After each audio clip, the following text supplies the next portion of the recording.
Hey everybody, I'm back. It's 2007, the best MMA year ever, and I've still got my hair. I hate to break it to you, bud, but that hair's not sticking around for much longer. Like maybe 2 or 3 more years.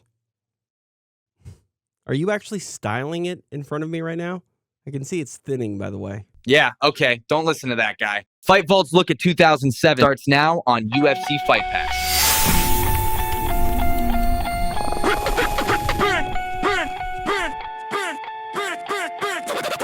It takes 100 to show and double to win. Run it back, we'll do it again. That's 100 to show, it's double to win. Run it back, we can run it back, let's do it again. 100 to show and double to win. Run it back, we'll do it again. That's 100 to show and double to win. Run it back, we can run it back, let's do it again.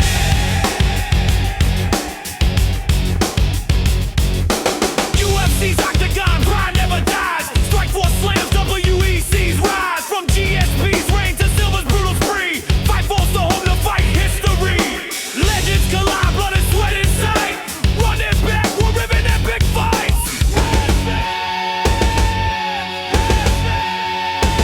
It takes 100 to show and double to win. Run it back, we'll do it again. That's 100 to show, it's double to win. Run it back, we can run it back, let's do it again.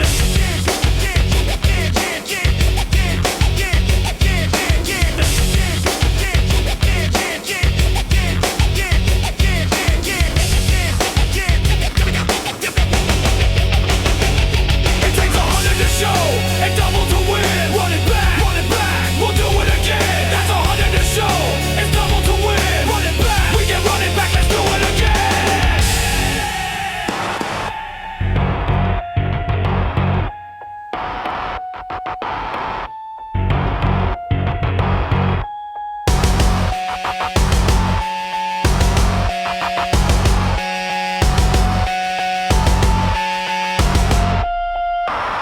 It takes 100 to show and double to win. Run it back, we'll do it again. That's 100 to show, it's double to win. Run it back, we can run it back, let's do it again. It takes 100 to show and double to win. Run it back, we'll do it again. That's 100 to show, it's double to win. Run it back, we can run it back, let's do it again.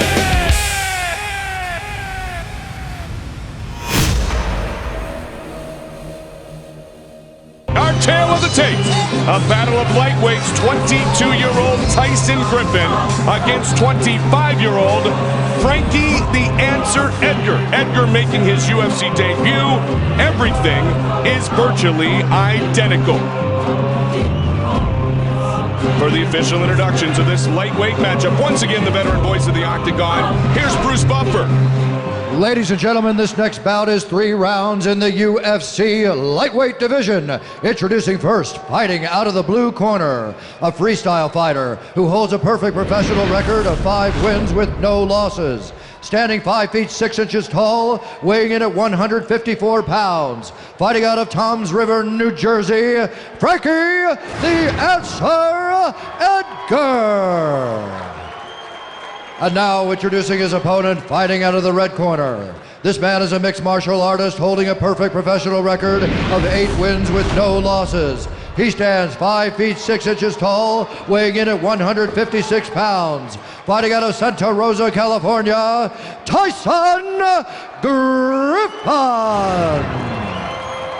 And when the action begins, our referee in charge is Steve Mazzagatti. Steve Mazzagatti, our referee. The beautiful Ariani here tonight, helping us get this lightweight matchup started. Ariani, Ali Sonoma, our Octagon girls this evening in Las Vegas. Griffin in the white trunks, Edgar in the yellow and black trunks. It's always interesting to see when 2 very good wrestlers compete against each other to see what the approach is. Now, in breaking down this fight and talking about the last few days, good right hand by Frankie Edgar. Joe Silva and I were saying, you know what? Oftentimes when you have that clash of styles, Joe, it's the one who does that other thing better who reigns supreme. So perhaps someone will show us some striking we didn't know that he actually had in his arsenal. Yeah, it often turns into a striking match when you get 2 wrestlers together like that. It's almost like they abandon the wrestling. And if two things cancel each other out, a movable object, unstoppable force, then you go to plan B. Frankie Edgar's got some nice hands. I like the way he moves. Good right hand. I like the way he moves. He's got an excellent in and out movement, showing some angles. Nice counter right hand by Frankie Edgar. Yep, got underneath. I like that. Fakes the takedown, shot in with some punches.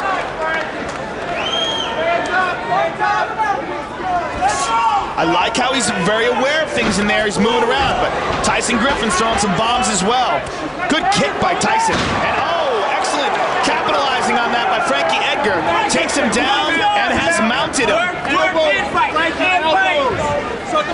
Tyson moves out of it, going for a guillotine. Edgar might be stuck here. He's in side control. That helps to a certain degree.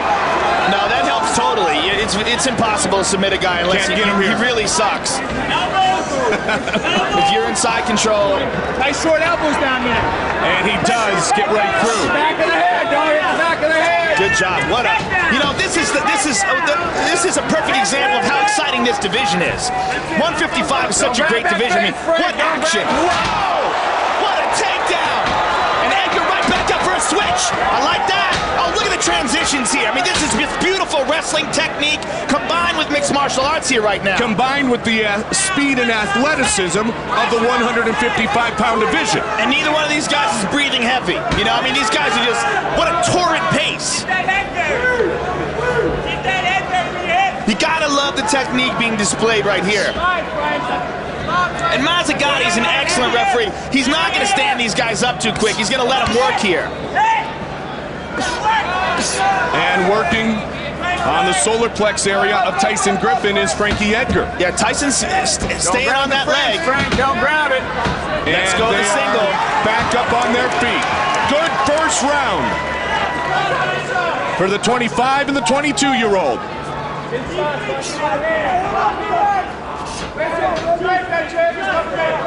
Griffin really likes to kind of come over the top with that right, a la Hermes Franca. There it is.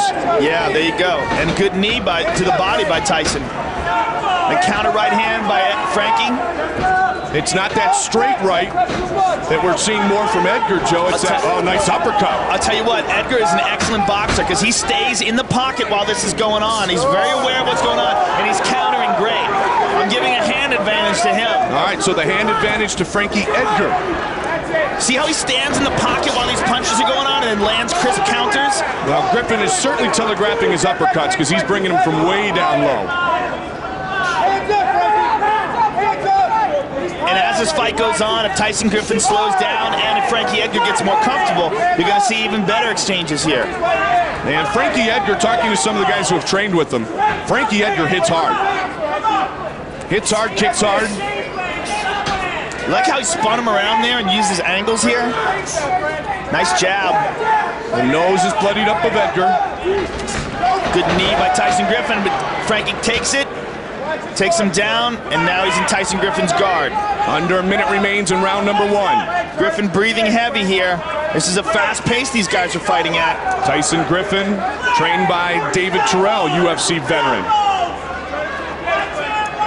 Not a lot of people want to fight a Tyson Griffin. When Joe Silva tries to recruit fighters at 155, they're ready to go. They want to jump into the octagon. Then he says, all right, do you want to fight Tyson Griffin? And they go, no, maybe not. Well, Frankie Edgar, people are going to say the same thing to him. Yeah, very much true, hey? Frankie Edgar didn't hesitate at all. Yeah, this guy is impressing the hell out of me. I mean, to have Tyson Griffin on his back, like a nice pass, very sweet. He's got his back. Final seconds of the round. Muscles out of it. And Frankie Edgar gives him no time to rest. Comes in with some beautiful punches.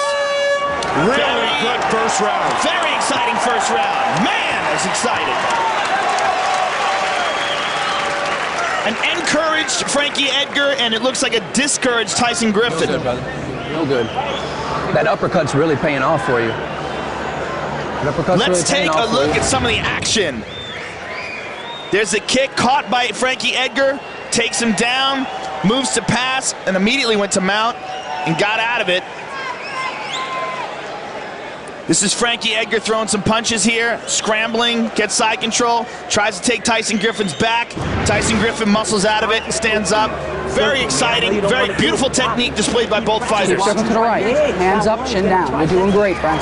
Okay. He is not taking it. You stunned him twice just now. Here we go. Jab, jab, uppercut. Go.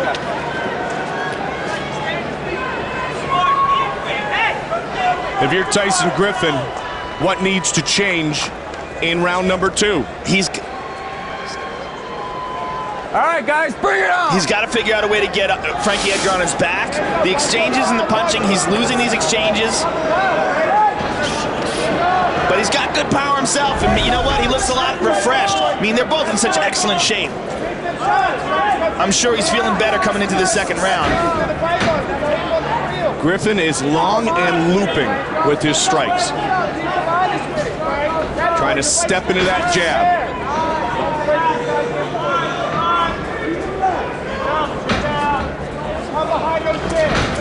Caught him with the jab that time. It's coming over the top of that right. Tyson, but nice uppercut. Frankie Edgar's hurt. That was a good uppercut. And you know, you heard Mike Pyle in his corner before telling Tyson Griffin that the uppercut is working for him. Go hold the stance. I mean, the technique these guys are displaying here, the wrestling, see that switch on the right side? He's grabbing a hold of that leg. He's going to try to get his legs out and counter. It's tough because Griffin's got a hold of both of his legs. He's got them pinned together. But if he can separate those legs, Frankie Edgar can hit a switch here and try to take Tyson Griffin's back from here.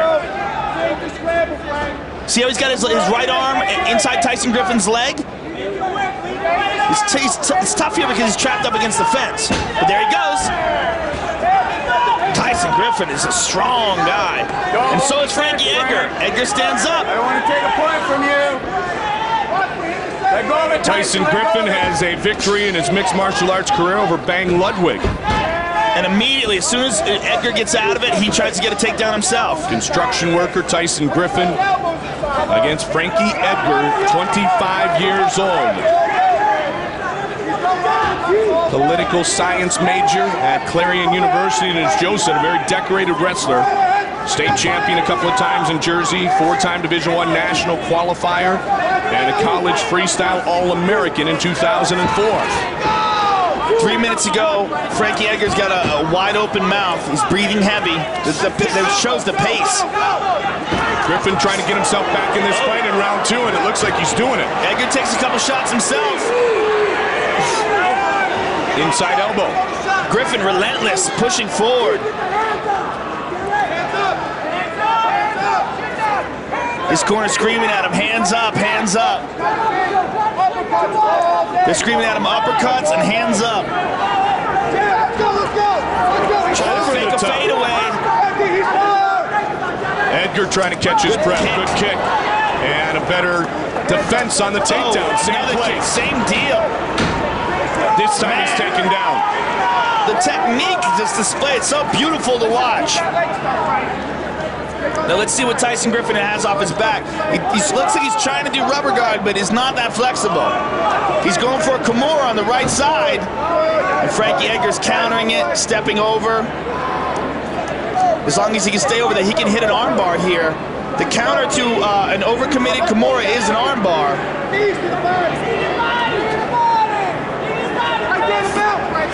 He's landing some shots. Tyson standing up. Frankie Edgar's trying to take his back. And Tyson's up. And Frankie Edgar relentless with those punches. Yeah, he made his opponent eat a left on the way up. I just love how he covers up in there and stays in the pocket and lands those 2 punches like right there. Griffin trying to press forward continuously here in round 2. Good leg kick by Griffin. Wow, that buckled him. Yeah, he checks it right away the next time. Oh, took him down with that one.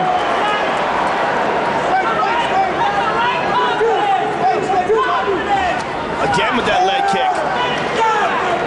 Edgar's getting to the point where I don't think he wants to have much to do with the game on the feet anymore. He knows he's starting to get bettered by Tyson Griffin in the striking battle here in round 2. Well, he's taking some shots. Tyson Griffin's trying to get a Kimura on the right side. Edgar gets out of it. And Edgar's going to try to push his leg out. He's punching, and he's going to use that to try to get his left leg out from in between Tyson's 2 legs. A scramble. Now Tyson's on top. He's got a hold of him. He's up in the air. He's down. Tyson's trying to pass here. And again, Edgar hits that switch on the right side. Tyson's got his back. Suplex coming. Decides to drag him down. Whoa, mount. What a transition. Mount into back. And now Edgar has his back. 10 seconds remains in the round. I mean, the transitions are so fast, it's hard to keep up with them. What a great show of transition and change at the end of round 2. I would hate to be an uneducated judge trying to call this fight. Hey, I'm telling you, use your head, set it up. I know you're tired. If you're tired, listen to me. Take a step back, right? Take a step back, right? Take a step back, catch your breath. Let's take a look at some of the beautiful action from that fight. What an exciting fight. Tyson Griffin got the back. Takes Edgar down. Edgar transitions, turns it into a mount, punches him, gets his back. Tyson Griffin rolls out of it, gets the half guard. I mean, you want to talk about an exciting series of transitions and some beautiful technique being displayed by both of these fighters. You move. Man, I love a fight like this. This is the type of talent that's out there. Don't let him take you down. Yeah, and you know what? It's only going to get better, man. It's only going to get better. And this is a very close fight through 10 minutes.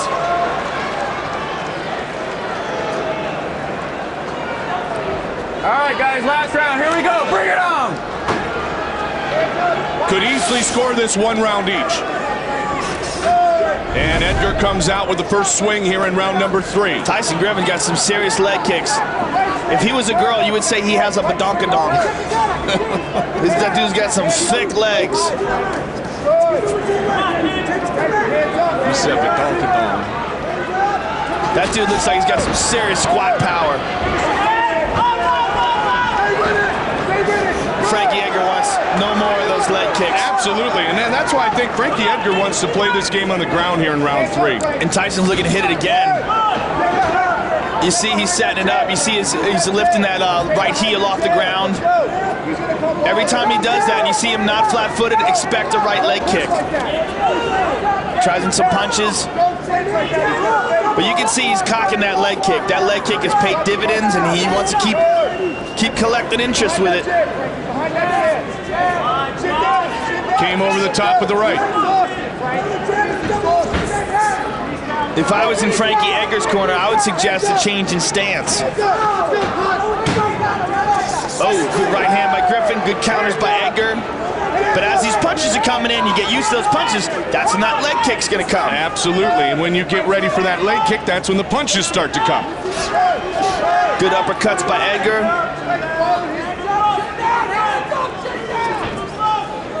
Fake the right hand, tried to come in with the left. I mean, the momentum's been swinging back and forth and back and forth. These guys are slowing down a little bit in this 3rd round. There's that leg kick again, bang. I mean, Tyson Griffin's got legs like a heavyweight. Uppercuts and knees rather by Edgar. Oh, one of them caught the nats. Wow, fight on. Yeah, that's fight interesting. On. And Tyson Griffin could have taken a second if he needed it. Yeah, I don't understand why Steve Mazzagatti said fight on there if he knew that was a groin kick. If he knew it was a groin kick, he should have stopped the action. And now Edgar trying to take advantage of that momentary lapse. Edgar on top, landed some shots. Tyson eats a punch. Edgar's got his back. And Griffin is back up again. I'm really confused by Steve Mazzagatti's decision to say fight on there. Good punches by Tyson Edgar. could have said he needed time, Joe. Is that what it, I mean, he pulled away. Yep. It was pretty obvious Steve Mazzagatti knew he got hit in the groin. And again with the leg kick. Regardless, and by this time he's recovered. Yeah, now, and you can see it in his eyes. He's recovered now. But Frankie Edgar scored some very valuable points. Yes, he did, and he did some good damage. Now he's trying to suck Tyson Griffin away from the cage and try to mount him. So he keeps grabbing a hold of him. Tyson's just so strong with that lower body. There he goes. He sucked his legs out. Now he's trying to mount him, and he's going to try to creep forward. He abandoned it. Two undefeated 155-pounders tonight. pushing it all the way to the limit. Yeah, I mean, this is about as torrid a pace as we've ever seen for a 3-round fight. I would love to see these two guys in a 5-rounder. Well, I'll tell you what, you might someday.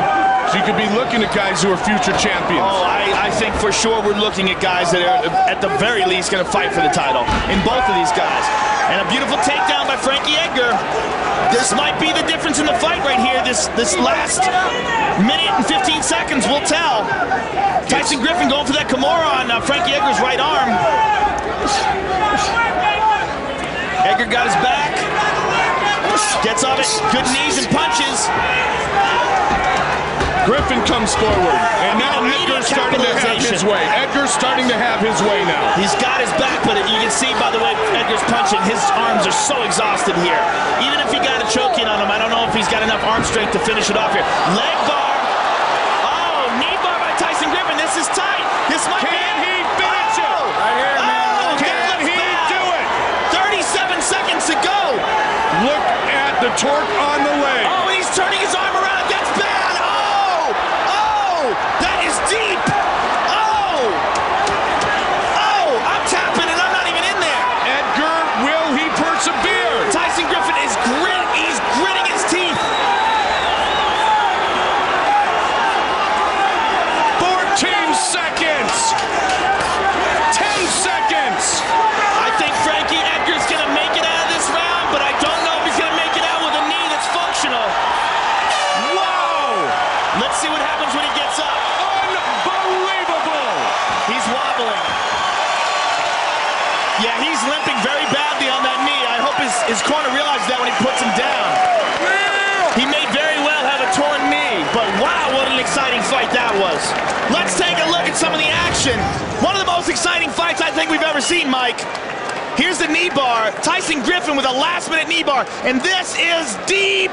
Look how far back that thing is hyperextended. Oh, man. I can't even watch that. Ah! Ooh. And then he makes it even worse. Watch how he turns it. He turns his arm around and puts it behind his arm. Watch this. He's going to slide his arm through. Oh, and look at this. Oh, if you saw the leverage there before, that is nasty. That is going backwards. Oh, my God. You mean, I don't know what would have happened if that was in the first round, but I'll tell you what, I gotta think that Frankie Edgar took some serious damage. Unbelievably, Frankie Edgar had the answer to that submission attempt.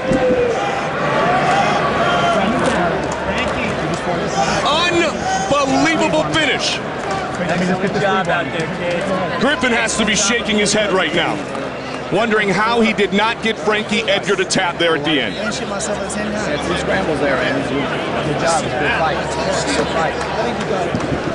We will await the judge's decision. Poor Frank. That was fucking amazing fight.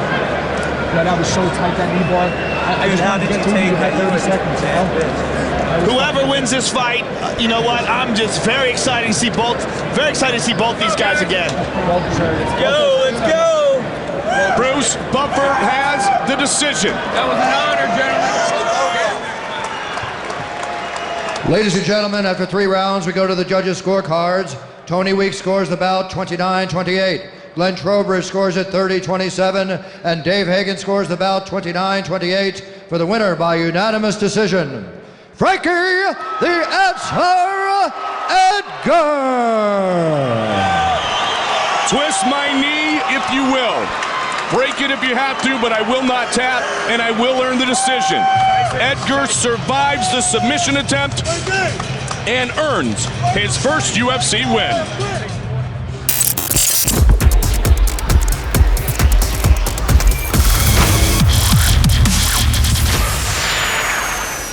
Introducing to you first, on my right, fighting out of the blue corner, standing 5 feet 5 inches, she weighed in at 137 pounds, specializing in Muay Thai and Brazilian Jiu-Jitsu. Her record stands at 8 wins, 4 losses, with 2 submissions to her credit.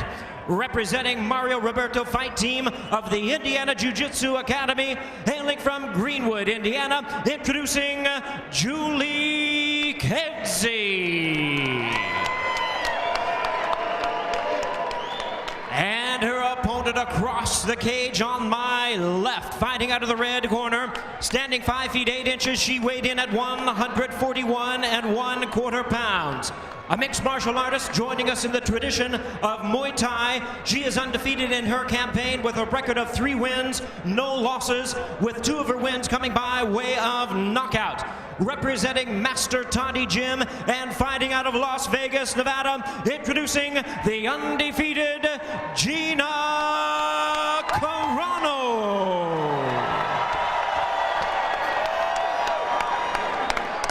And now here is our referee in charge of this bout, Steve Mazzagatti. All right, ladies. All right, ladies, this is 3 5-minute rounds. You know the rules. We all expect a good, clean, fair fight. Obey my commands. Protect yourself at all times. Come out ready to fight. Good luck and hook 'em up. Correction from Steve Mazzagatti, the referee, used to the men, I'm sure, 3 5-minute rounds. This will be contested under 3 3-minute rounds. There she is, the Muay Thai Demoness, Gina Carano, a professional Muay Thai record of 12-1-1, undefeated in MMA at 3-0 with 2 knockouts.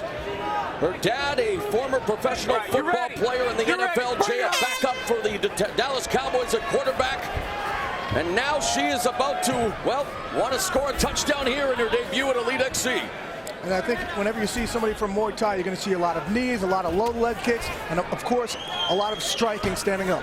We talked about Kedzie being very extremely strong physically. She is also known for overpowering her opponents in the clinch. So, Bill, you being the Muay Thai man, it'll be interesting to see what happens when they do get to close quarters. I think when they come in tight, then Kedzie's going to want to take it to the ground. There's a nice head kick by Carano. I don't believe that Carano wants to go to the ground. I don't think this is the place for her to learn it. I think she wants to stay on her feet. And the book on Carano is that she is able to be taken down, and while her shot defense is improving, it is at times spotty. Although right now in the Greco-Roman clinch, they're jockeying for position along the fence. A nice knee by Kedzie, and breaks out of the clinch with a right hand.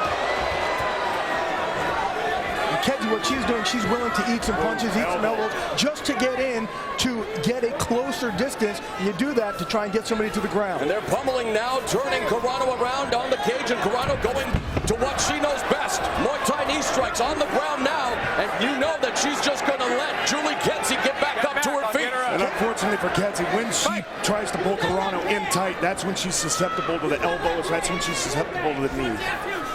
Especially when they're locked up, you do something called breaking the grappler's agreement, which means you break off and try and throw one of those elbows.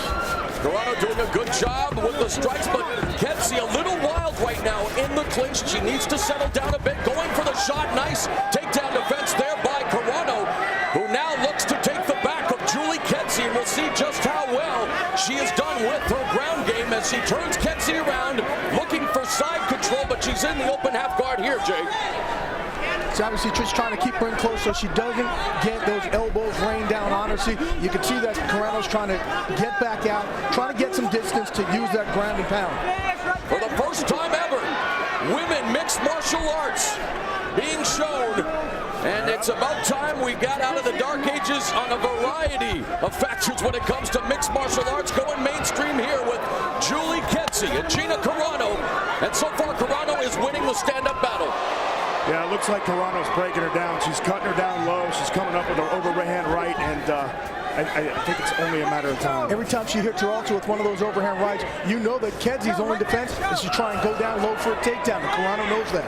Kedzie comes in with a record of 8-4 with 2 submissions. Her biggest weakness is her inability to finish fights. She's able to control fighters, but she is prone to stalling and is not known for her, well, knockouts or submissions. And now Carano just beginning to impose her will here, mixing it up with her hands and feet. And Kedzie needs to keep moving to her right in the next round. And she finished the round with an exclamation point. That right hand by Carano, as we will now go into the corners. And let's listen in to what the respective corners have to say. And you're letting her hit you. You're standing right here on this cage. I want you in the middle, okay? You're not committing to your shots. You're not committing to your kicks. You're not committing. Get out there and bully her around, okay? Stop letting her bully you. Julie, you've won this fight, okay? This fight is yours. You can win this fight. Forget about that first round. Let's come out strong in the second, all right? Move. I need you moving, okay? Drink. There goes the shoot.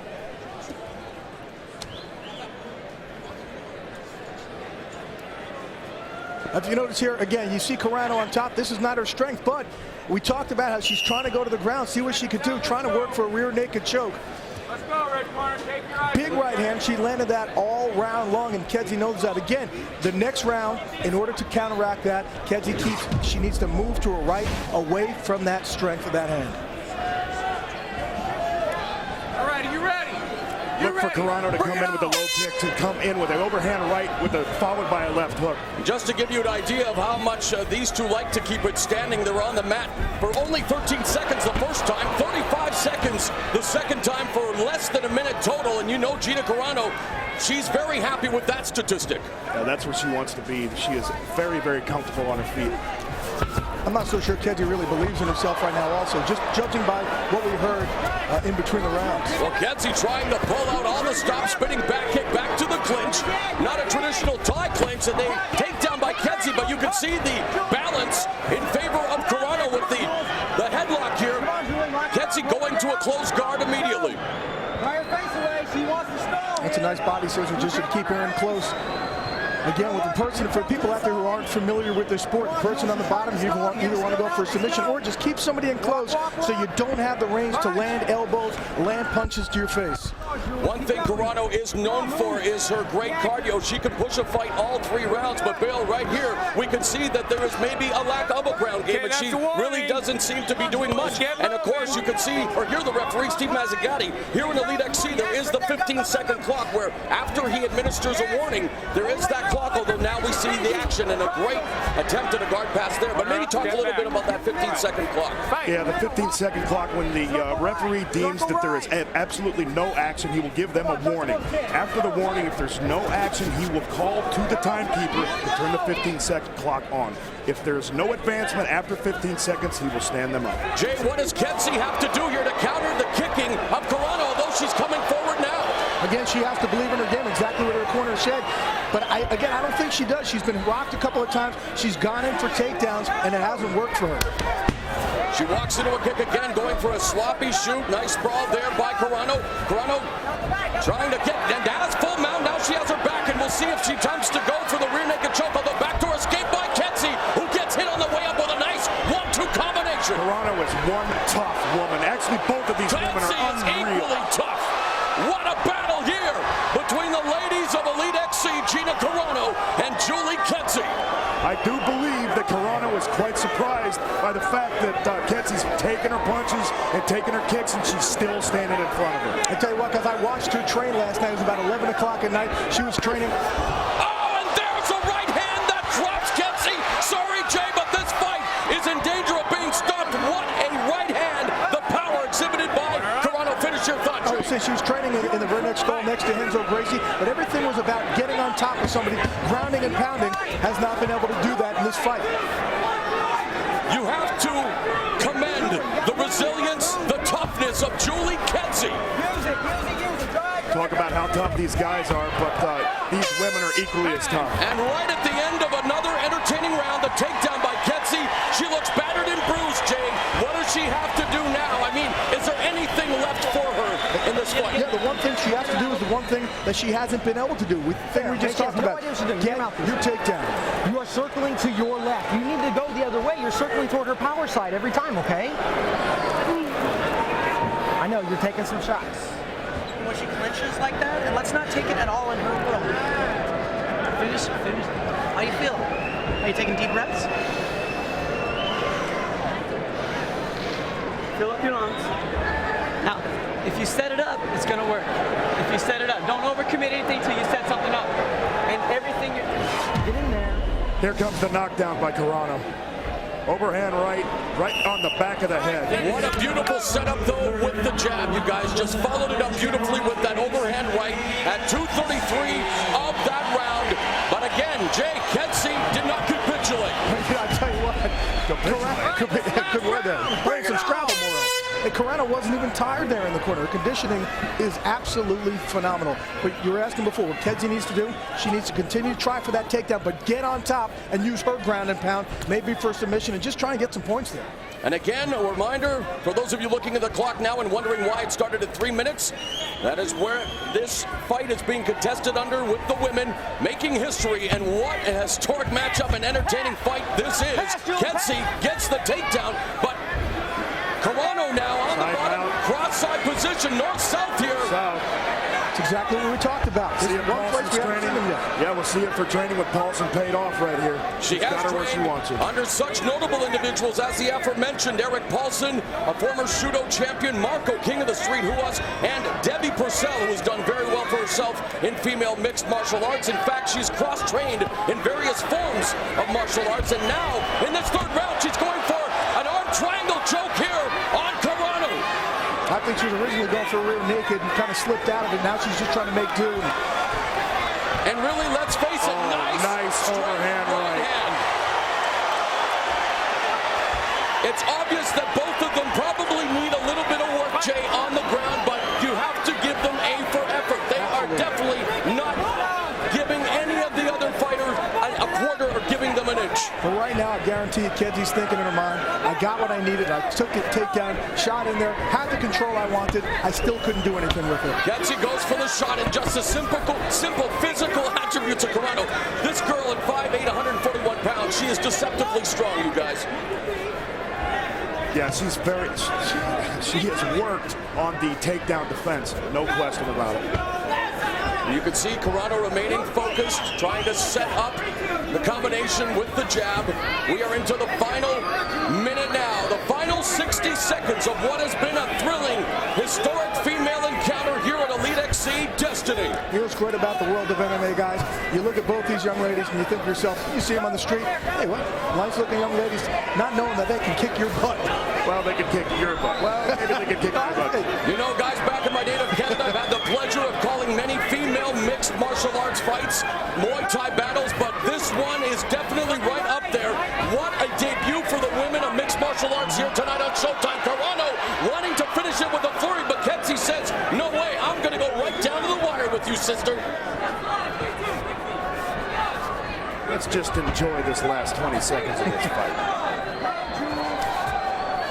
Great heart by Julie Kedzie all fight long. But you know what? Kedzie needs to finish in a flurry because right now it's Carano's fight to lose.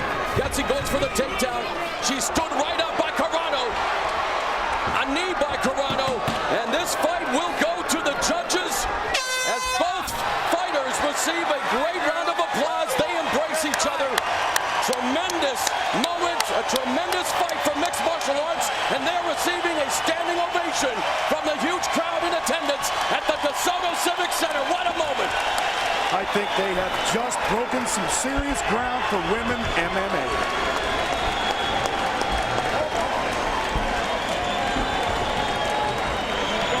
History tonight. Nobody's ever been on Showtime, not in boxing or whatever. That's wonderful. That's promoter Gary Shaw, of course, famous for his success in boxing. He had the foresight to bring mixed martial arts to Showtime. You heard him there, you guys. These ladies have made history, and they should be proud, both of them. What a fight it was. And exactly what Bill said, too. Groundbreaking. The reason why is because I'm sure there's people at home who are saying women fighting full contact. Well, that's just not right. But I tell you what, we talked about it before, and technically these two women were fantastic. Showed a lot of heart and even a lot of power, surprising power.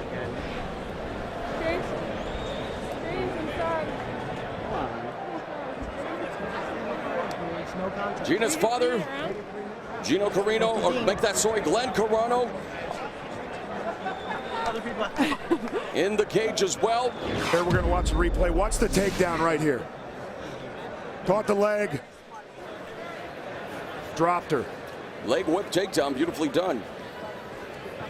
But unable to pass the guard. You see the strength there, Bill, of Gina Carano doing a good job of not really allowing Kedzie, even though she had north-south position, didn't allow her to exploit that. Yeah, Kedzie had her in some very precarious positions there, and it looks as if Gina's really been working on her ground game. They both do need some more work. There's no question about it.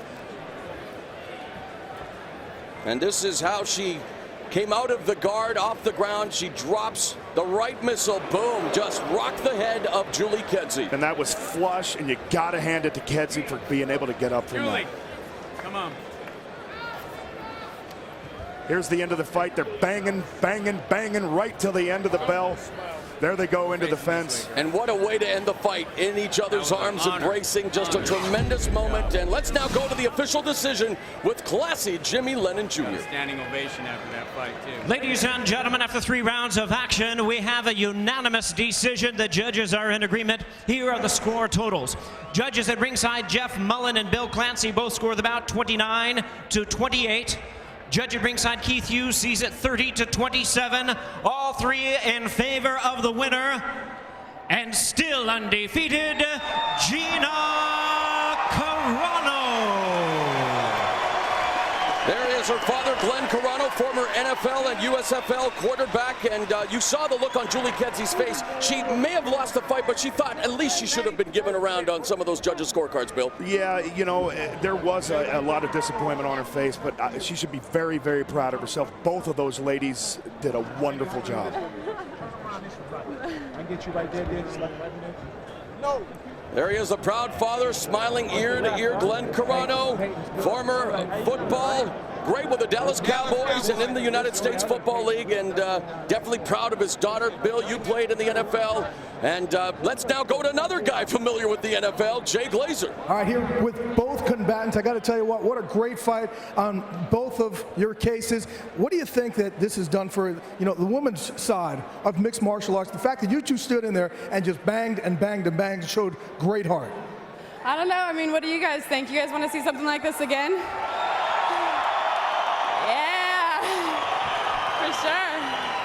We were saying, Bill Goldberg said at Kedzie side, this could be, you know, groundbreaking. It was something that I think fans at home maybe weren't expecting. I'm sorry, what was the question? Sorry, I got hit in the head a lot. Just this side, though. Yeah. Bill Goldberg saying this could be groundbreaking because the fact that you two guys just stood there and put on such a great performance, win or lose, what do you think this did for the sport? Oh, I think it showed that women are here. I think you guys better expect us for a long time. We throw down like the guys. All right, we're going to take a look at the replay right here. Obviously, you had that right hand going for you for quite some time. Take us through this. Hit her with my right hand. She went down, and she came back up for more, like she did every single time. She kept on coming back. That was awesome. Congratulations, Julie. Julie, was she ever close to putting you out? Yeah. You know, I can't admit that, can I? Let's just say, let me just say that I've heard a lot of flack on the internet about people doubting Gina's reputation as a fighter. And from somebody who's been around and fought some of the toughest people, Gina's one of the toughest people. So you guys better be ready for her. Gina, I got to tell you, equally as impressive. We took a look at you in between second and third rounds. Didn't seem like you were winded at all. No, I try to pace myself because I heard Julie was such a tough competitor, and so I was like, all right, I can't just go blow my load on the first couple seconds. So I tried to pace myself, and then I started, you know, I didn't do as much as I could in the third round, but I'm just glad that we came all the way here and we're done, and it turned out wonderful for us and for the sport. So. What would you like to do next? I'm going to do whatever Gary Shaw puts me, you know, and I hope Julie's with us. So Showtime, thank you. Gary, thank you. Pro Elite, you guys are freaking awesome, and we'll be back for more. And I think just a great showing from two competitors, showed an awful lot of heart. Thank you very much. And thank you to my sponsors, to Debbie and Adam, and to my sister back home. Hey. Okay, you can obviously see the sponsorship on my pants and everything, so I'm not going to say that, but thank you, friends, family, fans. You guys are all so wonderful, and you guys made this happen for us, and so live your dream, you know. Don't ever let anybody tell you no. All right, again, great fight. Guys, let's send it back to ringside. Best year ever! Best year ever! Pride never die! Judge, you ready? You ready? Ready, go! Henderson, the left.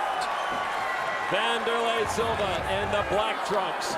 The camouflage trunks of Henderson. Opens up with a left inside kick by Henderson. I think he's going to want to use a lot of movement and then look for that big right hand of his. Wanderlei also gave a lot of respect to Henderson, I think, in that opening stare down. Oh, interesting. Henderson just slipped, and now Wanderlei trying to take advantage. This is one of the things I don't like to have my ankles taped in a Muay Thai style, like if you see Henderson is, because if you step on your heel, the tape doesn't agree with the canvas. It becomes a slick surface. It is going to be more slippery, and although one thing in Dan's defense, he gets a little out of control in there sometimes. What do you say, Frank? Dan might hurt me, but yes. Well, talk about out of control. Silva, known as Control Local in Brazil, Mad Dog, and that's what he needs to be tonight to take out Henderson. Well, certainly he's gone by the nickname also internationally as the Axe Murderer, and I wouldn't say it's because of his kind demeanor in the ring. Not at all. You know, both guys are very, very nice outside the ring. They're incredible gentlemen, but then when you get inside the ring, it's like something, like a little light switch goes on, where they become the most amazing, athletic, competitive, spirited athletes you'll ever see. Well, actually, Dan Henderson knows my money. Does the prospect of a 5-rounder play a role right now? Yes, absolutely, absolutely.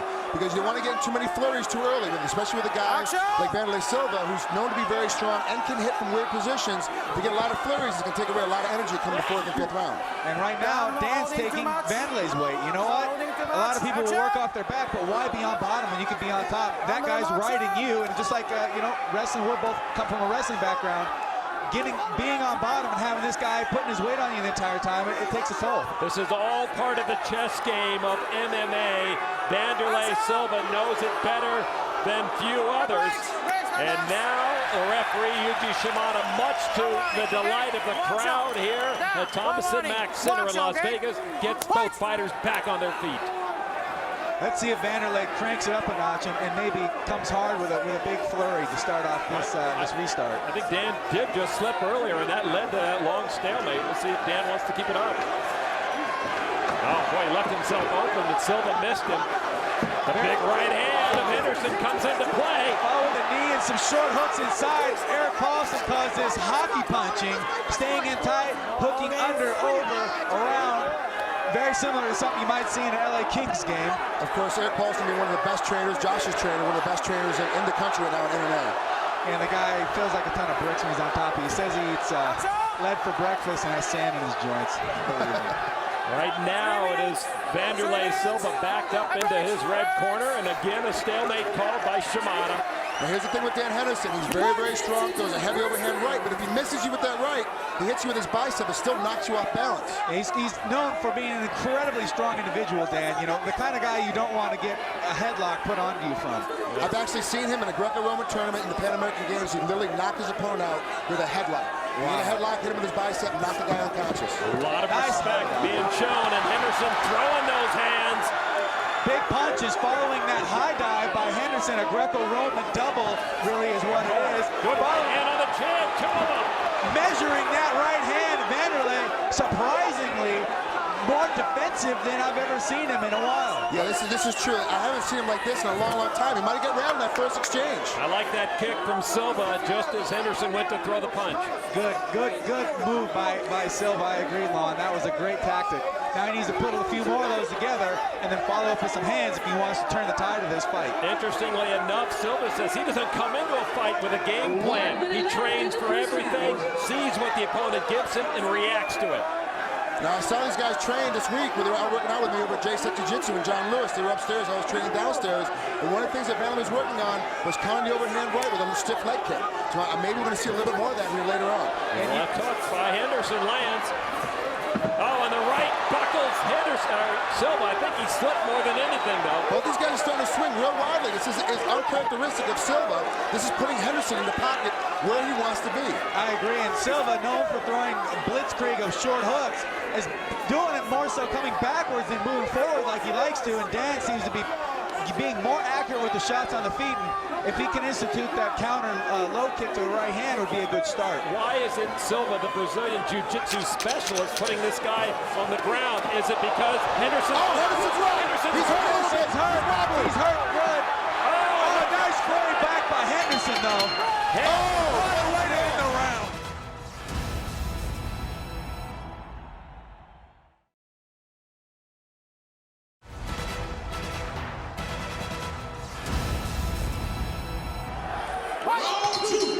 Round number 2. Let's see if Silva wants to capitalize on how he finished the first 5 minutes. You got to have some confidence ending a fight that way. He did take a few stiff ones from Henderson at the bell, but really that last 10 seconds was all Silva, and you want to stay with that momentum. You want to keep that going in your favor. Let me see if I can answer my earlier question. Does Silva respect the down game of Henderson so much that he's not too anxious to get it to the ground? You have to understand that wrestling, whether it's freestyle or Greco-Roman, is all about controlling your opponent. So if he ends up on the ground on his back, Dan's going to be able to control him, because that's what he does. And you see the takedown right here. Oh, he's coming into it. Knees to the head. Silva slipped out of it. Back to the body lock where Henderson should have the advantage here. And I think, you know, basically, Lon, nice knee tap by Henderson. Basically, Silva figures he's going to do the most damage on his feet. He's going to keep it there. That's where he's going to score most of his damage. That's where he's got the best chance of finishing this fight. But if there's a turn of events, Silva puts the fight puts Henderson on his back. He could wear this fight out into the 3rd, 4th, 5th round, then maybe score that knockout he wants. Back to the center of the ring. They are brought by Yuji Shimada. Henderson's so strong in this position. It's going to be hard to sweep him. It's going to be hard to catch him in any kind of submission. So right now what's happening is that Wanderlei, like we said earlier, he's carrying all of Henderson's weight. He's carrying all this weight, and this is something you don't want to have happen to you. Henderson's got baby-making hips, you know. It's going to be hard to get him off. What's he got, like 12 kids now, 13 kids? Something like that, yeah. He just shoots them out. He's a bit like one of those tennis servers. That was Josh Bryant down. It had nothing to do with it. All right, well, Silva trying to squirm his way out. Henderson said if it goes to the ground and he's on the bottom, he will slip out. But once he gets on top of Wanderlei, he will keep it there. Great defensive game so far by Wanderlei. You know, he's using a lot of head movement. He's keeping his hands coming up to deflect the shot. So Dan's not able to score a lot of big punches. But just the same, being on top, making Wanderlei work, pushing on his face like that, getting the short punches in there. You know, honestly, Trig, he should probably start going to the body instead of trying to headhunt so much. Yeah, really, because that's really what you got to do when you're in the guard. If you start headhunting, it's a lot easier to get out of the way. But if you start smacking a guy's body, he's got to play that game. Is my hand got to come up or come down on each one of these punches? Eventually, you're going to catch him flush. Henderson, hammer fists here and there, peppering away at the axe murderer. But like you see here, how Wanderlei keeps his legs, his feet are closed in a closed guard. You can't move your hips in a closed guard. You've got to open up your body to be able to move. If you keep Henderson in a closed guard, he's just going to keep pounding you and punishing you. Shoulder butts from Dan Henderson. Open up a little cut on Wanderlei's right eye, right above in the corner there. We'll see if that becomes a factor later on in this fight. Dan just being consistent and aggressive. Another shoulder butt by Dan. He's just trying to batter his foe. Wow, Dan Henderson in control, trying to hang on. Got 2 more minutes to work on Silva. If you notice, every time Dan sits up, a push down Wanderlei's face a little bit to create that separation, but also keeps his head still. Oh yeah, trying to get some leverage. Once in a while, Henderson backs off and throws a punch. There you go. If he's not hitting him with the fist, he's hitting him with the shoulder. He's trying to hit him with, use any part of his body that's allowed to cause some damage on Wanderlei, or at the very least, get in his head, frustrate him, wear him out. Armbar attempt by Wanderlei, but Dan's having none of it. Nice pass, but you know what? Didn't secure position. He's just a little too aggressive. The 2-time Greco-Olympian is the best at that. Here's the thing. You get space, you miss an armbar on Henderson, you got to get back to your feet immediately. You can't be content to go back to the guard.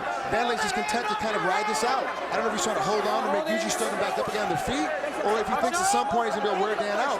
But this is not a position, if I'm fighting Dan Henderson, that I want to be in right now. This slow game down there, this grind is not going to favor Silva. In fact, it would be better to just freak out, create space, give up your back, whatever, something, just to make it a flurry somewhere where he's got movement, because right now Dan is on him like white on rice. Total control. He's not letting Silva flip over, give him his back though. No, he's not. He's staying strong inside those legs. It's just like he's going for the pin right now. Now Dan's up, trying to get some leverage, trying to pile drive, and maybe he wants to pick him up. You never know. I mean, that Dan might. We can't pile drive here in Nevada rules, but now Andy getting busy. Big shots from Dan, finally finding some success on top, rocking Wanderlei a little. They might have to move him back to the middle here. They're getting dangerously close to the edge, and that's exactly what Yuji Shimada does. You're right. You know, Josh, I have to go back to your earlier comment. Really, Wanderlei's got to freak out here and get back to his feet. Otherwise, this round, you know, we're getting down to the end of it anyway, but the round is almost forgotten now because Dan was on him. About 30 seconds ago, he needed to sprint out of his position, get back to his feet, and at least have a chance of throwing some bombs. And Wanderlei is not really known for his finesse, and right now, that's kind of the position here he's putting himself. And he's flat on his back, his hips aren't moving. He's got to make something happen, and maybe he just expects, hey, I'll give this round up, come out hard the next one. Good armbar attempt. The armbar, Henderson slips out of it. Oh, big overhand right into the cut. It's most definitely going to be Henderson at this point. I think he's really doing a great job of controlling, even if the first round was a draw. Bam! Nice shoulder strike. In fact, almost popped his mouthpiece out with that second one. Clearly putting his weight behind it and getting a lot of shock behind it. Bam, right in the temple there. An amazing first and second round. 3 more to go.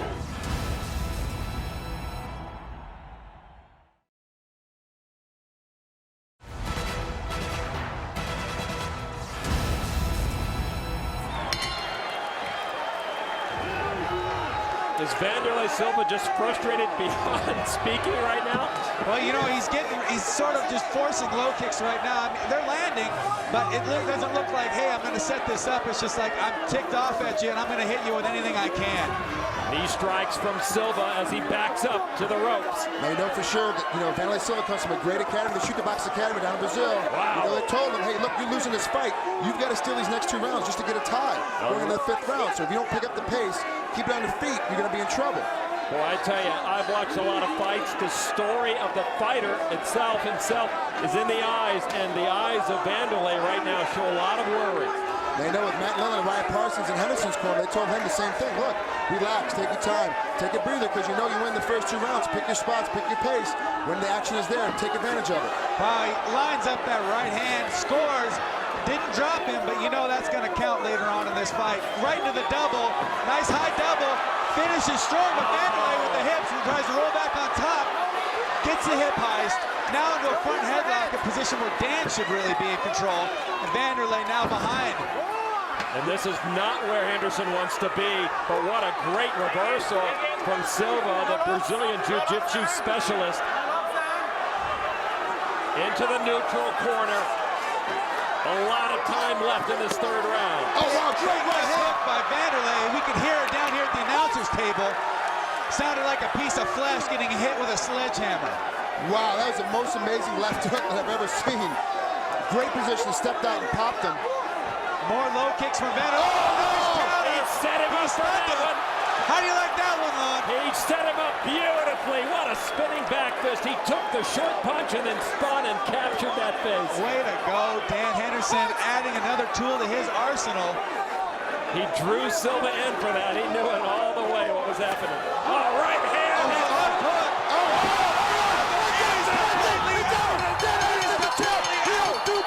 Dan Henderson owns 2 belts. He's got the middleweight. Oh my God. Left hand to finish that fight. Oh my God. Dan Henderson does it. Misses with the right, immediately comes back with that left hook, throwing combinations as every great fighter should. That is supreme confidence in your abilities right there. Ding, bam. There he goes, right on the chin, and this is the first time Wanderlei has ever lost a title match, let alone he hasn't been KO'd in forever. Let's see some Diaz. 209, motherfucker. Stockton. What? Referee Daisuke Noguchi with the final instructions and a battle that could be a main event on many cards. Gomi and Diaz. Judge, ready, fight! Diaz in the black trunks, Gomi, the superstar in the white and red, immediately goes for the takedown. Surprisingly, I expected Gomi to sort of try and line up his opponent for one of those line drive shots. Diaz working the double wrist lock, makes a mistake. Gomi almost goes right to the armbar counter. Now staying on top, raining down punches. Diaz looking to work his guard and try and find some leeway for a submission. Gomi needs a breath. Diaz needs a breath of air here. Gomi like a blanket all over him. Diaz finally get that little break that he needed because Gomi wants to bring it back to his feet. Nice pass by Gomi, coming behind the right hand. showing one and following with the other. Again, same tactic. Well, Diaz did not expect this. He is in immediate hot water. Diaz has to make an immediate adjustment. He's got to start moving. Right now, you see he's not moving his hips at all. He's just content to stay as he gets repositioned in the center of the ring. He's just content to lay on his back. He can't do that with a guy like Gomi. He's being reactionary. He's being reactionary. Exactly. He can't do that with a guy like Gomi. You have to get him off his offense. Well, Diaz is going to have to work to get out of this spot of bother. He has been wanting to get into Pride for so long and prove that he belongs in this upper echelon of fighters. And I guess if he can extricate himself and win this fight, he'll prove a lot of people wrong. Diaz there working the closed guard makes me think that what he wants is he's going to pepper Gomi to get him to lift his head and then work some sort of armbar triangle like he's crawling up right there, getting his hips up. Good opportunity for both either an armbar or a triangle, but Gomi is posturing high, staying strong, and getting out of bad position. And if you remember too, that Diaz is such a tall fighter that even though Gomi's sitting up, if he moves his head a little bit, he won't take as much punishment. He's taller than I am at 160 than I am at 183. 5 inches difference. Diaz at 6'1", Gomi at 5'8", back on their feet. Gomi the southpaw. Let's see if Diaz is going to start staying outside the lead leg and throwing the straight hand. Well, actually, no, my mistake. Good hand by Diaz. Gomi continues on, but he's getting hurt. Shot by Gomi. He's got to survive. Diaz has got to survive here. He's got to tie him up and keep him getting stung some more. Gomi wins the battle on the feet, stuns Diaz, and now trying to finish off the Californian on the mat. Nice pass by Gomi, staying behind, not looking to put hooks in, just punish his opponent. You know, this is a good position for Gomi. He needs to capitalize on that because on the feet, while he did knock him down, Diaz is the much more accurate and controlled fighter. Going again for the double wrist lock, looking for an armbar, but it ain't can't even come close this time. Gomi swings and misses there, and Diaz is lucky he did. There's a lot of trouble, as you see him on top of the Rockstar logo. And that you have to understand, as a fighter, you're looking for the perfect spot to finish a guy. And right over there in that corner, as they restart him on the feet, right over in that corner, it's very tacky. It's a very sticky mat there, so it keep Diaz from moving as much. Sure enough, Gomi needs to watch out for that distance, and Diaz being very nice and controlled, peppering and landing very accurate shots, trying to avoid the bombs. Gomi got definitely a power fighter. Bombs going both ways, Josh and Frank. Oh, good stepping by Nick. He was getting a little bit of trouble. He stepped in, now he's going to body lock and slow Gomi down a little bit. Diaz needs to break off of this attack. Look, it's just a complete slobber knocker out there. What an amazing first round. People expected it to be something special, and it is. Oh, Gomi, is he fading? Is he just playing possum against the ropes? Taking shots on the chin. Diaz putting him down there, wobbling him. Gomi's hands down by his side. Diaz punching at will. That knee looked a little low, but Diaz really picking his opponent apart. Gomi's hands just dropped. Diaz has full reign over that head. And now Gomi comes back. 1 minute to go in the first round. Gomi letting, He's not hitting him hard. That's the problem, is that Gomi's not getting hit hard enough to make him put his hands up. Oh, I'm waiting for Gomi to snap. He's not as pretty as Mayweather here, but if he can land that shot again and put Diaz down, he can get right back in this fight. Oh, nice hooks by Gomi. Uppercut by Diaz. They're just brushing each other. Where are Gomi's hands? Where is his defense? Hand on the rope, looking fatigued. Taking more shots behind the ear. Diaz could step back and take a roundhouse kick to the head and be wide open there. Yeah, I agree. Diaz has a decent kicking game. He should look to that. Gomi looking just for that bomb from left field. Oh, just about 10 seconds to go. What is this Gomi's doing here? He's exhausted. Feet. Referee Noguchi looking in. Gomi's exhausted. Gomi's exhausted. He's having a real tough time getting his breath back. It's going to be very interesting to see if he's got enough shape to recover in the time between rounds. You know what? His arms look like they're dead weight out there. As you can see here, Diaz is starting to pick him apart. Gomi's just hitting big haymakers, but Nick is such a tough kid. He's starting to weather him. Early, Gomi didn't think Diaz was hitting him hard. Now watch out. You'll see here in a second. There's the kick. That kept Gomi honest now, saying to realize that Nick's going to use his feet. Comes back with that heavy right hand. It's incredible. Oh, just an amazing first round that swung 180 degrees. When we thought Gomi had control, Diaz finished, almost winning the fight in the final seconds. Now, the one thing I really like about Diaz right now is he's using his long length to stay just outside Gomi's punches, but just inside his distance.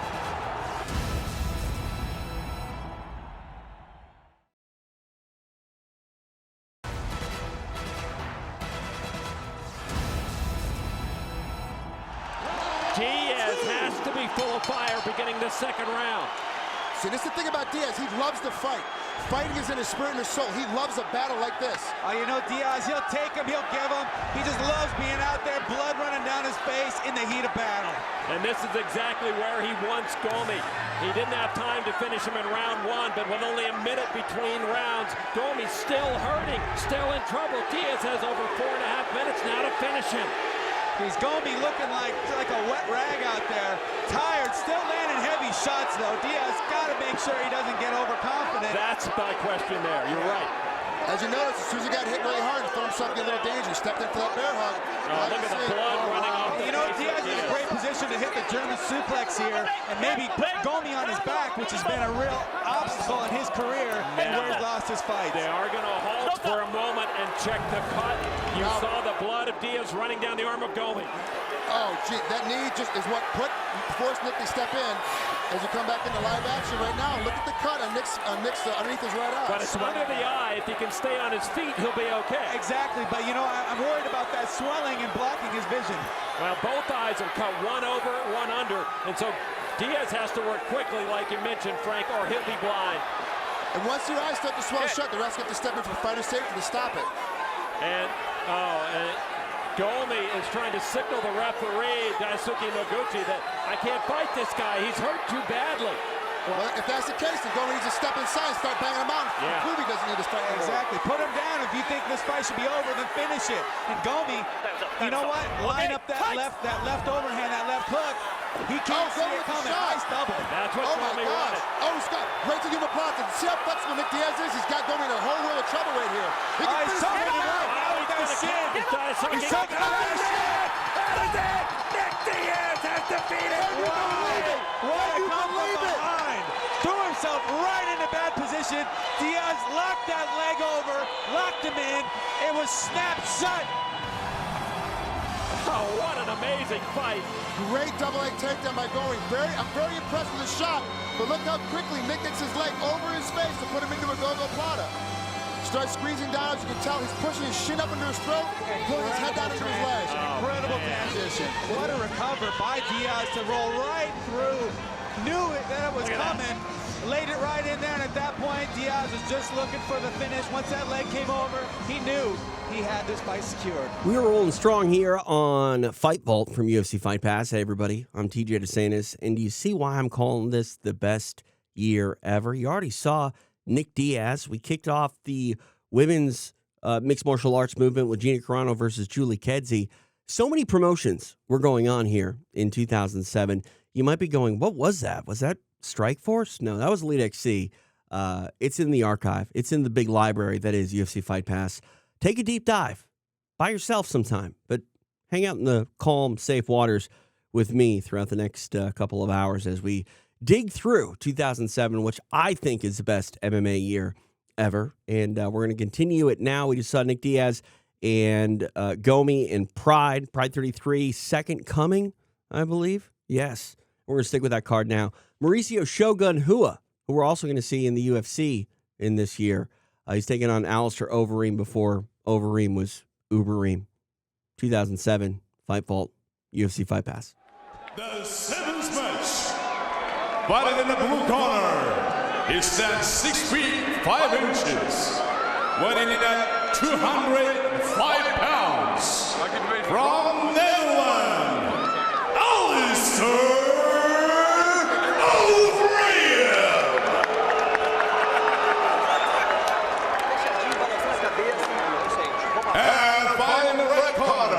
standing 6 feet. He weighed in at 205 pounds.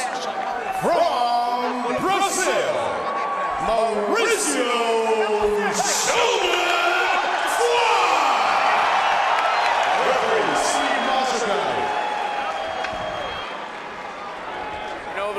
We all expect a good, clean, fair fight. Watch your knees and kicks to a grounded opponent to the head, all right? Obey my commands, protect yourself at all times, come out ready to fight. Hook them up. Good luck. Steve Mazzagatti in charge, Overeem and Shogun ready to go. All right, are we ready? Bring it on! In the orange trunks, the color of his country, Alistair Overeem taking on Shogun in the black. Watch for those overhand punches from Shogun, not to mention a dynamic kicking game. I think he may even have a background either Kyokushin or Taekwondo from Brazil. Sometimes some of his punching and striking is almost gymnastic-like, the way you watch him spin and get into a lot of his positions. Who is very explosive, but on the other end, very strict, very tight Overeem, also is very long and very athletic as well, just using the exact same thing, just a different way of getting to it. More in the pocket, more straightforward. And this is a position where, as you mentioned, you would think they'd have Overeem at an advantage, but he can use those knees in tight, and he will use them liberally. Yeah, the clinch is going to be a great position for Overeem as long as he doesn't allow Shogun to close that distance and take him down with one of his dynamic throws or trips. Nice catch on the kick from Overeem, and smart not to follow him down. You do not want to be on the ground with this guy. Overeem says, I've got no interest in the ground game tonight. He's going to be forced down there, I would imagine, sooner or later, but if he can keep it on the feet, the longer the better. Nice inside low kick. Now into the clinch. Overeem looking to land some easy. You see how he gets his hand and his palms facing against who was dealt there earlier. He wants to create that space, and by using his hands flat against there, he's going to push off and get out of that clinch. A great job. Push his head down and away, straighten on the way up. Overeem getting busy with those gloves. That's what he needs to do. But his bread and butter are those knees. They both miss on those haymakers, and a good left by Overeem. Great head movement by Overeem, though ended up in the clinch here, following with a punch. Hua, as you can see, just trying to get anything going. He doesn't care where they end up, just as long as they land in a position that he can rally into a better spot from. He's got to hang on to that arm of Overeem, or Overeem just going to stand up. Working the double wrist lock there, Shogun, but Overeem, a very strong fighter indeed. He's probably seen this position before, but he's got to be careful still. He's not out of danger yet. Hua also looking to either reverse him, or as he bring that leg up over, isolate the arm. If you notice, you can see how strong that Overeem is, because right now in this position, it's basically strength that's holding that arm in right now. Hua's in a very good position to pull that thing out and come in as it slips out. He's in a very good position to finish that arm up, but you know, Alistair is so strong, he can keep everything in on the inside. And look at him spread, too. A great wrestler pose right there. He is, and you know, the thing about Alistair from that last position, the farther your hands are away from your body, the weaker they're going to be, and Shogun let his arms get too far from his body. Overeem got exactly what he wanted out of it. Nice hooks, nice straight right by Shogun, not landing, but still driving forward, just trying to get that single, putting Overeem on his butt, and is apparently exactly where he wanted him to be. Here comes Hua. This is what I love about MMA. You've got these two divergent styles clashing here. This is where Hua wanted to put this fight, because he knew that Overeem's going to beat him on the length. Oh, great overhand right coming down to the canvas. Hua gets his fight now where he wants it, on the canvas with Overeem on his back. But as you mentioned, Alistair very strong, trying to quell those punches. Picking his shots, landing, watch for the up kick again from Alistair, I'm sure. Hua's going to dive right in with another big punch. And look at that. That's it. Oh my God. Jump on the head. What an incredible overhand right. He jumped right into it, picked his hands apart, and dropped right into it. Right on the button. With every ounce of muscle that Hua had, he wound up and delivered an overhand right that cleared everything that Overeem had in his mind. He went totally blank. The fight is over. That punch was not fast, it was sudden. What an incredible knockout at 337 in the first round. Hua is incredible. He's so athletic, he's so strong. It's amazing to see what he actually can pull off from out of such a taller opponent. He had a dive, almost jump into that to hit him in an overhead. Right, you know, watch him here. You think most people, this would be a wild punch with Hua. It was laser accurate, hitting him right on the chin and finishing up with a flurry to end this match. So much more devastating than a punch standing up.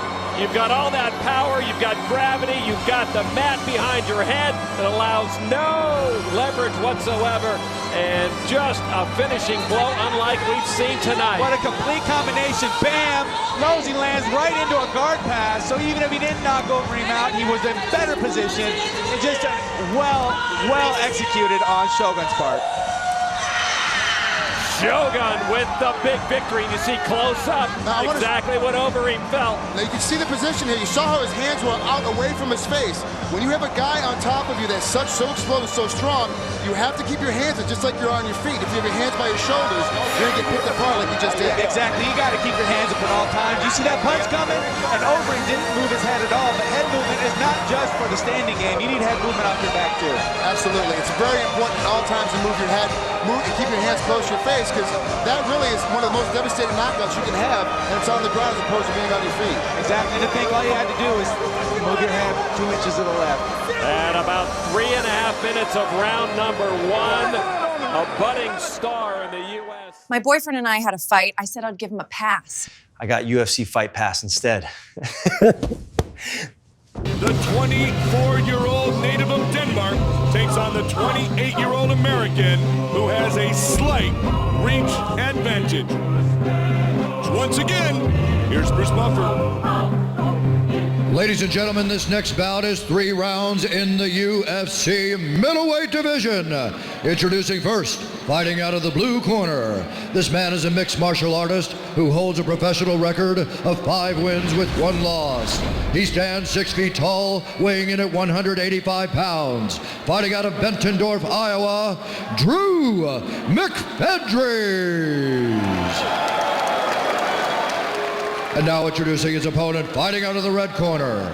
This man is a mixed martial artist holding a professional record of 11 wins with 1 loss. He stands 6 feet tall, weighing in at 185 1/2 pounds. Fighting out of Las Vegas, Nevada, Martin Hitman Kampmann. And when the action begins, our referee in charge is Herb Dean.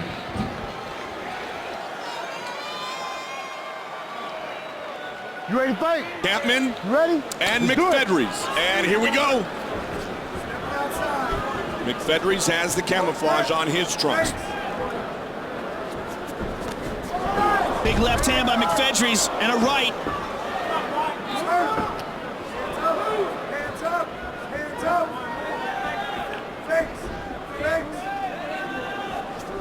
Oh, another one.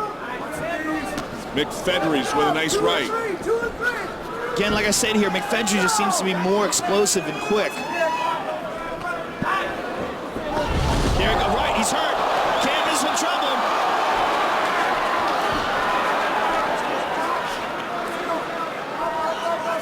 Good shot early by Drew McFedries. Back to the feet they go. Kampmann's been hit before. Again, he gets hit with that left hook. Excuse me, right hook. You know, McFedries really likes to come at it. Oh, he eats a right hand. Nobody wants to spar inside his camp with Drew McFedries. I can imagine. He's got some serious power. We call him a bigger version of Robbie Lawler, former UFC fighter. Oh, and the right. He seems extremely comfortable so far here against Kampmann.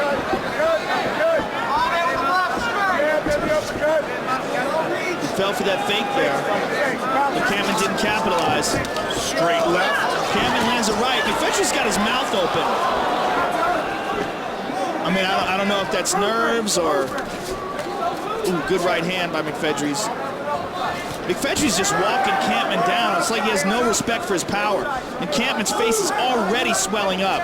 He caught him with that right hook that you talked about, Joe. It's, yeah, his left eye. He's got a huge mouse under his left eye. Oh, again, that time the left and the right. This combination uppercut. This looks like a matter of time. Kampmann being punished early by McFedries. Trying to become another Midwestern takes him down here. Very nice. Kampmann said, you know, that's when you find out a striker still has had enough of getting outstruck. And you know what? McFedries, or excuse me, Kampmann does have some ground skills. He submitted Kraft and Walsh with a rear naked choke. But I'm sure McFedries, training at the Milicic camp, has been in this position before. McFedries loves to stand up. Again, we think we're going to see a stand-up war throughout the night, but when one man takes huge advantage of it, the other man says enough already. Mark Kampmann trying to move into, he was trying to move into the mount.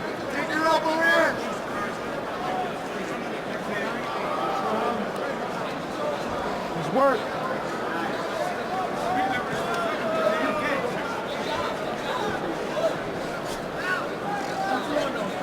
Pushing the armpit. Pushing the armpit. Work. Pushing the armpit. Trying to gain an advantage here is Kampmann. Well, he's got a good position here, but it looks like he's trying to mount. He's inside control. He's got a good spot here to rain down some elbows. Just work. Come on, Mark. Just work. But Drew McFedries, I mean, training with guys like Robbie Lawler and Matt Hughes, nice knees by Mark Kampmann. I'm sure he's been in this position before.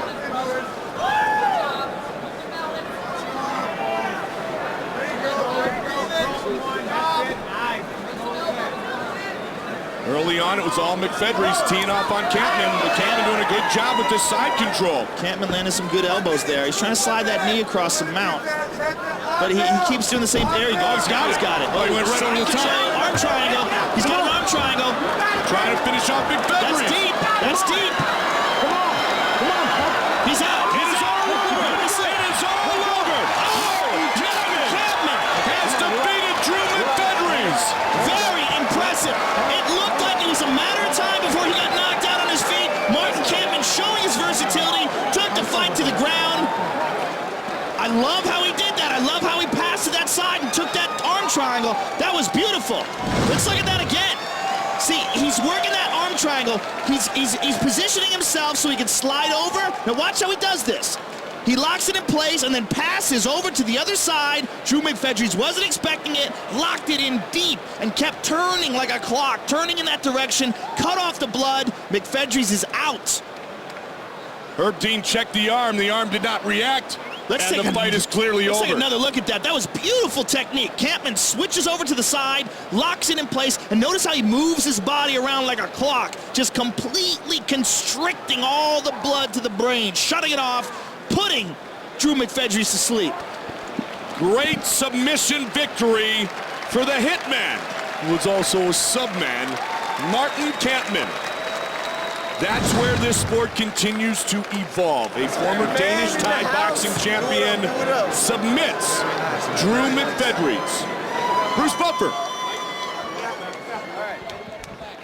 Ladies and gentlemen, referee Herb Dean has called a stop to this contest at 4 minutes, 6 seconds of the very first round. For the winner by submission due to an arm triangle, Martin Hitman Kampmann. We want the California Kid. W-E-C. W-E-C. I've been the man since I was a little kid, and I'm still going to be the man. All I can think about is fighting Urijah and winning this fight. I look forward to spanking the new kid and sending him home with his tail between his legs. I'm not going home a stepping stone or a loser. There's only a few people out there that can be champions, and I'm one of them, and he's not. It's like he's fighting a mirror right now, a mirror with better hands, and that's where his troubles are going to come. I'm going to be gunning for his teeth, and I've done it before. It's very possible he could lose a couple. I hope he tries to stand with me. If he tries to stand with me, he's going to lose. I'm looking to embarrass him. He's got to be humbled, and I'm definitely the guy to do it. We're both ready for a battle. Let's do it. There's a little more fire and a little bit more of intent to kill on this one. Let's take a look at the tail of the tape. Faber 27, Cruz a young 21. Cruz does have the advantage in height by 2 inches, equal on weight, and Cruz has a sizable lead on the reach. But again, Urijah Faber is a handful. We go into the cage. Joe Martinez with the official introductions. And here we go, fight fans. 5 rounds for the World Extreme Cage Fighting Featherweight Championship. Introducing to you first, the challenger, fighting out of the blue corner. He's a wrestling and boxing style fighter. Standing 5 feet 8 inches tall, he weighed in officially 144 pounds. As a professional, he brings an unblemished record into the cage. 9 victories, no defeats, and tonight makes his WEC debut, hailing from San Diego, California. Here is the undefeated Dominick, the Dominator Cruz.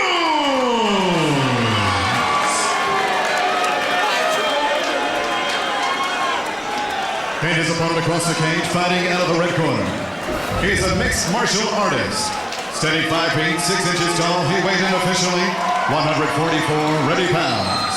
As a professional, he has just 1 blemish on his record and 17 big victories. From Sacramento, California, here is the reigning and defending WEC featherweight champion, the California Kid, Urijah Faber. Referee in charge of the action, Jardine. Gentlemen, we've gone over the rules. Let's have a nice, clean fight. Protect yourself at all times. Follow my instructions at all times. It's for the belt. Let's show these people something.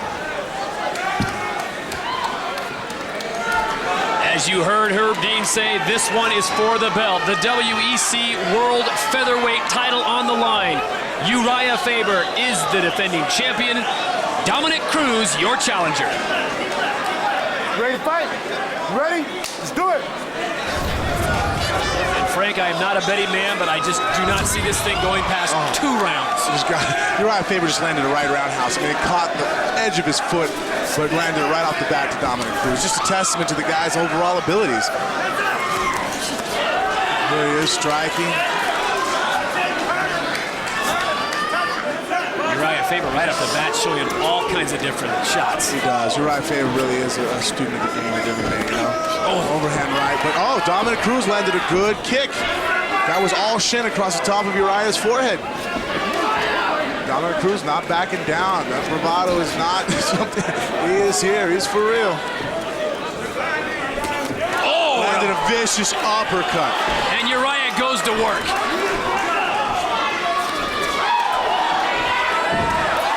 He landed right into a guillotine. Urijah Faber trying to get back up to his feet. Great hips. That's just awesome wrestling there, people. Urijah Faber, the former Division I champion. Counter to a guillotine. Urijah Faber was able to get back up to his feet, but then Dominick Cruz hit a phenomenal little knee tap, passed over. He's stuck in a vicious guillotine right now, though. If Urijah Faber gets that left hand through to his other hand, Dominick Cruz smart, sucking tight on the waist. He's in trouble. He needs to pop his head up. Oh, now this is bad. Bad. Done. Oh, Urijah used it to get him out. He's tapping out. That's it. That is it. How do you like the work of Urijah Faber? The speed and the pace just too much for Dominick Cruz.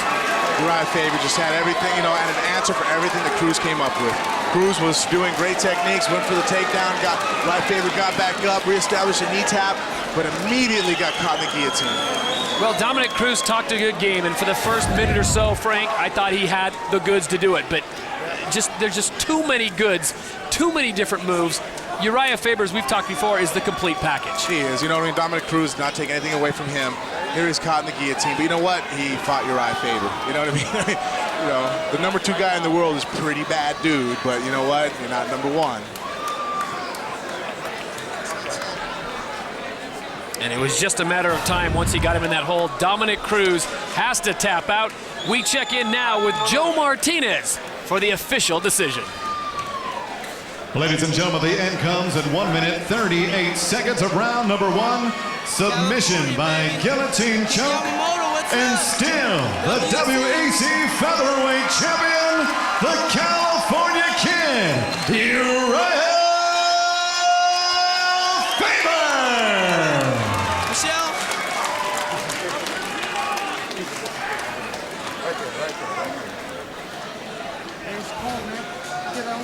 Here with the champion, Urijah Faber.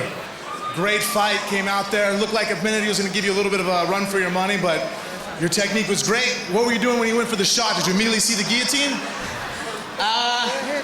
You know, I was ready for whatever was going to happen. Hold on.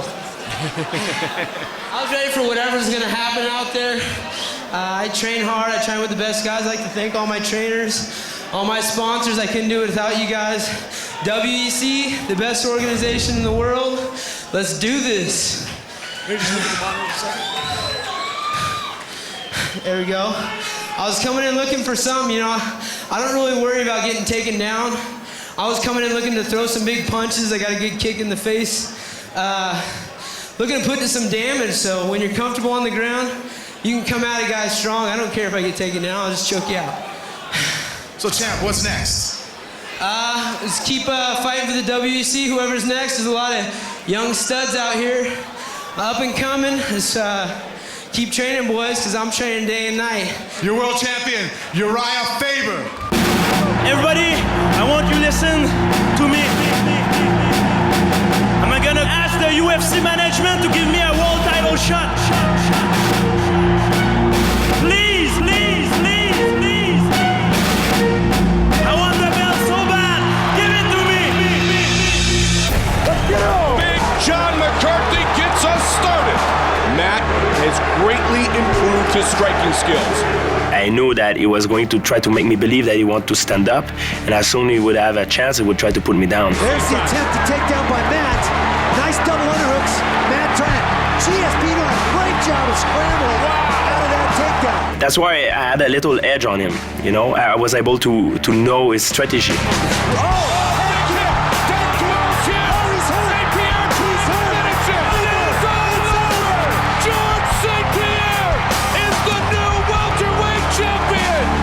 I never had that such feeling in my life, and for me it's a huge accomplishment. Even right now, I don't even realize it.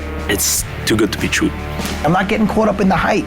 I'm not getting caught up in what he did to Matt Hughes. It's not, you start thinking like that, oh, look what he did to him. I don't care, we're good. He's not gonna do that to me. Oh, the right connect, trying to finish. That's a powerful and brings his opponent very explosive. I've been the underdog before. It's okay if a lot of people don't believe in me because I'm the guy in the cage and I believe in myself and I believe in my skills. He's a lot better than he used to be, and I'm gonna have to take him very seriously. Every round that goes by, every minute that passes, when I shouldn't have lasted that long, I shouldn't be in there in his face fighting, you know, that's when he's gonna realize he's in for a fight and everybody's gonna realize this ain't no joke. He's better than I am in submission, so I'm gonna have to use the right strategy and the right tactic against him, otherwise it's gonna be a bad night for me. You don't gotta be the better striker to outstrike somebody in MMA, you know? He's thinking one thing and I'm doing the other, the fight could be over. I'm gonna let my punches go, even if I like the guy. I mean, it's business. He's gonna know he's in a fight. I've taken some of the best fighters that ever went in the octagon, bell to bell, and I got the experience to pull stuff off. Matt Serra is fighting for the world UFC welterweight title. He's gonna put everything he's got because for him it's the chance of his life. I've been in the game a while. Since 2001, I've been fighting for the UFC. It'll be good to get that recognition, you know? To have that belt. I mean, it's gonna sound cliche, but it will be a dream come true.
extreme talent aside, as a man and as a gentleman, Randy, how do you not love Matt Serra? Oh, absolutely. I mean, he showed the true integrity and warrior spirit of a mixed martial artist during the 4th season of The Ultimate Fighter. He was awesome on that show.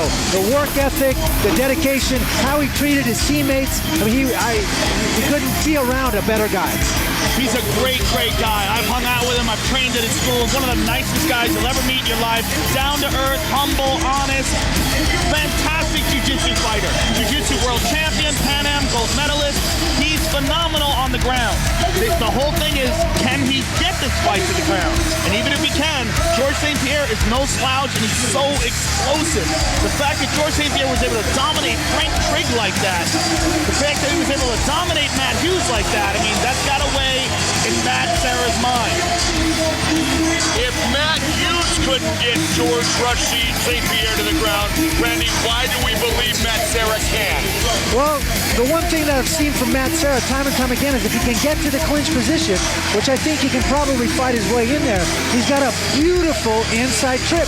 He gets everybody with it. In training, he's got it in just about every single fight he's been in. I would not be surprised to see him inside trip George St-Pierre.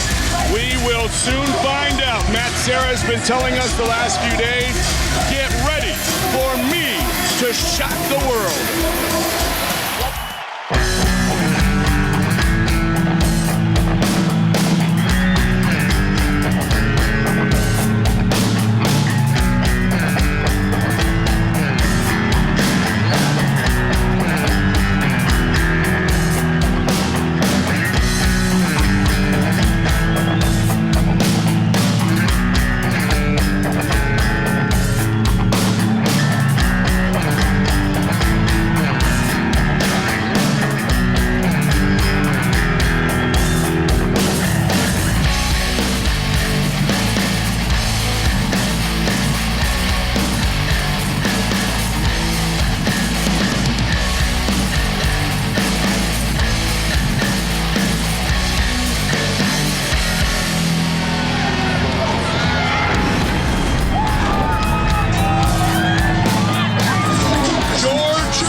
St-Pierre. You won't hear any trash talking. You won't see any forward thinking. You won't hear disrespect or disregard for an opponent, although I know he said that Matt Hughes ticked him off and that he didn't believe that he was a superhero to him anymore, but he never put him down. He never discredited his skills. He is a first-class competitor who may, because this game is crazy, but may truly have the talents and the ability, Joe, to rule the welterweight division for a long, long time. Well, he certainly has the athleticism. He's a very, very gifted athlete. He's very disciplined. As Randy alluded to earlier, he just trains with the best people that he can train with. He's constantly down at Greg Jackson's camp. He's constantly up there in Canada with great wrestlers, working out with David Loiseau, working out with everybody else up there. I mean, he's just, the sky's the limit for this kid. He's only 25 years old. He may not have put him down with his mouth, but he put him down with his left shin. He let his leg do the talking. And that's the kind of guy he is. He's all action. He's going to go in the ring and just put it on the line every single time. And an interesting thought process, a quote that I found dynamic from George St-Pierre coming into this, his first title defense, Randy. He said, in my mind, I'm not the champion. I just see this as another opportunity to be the champ. It's an interesting perspective. I think that's a way for George mentally to keep the pressure off of himself. Everybody's looking at him. He's got the target on his back, walking around with that belt. And this is a way for him to go out there and put it in the right frame of mind so he can just compete and do what he does. Randy, let me ask you this real quick. You've been in positions where people have underestimated you. Chuck Liddell in their first fight, perhaps Tim Sylvia in your fight with him. Do you think that George St-Pierre is in danger of underestimating Matt Serra? Oh, I don't think so. I don't think George is going to underestimate him at all. He saw how well he worked in that season of The Ultimate Fighter. I think he was as impressed as anybody with Matt Serra's character and work ethic. I don't think he'll underestimate him at all. He's not that kind of guy. And guys, as we know, he saw it because he was there. He was one of the trainers. He was there every day, Randy. You were there every day. How much interaction was there between GSP and Matt Serra? There was a lot of interaction, and I think that's one of the things that makes this fight pretty interesting is they spent some time together. They shared technique. They shared philosophy. They have a very strong mutual respect for each other. shoulder, and that's what makes this interesting. And he's such a big 172. That's the other thing about George. I mean, Matt Serra is 5'6". I mean, St-Pierre is a big, giant 5'10". He's broad, and it looks like when you stand next to him that he weighs about 195 pounds. It's kind of amazing that he can make 170.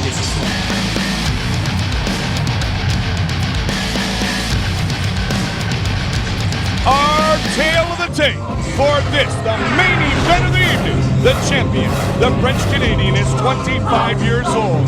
He is 7 years younger than the challenger, Matt the Terra Serra. Serra is only 5'6", and the reach advantage is dynamic and dominant for George Rush St-Pierre, and a 6-inch difference between the challenger, Matt Serra. For the official introductions of this title fight, the veteran voice of the Octagon, Bruce Buffer.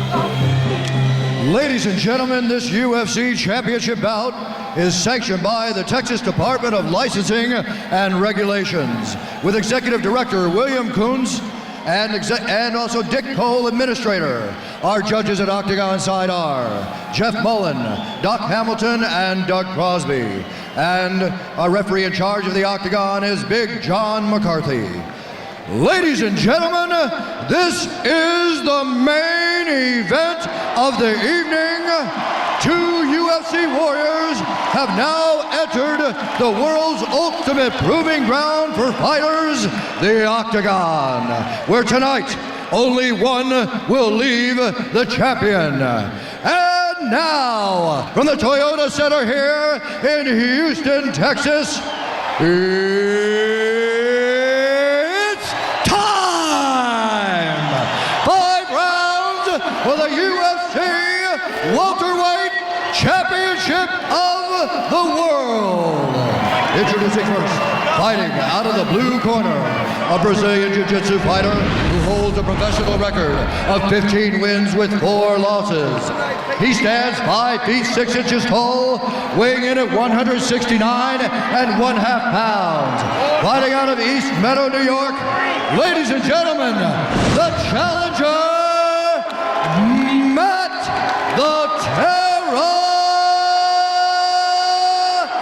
Serra. And now introducing the champion, fighting out of the red corner. This man is a wrestler and Brazilian Jiu-Jitsu fighter who holds a professional record of 13 wins with 1 loss. He stands 5 feet 10 inches tall, weighing in at 169 1/2 pounds. Fighting out of Montreal, Quebec, Canada, ladies and gentlemen, the reigning, defending UFC welterweight champion of the world, George Rush St-Pierre.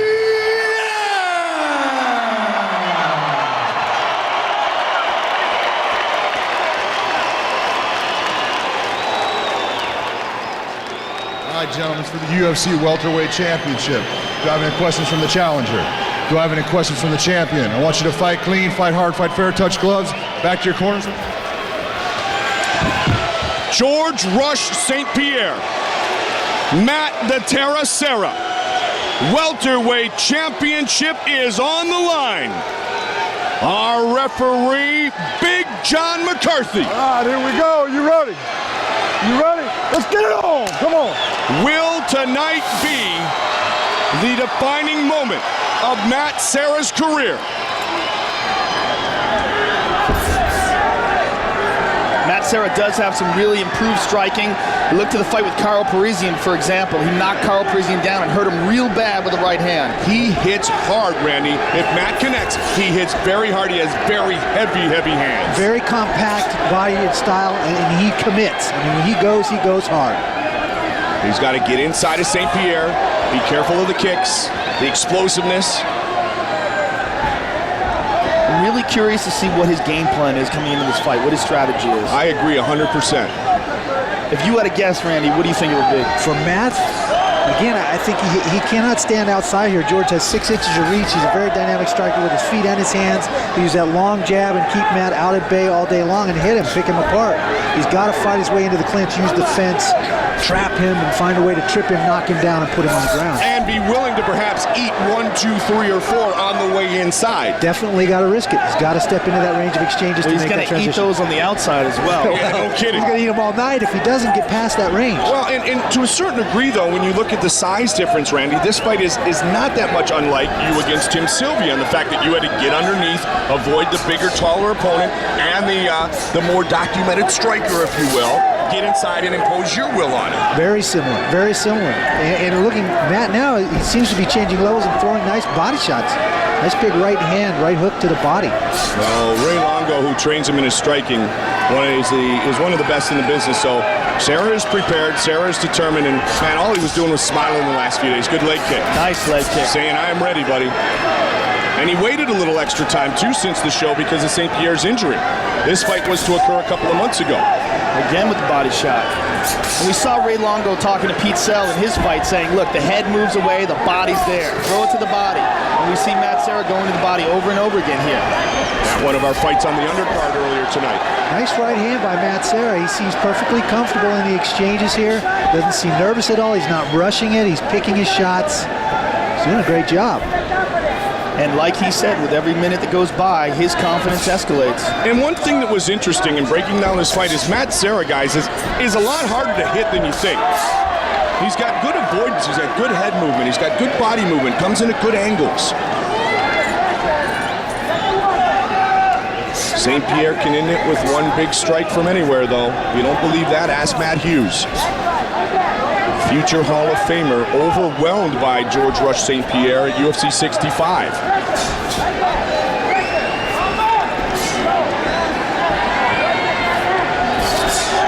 Sarah, I mean, if you look at those two fights, Sarah's doing a better. Oh, yeah. He hurt him again. He hurt him again. He got him again. St-Pierre is buckled. Sarah is going for the finish. Sarah buckles St-Pierre. St-Pierre down again. Sarah is trying to upset St-Pierre. Good Lord. He's hurt him 3 times in the last 60 seconds. It is over. Sarah is the new welterweight champion of the world. That was incredible. He threw a right hook and hit George in the back of the head as George changed levels. Staggered him. He followed it up with another left. Wow! Once he had him hurt, he stayed on him. You know, we talked about his punching power before. That is incredible. Unbelievable. Woo. Matt Hughes, I love it. He looked so comfortable, confident, composed. He wasn't rushed. He didn't seem concerned at all. Wow! Joe, was that when George went down the first time, was that a slip or had he been clipped? No, he got hit. You know, look, Matt Serra's got heavy hands. We talked about it. Let's see how it all started.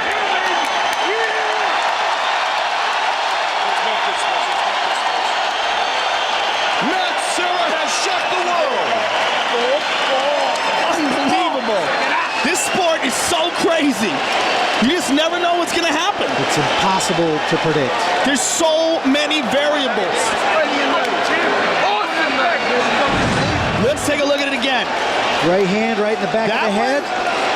It looked like that was a little bit more off balance than anything. But no, See, he that's looks where hurt. That's where I thought the slip was. Yep. When you hit him in the back of the head, you think, guys? I think Matt is so strong that a punch like that just clip in the back. And that one really hurt him badly. Wobbled him. No legs at all on George right here. And Matt continued to come forward. And stayed calm, too. Here's the end of the fight. Mount and just dropping bombs. Wow. Speechless. Unbelievable.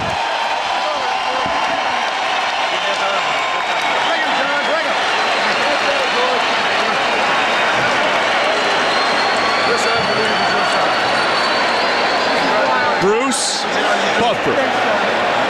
Look at Diaz. Ladies and gentlemen, referee John McCarthy has called a stop to this contest at 3 minutes 25 seconds of the very first round, declaring the winner by TKO. And now, the new UFC welterweight champion of the world, Matt the Terror Serra.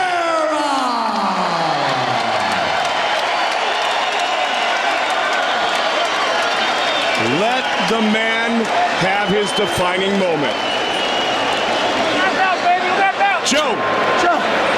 I'm really hungry, man. I was wondering if you and Dana had some humble pie in the back. Oh, we got about a ton of it.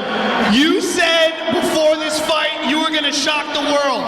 Yeah, man. Matt Serra, UFC welterweight champion of the world. Brother, how does that sound? You know, man, Ray Longo, he's a very patient teacher. You know, I came into this game in 2001, having the floor on Renzo Gracie, my jiu-jitsu. Took me a little bit to get the stand-up down, but Ray threw me in the fryer and he really worked me. So Ray Longo, get over here, Ray. He's such a great help. You know this guy, look at him. Ray, how proud are you of Matt right now? I couldn't be proud of the guy. All I wanted to do was believe in himself and just fight the way he spars. He fought better than he spars. It was unbelievable. He's got great power in both hands. He showed it. He had the heart. He had the desire. That's why he's the champion.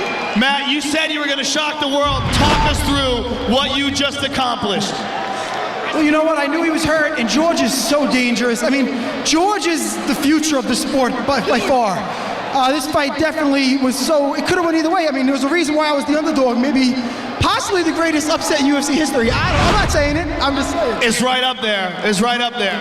But the last time I got someone hurt was Caro, and I pounced on him, but Ray told me if you get him hurt, back up, like Luke did this earlier, and look to land some stuff and finish them off when they're getting their composure, you know, before they get their composure, don't just jump on them and lose position. And I listened to Ray, and it worked out great, bro. Matt, very few people bet on you in this fight. Very few people were picking you to be the winner. You win, you get the victory, you get the sweet, sweet smell of success, the great feeling of being a champion. Congratulations and enjoy it. I said when I went down to Ultimate Fighter House that I was bringing us back to Long Island, New York. I wasn't lying. Everybody in Long Island, my fiance Ann, I love you, baby. The new UFC welterweight champion of the world, Matt the Terror Serra.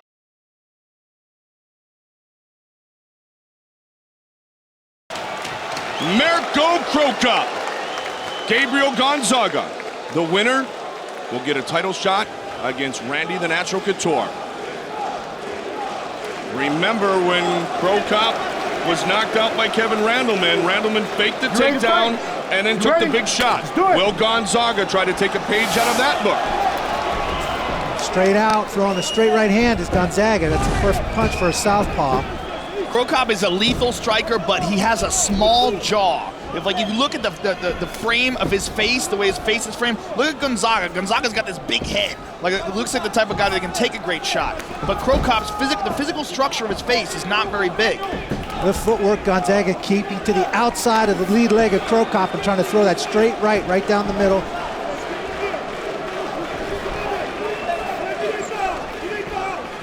Crocup just waits to explode, Randy. Very patient.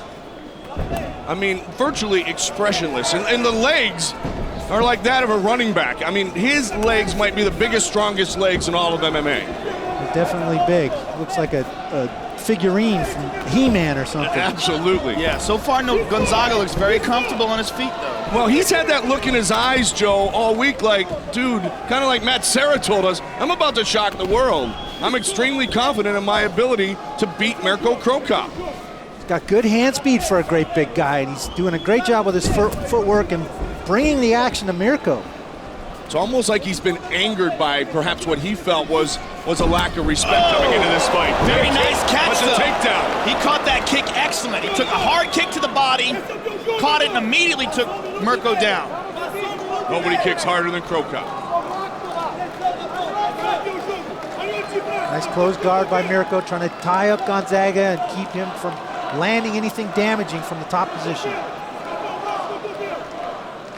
Gonzaga trying to clear his head and posture up so he can bring down bigger shots or bring down an elbow. Joe, in your eyes, how good is the ground game of Mirko Crocop? It's very good defensively. I mean, he can submit guys. Is he going to submit Gabriel Gonzaga? Not likely, but he's very good defensively. He knows how to hold on. Look, he's doing a very good job. In stark contrast to what Elvis Sinisic did against Michael Bisping, he does a very good job at controlling the guy's arms, keeping his hands up, blocking punches, keeping the guard closed, and keeping the guy tight to him.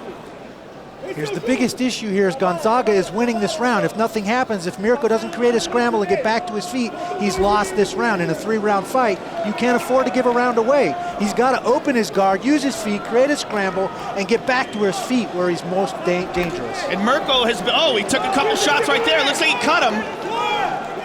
Gonzaga, according to game plan so far. Yeah, he cut him up by his hairline, Joe, on the left side. And that is the difference between fighting in Pride and fighting in the UFC, the elbows. Mirko has been in there with probably one of the most devastating ground and pound guys, if not the most devastating in the world, in Emelianenko Fedor. And he survived that without getting stopped. He was also in there with one of the best submission guys in Nogueira.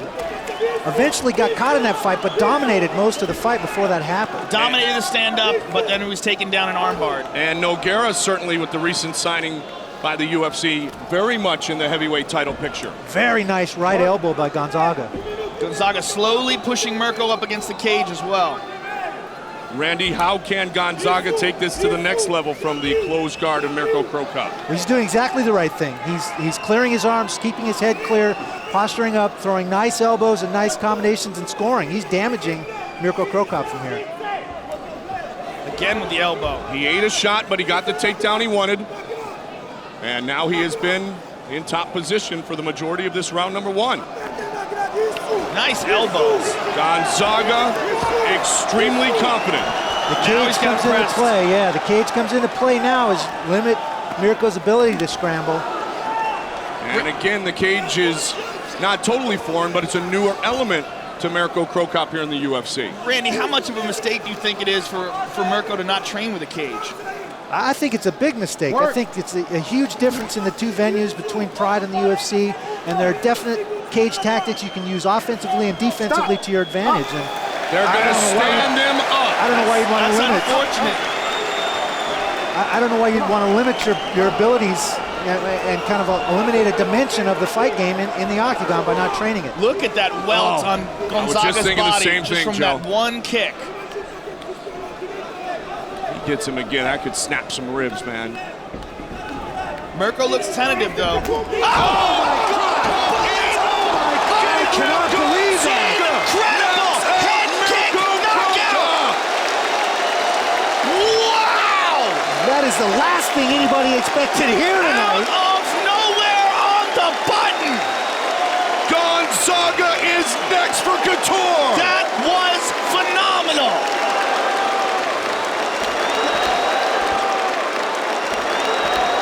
Wow, did that come out of nowhere? Look at this! Boom! On the button! Complete! Total shock! Took a page right out of Mirko's book. I mean, Mirko couldn't have done that any better. He drops his hands, bang! Right on the temple, out cold! Oh, Mirko's knee. And look at his leg backwards! Look at how he fell back! If we can see that angle again, look at how his leg is twisted underneath him after he got knocked out. Watch the head kick. Out on his feet. Oh, look at his leg is twisted underneath him. We are beginning to expect the unexpected here in the octagon. And again, many did not expect this. He might have a serious knee injury to go along with that because his knee was bent back at a very bad angle. That is not looking good. Look at it again. Here he is. Knocked out. Watch the head kick. Now watch as his knee goes back. Watch as he falls. Let's take a look at it one more time. Left hand Here's drops. the kick. On the button. Out cold. Now look at his leg. Boom. It goes under him. Oh, look at that angle. Oh, look at the ankle too, Joe. Not just the leg, the ankle knee and the twisted. ankle are that he could have suffered a serious injury there.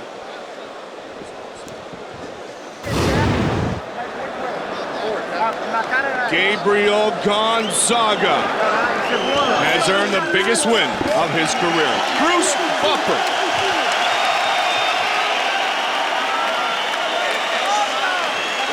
Ladies and gentlemen, referee Herb Dean has called a stop to this contest at 4 minutes 51 seconds of the very first round, declaring the winner by knockout, Gabriel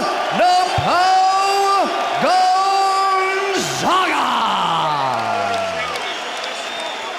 It is Fightful from UFC Fight Pass. Again, I'm TJ DeSantis. Thank you for hanging out with me as we dive through the archive that is the world's largest combat sports library. Back-to-back upsets. We saw Matt Serra beat George St-Pierre and Mirko Krokop kind of getting murked against Gabriel Gonzaga. It was not a great time for the Pride guys to come over to the UFC. It was turbulent, to say the least, when they finally made the move over. All right, let's keep going here. I'm looking at what I got here. Oh, this is a good fight. This is a fun fight. It's also a scary fight. Two of the scariest dudes that could ever step foot in the UFC's octagon. One was the Dean of Mean, which is a great nickname, Keith Jardine.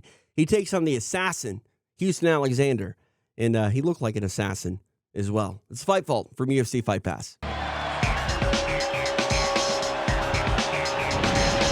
35 years old from the fighting city of East St. Louis, Illinois. Now working out of Omaha, Nebraska. This man has been fighting in the smaller shows and the smaller clubs for a long time. He's a DJ at a hip-hop station in Omaha. He likes to lecture elementary students on the hip-hop culture, but he likes to come into the octagon and into the world of mixed martial arts and knock people out. Yeah, I'll tell you what, I have never seen this guy fight before, but at the weigh-ins, this man had the most impressive physique of any of the guys fighting. He is solid as a rock, shredded at 205 pounds. He's a very muscular, powerful-looking guy, and if that translates into power and punching and submission techniques, keep Jardine's in for a tough night. His first loss in his career was in his very first fight.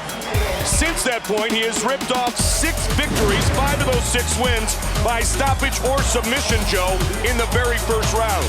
Well, I've heard some great things about this guy. I've heard great things about his punching power and his tenacity, and it's I think it's going to be an exciting fight. He's a very natural athlete who says, hey, I waited all my life for this opportunity. I'm 35 years old. I'm in the big show now. I didn't turn professional till age 29, but I'll take the quick express train, and he can be on the quick express train if he defeats a contender like Keith Jardine. Yeah, I mean, this is an amazing opportunity to jump way up the ladder very quickly.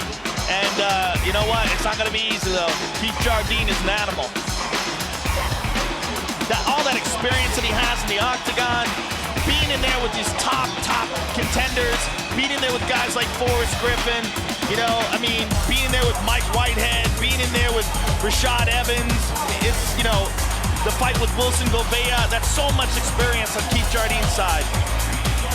Houston Alexander, welcome to the UFC.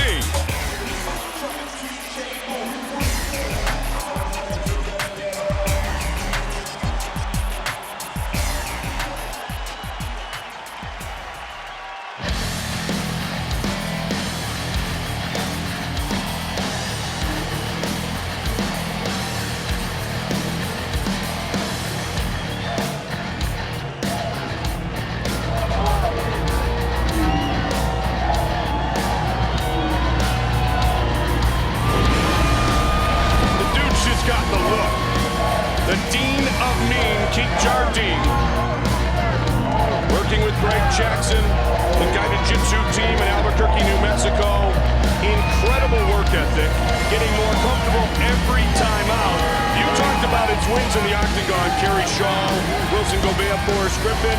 Dana White, UFC president, actually thought that Jardine, even though he didn't get the decision, should have gotten the decision in his fight against Stephen Bonner. So you could be looking at an unbeaten Keith Jardine since coming off the Ultimate Fighter 2 and the loss to Rashad Evans. Yes, and I actually agree with Dana White. I thought it was a very close fight, but I do think that Keith probably should have got the nod. I think he landed the more damaging leg kicks. He's got very good leg kicks. He's a tough guy. He's got a great chin. He's got good submissions, although we very rarely see him use them. He comes from probably one of the top 2 or 3 best camps in the world. Greg Jackson's camp out of New Mexico. mean, Greg Jackson, I don't know what he's got those guys doing down there, but he is a phenomenal coach, and Keith Jardine is one of his best students. He's as tough as they come, and like you said, man, he's got the look. He lost to Rashad Evans by unanimous decision in the Ultimate Fighter 2. Rashad, a true contender at 205 as well now, set to fight Tito Ortiz in a couple of months. Rashad is his teammate. We'll see if somehow they meet somewhere down the road. But right now, Jardine wants to make another step towards a title shot here in the UFC's light heavyweight division. Jason Lambert would like to do that. Dan Henderson's going to get a chance to do it. The only thing that concerned me about what he said in his pre-fight introduction is that he's angry that he has to fight Houston Alexander. And, you know, we've seen many, many times what happens when a guy takes his opponent lightly. I hope that he's not taking Houston Alexander lightly. Our tale of the tape for this light heavyweight showcase. Adin Amin, 4 years younger than his opponent tonight, Houston Alexander, the assassin, making his UFC debut. Jardine does have a slight reach advantage. For the official introductions, once again, here's Bruce Buffer. Ladies and gentlemen, this fight is 3 rounds in the UFC light heavyweight division. Introducing first, fighting out of the blue corner. This man is a mixed martial artist holding a professional record of 6 wins with 1 loss. He stands 6 feet tall, weighing in at 202 pounds. Fighting out of Omaha, Nebraska, Houston, the Assassin Alexander. And now introducing his opponent, fighting out of the red corner. This man is a mixed martial artist holding a professional record of 12 wins with 3 losses and 1 draw. He stands 6 feet 2 inches tall, weighing in at 205 pounds. Fighting out of Albuquerque, New Mexico, he's the Dean of Mean, Jardine. And when the action begins, our referee in charge of the octagon is Steve Mazzagatti. Steve Mazzagatti, the referee. The beautiful Ariani. Set to get us started for Houston Alexander and Keith Jardine. There's Ali. All right, you ready? You ready? Bring it on, come on. Here we go. Second fight of the night here at UFC 71. Quick touch of the gloves. Jardine wants to come out swinging. Different look with the hands of Jardine here. That's the chimpanzee approach. Good right hand by Jardine right away. Former bounty hunter, Keith Jardine.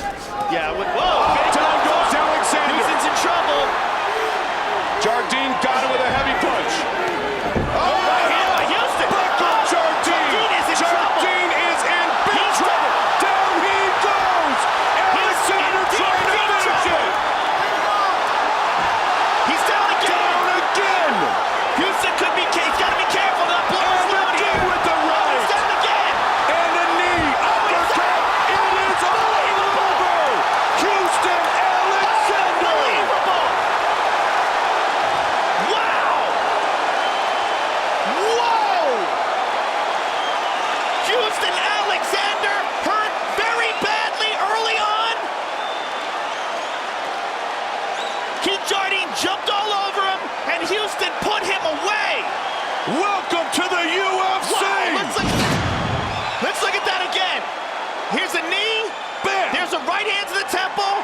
Right uppercut hurt him bad. That's when it dropped. Here's another uppercut. That was it. That one planted him. Wow. What a tremendous upset and a tremendous victory for Houston Alexander. And like we were saying before, I hope he didn't take this guy lightly. We knew coming in that Alexander hit very hard. And when he connected with the right, he absolutely rocked Jardine. You know, Jardine said before this fight that he was upset that he had to fight Houston Alexander. And you know what? In this crazy sport, you can't ever think that way. You can't take anyone lightly. Jardine has been defeated. There are so many tough guys out there now. Bruce Buffer with the official decision. Ladies and gentlemen, referee Steve Mazzagatti has called a stop to this contest at 48 seconds of the very first round. Declaring the winner by knockout, Houston, the Assassin,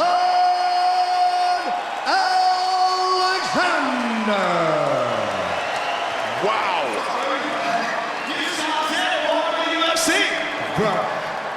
Thank you very much. That was a tremendous upset victory. Now, did it bother you that Keith Jardine said that he was upset that he had to fight you before this fight? No. I know what type of ability I have. Nebraska's in the building. Carlos Condit, he is the champion, and Brock Larson, he is the challenger.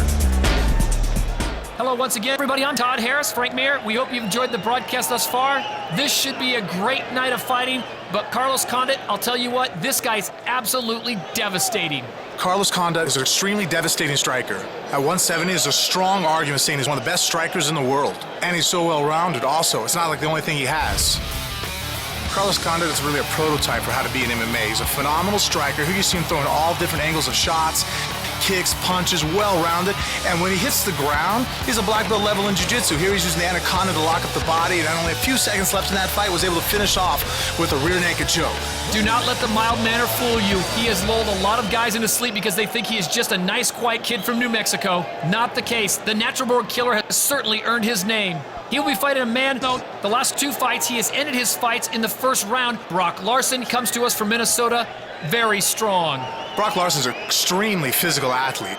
Strong striker, great boxer, not as versatile as the champ, but very powerful basics with his hands. And once he hits the ground, Dave Camarillo-style jiu-jitsu, guerrilla jiu-jitsu, he uses a combination of great basics and phenomenal power. Just a great combination of what his attributes are in life. Let the attack begin. I have the WEC title belt. I am where everybody wants to be. I've been eating, sleeping, drinking Condit. I mean, it's all I think about, and he's not going to be able to stop me. I bring everything to the table every time I fight. I go out there and go balls to the wall, 100%. I'm trying to finish my guy. I'm going to take Carlos' will away from him. I'm going to take his will to fight, and he's going to want to tap. I am the best 170-pounder in the WEC, bar none. Me and him, we're going to war. If he wants this belt, he's going to have to come and take it from me. I'm going to take Condit down, beat him up, first round, win that belt, make it look easy. Brock's coming for the gold, but this belt's locked up, it's mine. I'm keeping this.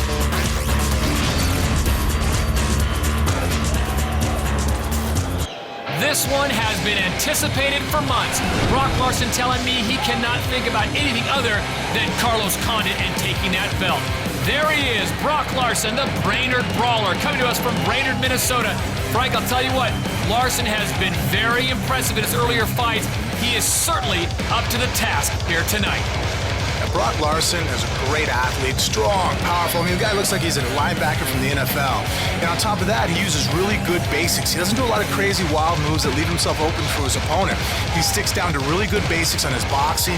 He uses the southpaw stance with a very powerful straight left, comes right down the pipe with it. He's knocked out quite a few guys with that. Good sound basics in his wrestling. He doesn't leave himself open, doesn't leave it neck, doesn't try to get too much hip to hip together and get thrown. And once he hits the ground, he doesn't use a lot of extravagant moves. Once again, it's just real basic, rip your shoulders, choke your, tear your head off type jiu-jitsu. Well, there you see the information on Brock Larson. The last two fights, he ended them in the first round, so he is well rested. But he has told me on multiple occasions all he can think about is taking that belt away from Carlos Condit. Now entering the cage, it's Brock Larson from Brainerd, Minnesota. And you think about Larson and Condit, 41 wins between the two of them. He is now completely focused on this one fight and getting that belt from Condit. This fight's very unlikely to go the full 5 rounds. So the challenger, Brock Larson, is inside the cage. That means it's time to bring in the champion. Carlos Condit, the natural-born killer from Albuquerque, New Mexico. The look says it all. Frank, we talked about this guy the first time we met him.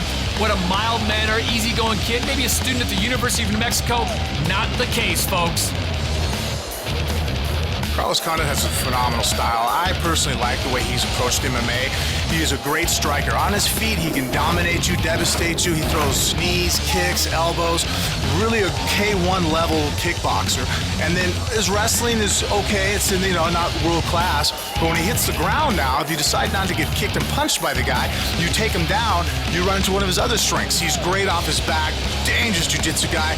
Guillotines, triangles, arm bars. This guy can really finish a fight quickly off his back or from his feet. As we take a look at the tail of the tape between these two fighters for this championship bout, it goes down like this. Carlos Condit, 23 years of age, 6'2", 170 pounds, and a 76-inch reach. For the challenger, Brock Larson, he's 29 years of age, 5'11", 168.5 pounds, and there you see his reach. These guys are tailor-made for each other. Both of them devastating fighters. They are set to go. We go inside the cage. Joe Martinez has the official introductions. This is the moment we've all been waiting for. 5 rounds for the WEC Welterweight Championship of the World. Introducing to you first, fighting out of the blue corner, he is a guerrilla jiu-jitsu style fighter who enters the cage tonight blemished just one time as a professional. In 22 bouts, he has 21 victories, just 1 defeat, and stands 5 feet 11 inches tall with an official weight 168.5 pounds. Fighting out of Brainerd, Minnesota, here is the challenger, Brock Larson.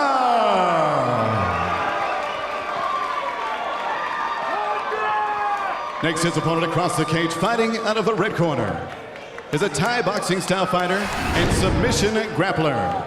As a professional, he has compiled an outstanding record, 20 victories, just 4 defeats, standing 6 feet 2 inches tall and weighing in officially 170 pounds even, fighting out of Albuquerque, New Mexico. He is the reigning and defending WEC Welterweight Champion of the World, the Natural Born Killer, Carlos Condit. Referee in charge of the action, Steve Mazzagatti. All right, gentlemen, this is the welterweight championship. We all expect a good, clean, fair fight. You need to obey my commands, protect yourself at all times. Hook them up. Good luck. I am fearful sitting ringside. Brock Larson and Carlos Condit locked eyes. They did not take their gaze off one another. This is going to be pure fury. Wow. I think that's the most intense there's a stare down, and then there's a stare down I've ever seen. But there certainly is mutual respect there, Frank. They know what each other can do. It's a title fight. One's a champ, but one's a challenger for a very good reason.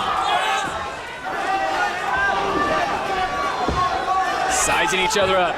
Carlos Condit in the red trunks, Brock Larson in the blue. See Brock Larson looking to take this fight down to the ground. I feel he's stronger ability to pose his will down there on the champ. Carlos, I look to see him taking this, keeping on his feet. Let's see now the power difference. And I think the power difference, you've got to give it to Brock Larson. Carlos Condit is so slick, and he has mastery of jiu-jitsu and judo, all that, but Brock Larson right off the bat. Yeah, Brock Larson is just a hard-nosed, powerful athlete. There he is, locking up the choke. See if he jumps over the hips. Carlos Condit, I think, has already identified the choke. He's keeping the arm in. But see what he's doing right there by driving the shoulder in? He's smothering down Carlos Condit. Carlos Condit coming off a serious AC separation in his shoulder. Told me, though, yesterday, though, he is 100%. It will not be an issue. Well, to defend this choke that he's getting set up into, he needs the shoulder to be good. So that was a good test of it right off the bat. Carlos Condit pulling him in the guard. Very dangerous from his closed guard. Long, rangy. Yeah, watch those up kicks, there too. Goes. Those up kicks to a triangle right there. Brock Larson, though, equally dangerous on top. Frank, I don't see how any way possible this goes 5 rounds. This might not make it out of the first round. They are so evenly matched with opposing styles. This will be a fantastic chess match here in the world of MMA. It's an armbar attempt here. Look at this. He's gonna switch over quick. Oh. And look at Brock Larson immediately goes to throwing leather right off the bat. Carlos Condit did a good job of trying to set that arm up there. See, he's doing it again. There it goes. Set the armbar up. Set it up. Good. Oh, he's in that armbar. He's in there deep. Can Brock Larson escape? Carlos Condit has it in deep. Big armbar. Oh, it's deep. Fight's over. That's it. What an armbar. That is it. Are you kidding me? The natural-born killer gets an armbar on the Brainerd Brawler, and that is it. I wouldn't have believed it if you hadn't have shown it to me live. Carlos Condit once again climbs the cage of victory. As we look at it one more time, Frank, set it up. He did. He had the armbar coming up high. He was going for it. Brock Larson picked him up, but that's not a way to defend the armbar. Stretched his hips out, going here for the break. Beautiful armbar. For the official decision, we go inside the cage. Joe Martinez has that decision. Ladies and gentlemen, the end comes 2 minutes, 21 seconds of round number 1. Submission by armbar for your winner, and still WEC welterweight champion of the world, the natural-born killer, Carlos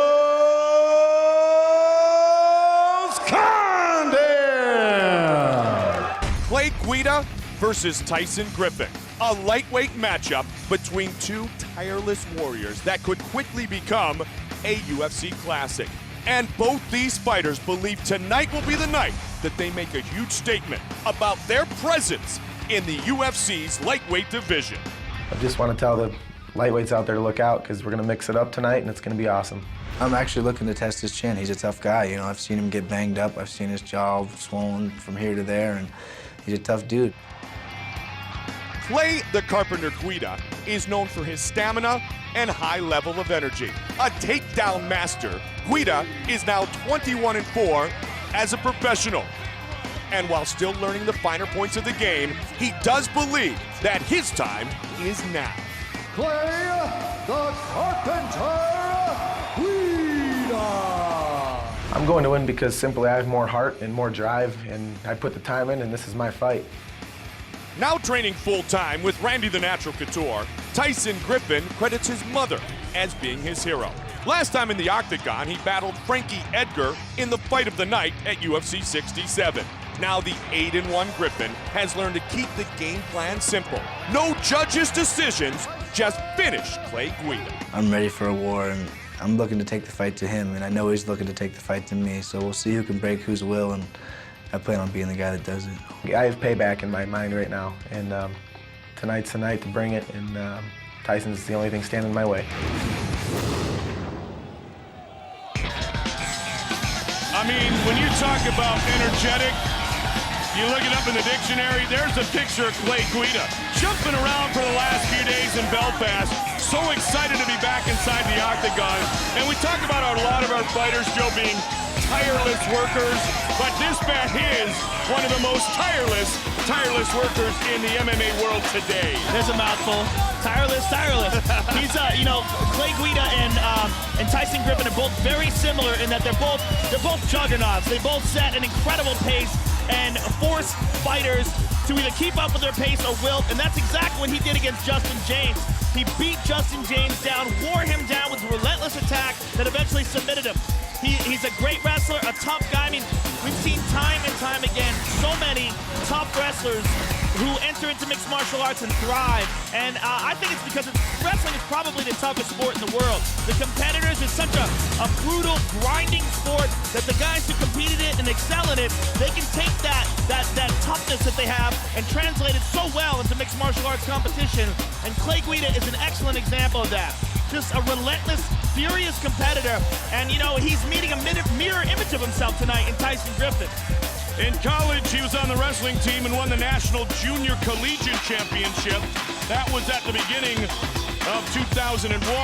He has held many lightweight titles in smaller organizations, 21 victories in all for this, what he says, was the 60-pound weakling in Pee Wee football, but he's made up for his size with his heart, with his conditioning, and his constant attack mode. His last fight in the octagon was a close loss, unanimous decision loss to Dean Thomas, and no shame in that. Dean is one of the finest guys at 155 pounds, and I'm sure, he might be taking some extra punishment right there from his teammates, but I'm sure he learned from that defeat. You know, getting in there with a tough and well-rounded guy like Dean Thomas has got to do world of good for his experience, and I think we're going to see a great Clay Guida tonight. He looks pumped. Longtime wrestling coach and hero Dan Gable, one of his mentors, Joey Gilbert, his training partner, who was actually BJ Penn's first UFC opponent, and a four-time Illinois State High School champion himself, will help to lead, he hopes, Clay Guida to another win here tonight, this one being in Northern Ireland.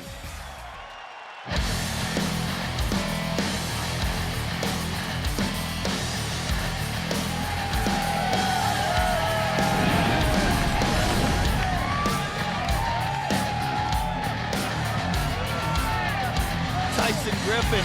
This guy is one tough, dangerous dude.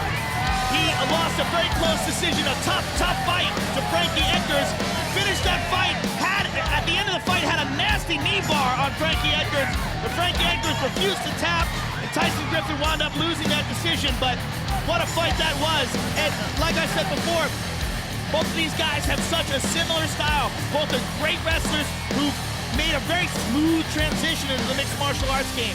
Tyson Griffin has some great submission skills. He's a relentless, right there, the man. Randy Couture in his corner.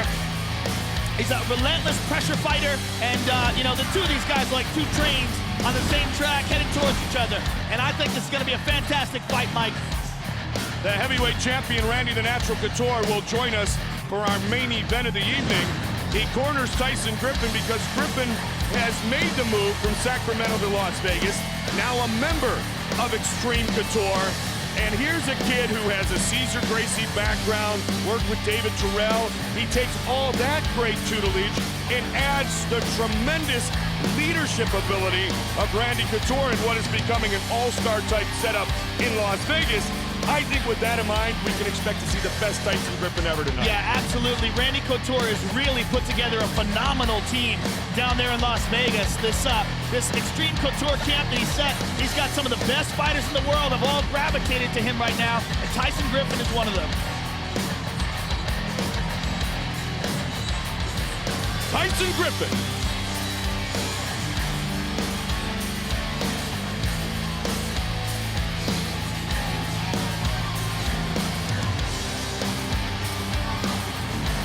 Our tale of the tape for this lightweight fight from the Odyssey Arena in Belfast, Northern Ireland.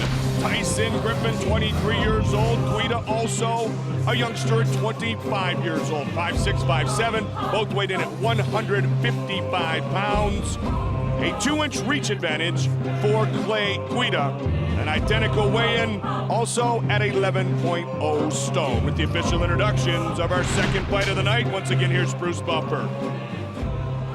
Ladies and gentlemen, this fight is 3 rounds in the UFC lightweight division.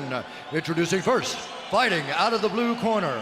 This man is a freestyle fighter, holding a professional record of 21 wins with 4 losses. He stands 5 feet 7 inches tall, weighing in at 155 pounds, 11 stone. Fighting out of Johnsburg, Illinois, Clay the Carpenter Guida. And now introducing his opponent, fighting out of the red corner. This man is a mixed martial artist, holding a professional record of 8 wins with 1 loss. He stands 5 feet 6 inches tall, weighing in at 155 pounds, 11 stone. Fighting out of Las Vegas, Nevada, Tyson Griffin.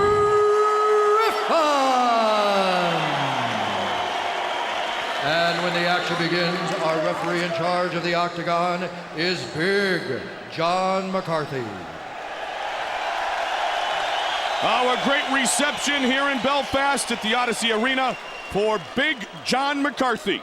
Lightweight matchup set to begin. All right, here we go. Are you ready? You ready? Let's get it on. Come on. Let this place be energized by the lightweights. Guida in the white and black trunks. Griffin in the black trunks.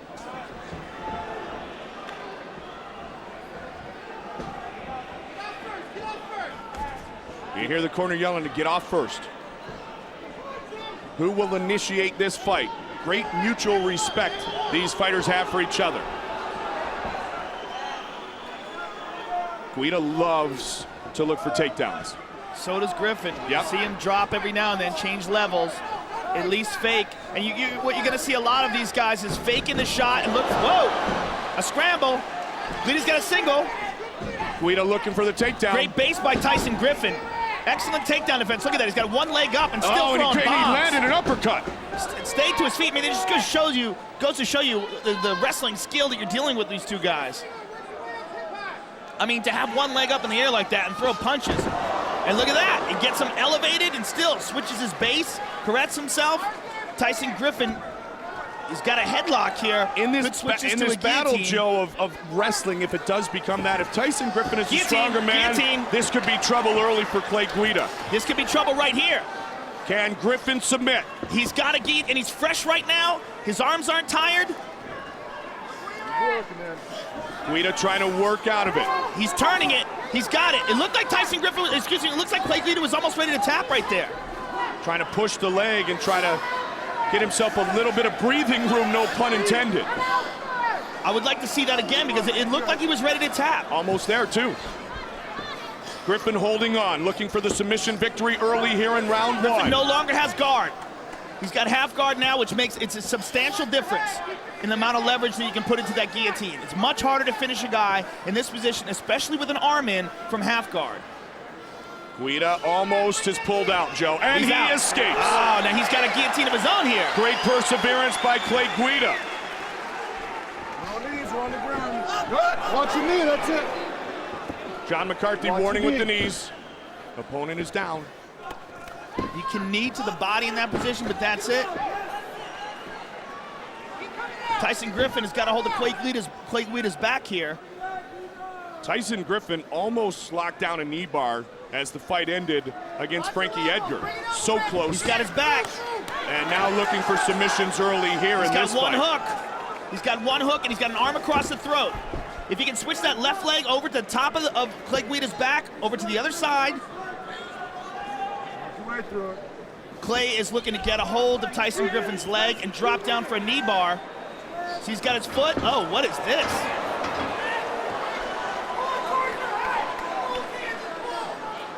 Under 2 minutes remains in the first round. This is an interesting little scramble here. Guida trying to get a little bit of control, but Griffin has been relentless so far against Clay Guida. Both these guys.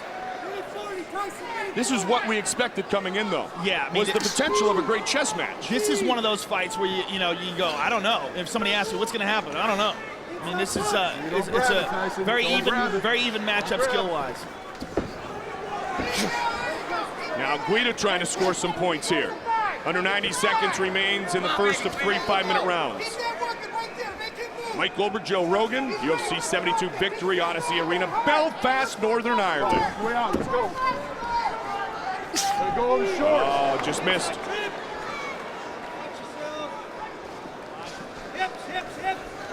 Guida showing great flexibility. Oh, good right hand left hook by Tyson. And a combination return by Guida. Guida coming forward now. Guida wants to open up. Good jab by Tyson Griffin. Guida shoots. Good sprawl by Tyson Griffin. We've seen great takedown defense by both of our fighters here in round one. It's one of the things, Mike, that makes these wrestlers, these great wrestlers that are entering into MMA so exciting, especially when they fight each other. I mean, it's so difficult to take these guys down. Griffin doing a good job with his jab, Joe. And an uppercut. And kick. He set up those combinations with a couple of jabs that were very sharp. Guida's got a hold of a leg, but those legs are tree trunks.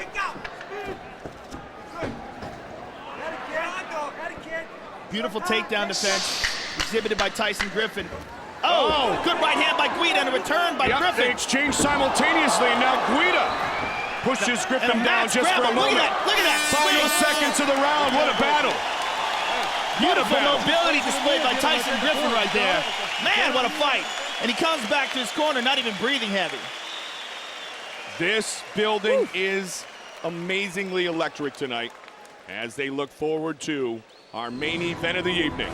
Later tonight, it is Rich Ace Franklin hoping to continue his run back to the middleweight championship against the always tough Yushin Okami.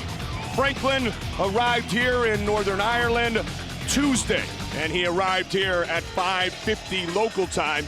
This afternoon he was very loose, very conversational. Yushin Okami, 5 minutes later, entered the sold-out Odyssey Arena here in Belfast, and this man has been on a serious tear inside the octagon. That's our main event.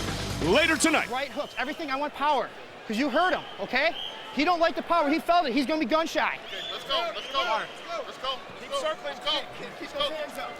The recovery ability of these athletes, Joe, is off the charts. Well, what was really amazing was that was a furious pace, but Tyson Griffin went back to his corner. He wasn't even breathing heavy.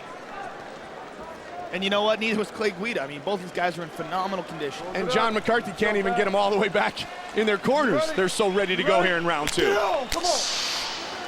Attack, attack, attack, both men in round one. Tyson Griffin comes out swinging. He worked his jab well at the end of the round, Joe. Did Tyson Griffin.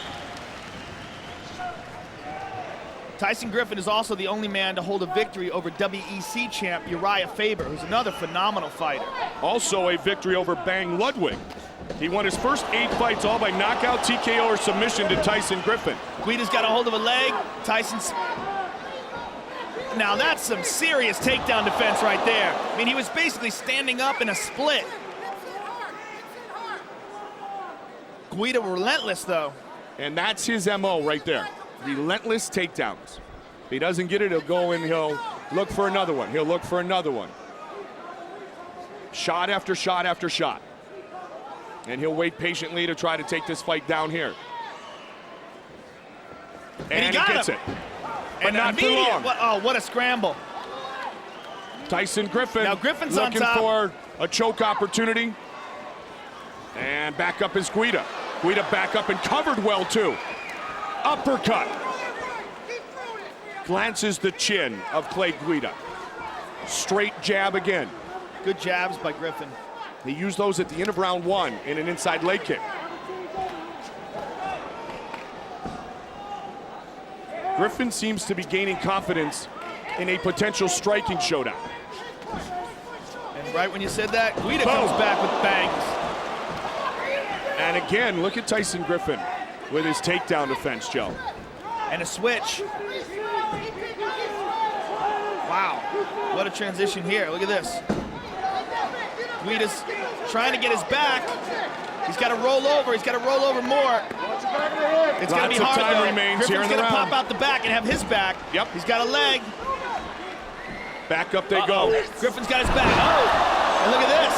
We're seeing the entire display of skills and the skill set of these fine fighters here tonight.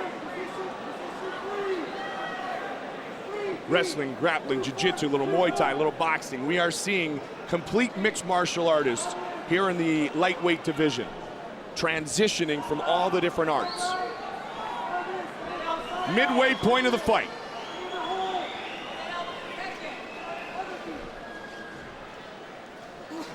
Guida's got a leg, but in doing this, he's going to give up his back. And then, oh, Guida's on top. What a roll. This is crazy. It's a knee bar, knee bar. Looking to spin to it. Can he get it from here, Joe? He's got it. He's got it. It's just a matter of whether or not he can tap him. Oh, taking some serious shots in the back, trying to finish. Look at this. Griffin just hammering away. Clay Guida can take these, though. Wow. Unbelievable position here. Deep knee bar. Tyson Griffin doesn't look like he's going to tap, though. He's got to be careful as he's turning his body here. This could turn into a heel hook, which is even nastier. Now he's got a leg lock, and he's got a heel hook. Clay Guida spins out. He went the right way. How about now Clay Guida This is continuing to try to finish that submission. And Clay's got Tyson's back. He's got one hook. He's got both hooks. Guida trying to take over here in round 2. He's got to flatten Tyson out. Tyson's going to pop out the back if he's not careful and dump him on his head. Clay's got to hold on here. Reminiscent of Matt Hughes, Frank Trigg here. Wow, this is a crazy fight.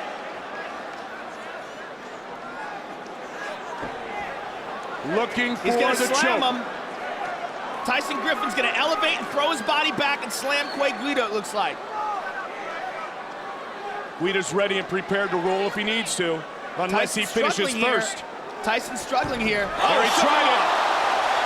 You knew it was coming, Joe. Yeah, I knew he was gonna try to shake him one way or another, and the way he was gonna try is an explosive.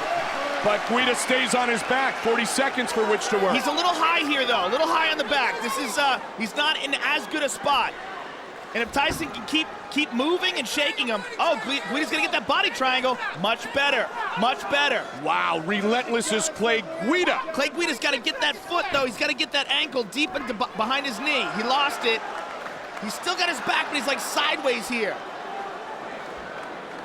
This is as back and forth a fight as we have seen in a long time. This is going to be much easier for Tyson to turn his body towards his right Final and pop seconds. out in Clay Guida's guard. Yep, final seconds of the round, Joe. Headed to the third and final round here in Belfast. Man, what a crazy fight this is. This is an absolute mixed martial arts clinic. And Clay Guida's jumping up and down in between rounds in his corner. And that's how pumped this guy is. He's got to feel very confident after that performance in the second round. Hey, that's your fight. You throw that right every time, all right? It's going to connect. He backs up. Every time he throws any combinations, his left hand goes down. I don't care if he jabs, he kicks. All right, that overhand right. Let's look at some of that action again. You're throwing a nice head fake, he's buying it, and then you're not following it with it. And here's Tyson Griffin, gets Clay Guida's back, dumps him in this suplex, but Clay Guida winds up on top. I mean, it just shows you how tough these guys are. Look, he's got the knee bar, turns it, straightens it out. Tyson Griffin on top. Look at the hyperextension in his knee here. And Tyson Griffin just throwing bombs on Clay Guida's back there. Now, Clay Guida has Tyson's back, tries to shake him off, but Clay Guida stays on to finish out that round on top. Very, very exciting fight. Ariani tells us it's round 3. Here we go, you ready? You ready? Griffin. Let's get it on, come on. And Guida. Third and final round. Close fight, too, on the judges' scorecards, Joe. Yeah, very close. I think I would give the first round to Tyson and the second round to Clay. I agree. But So both the fight rounds, is up for grabs. Both rounds very close and very exciting. You heard Randy Couture in the corner of Tyson Griffin say he's going for the head fake. You've got to finish him. Finish your transition, finish your combination. It's hard to believe that Clay Guida can even see past all that hair.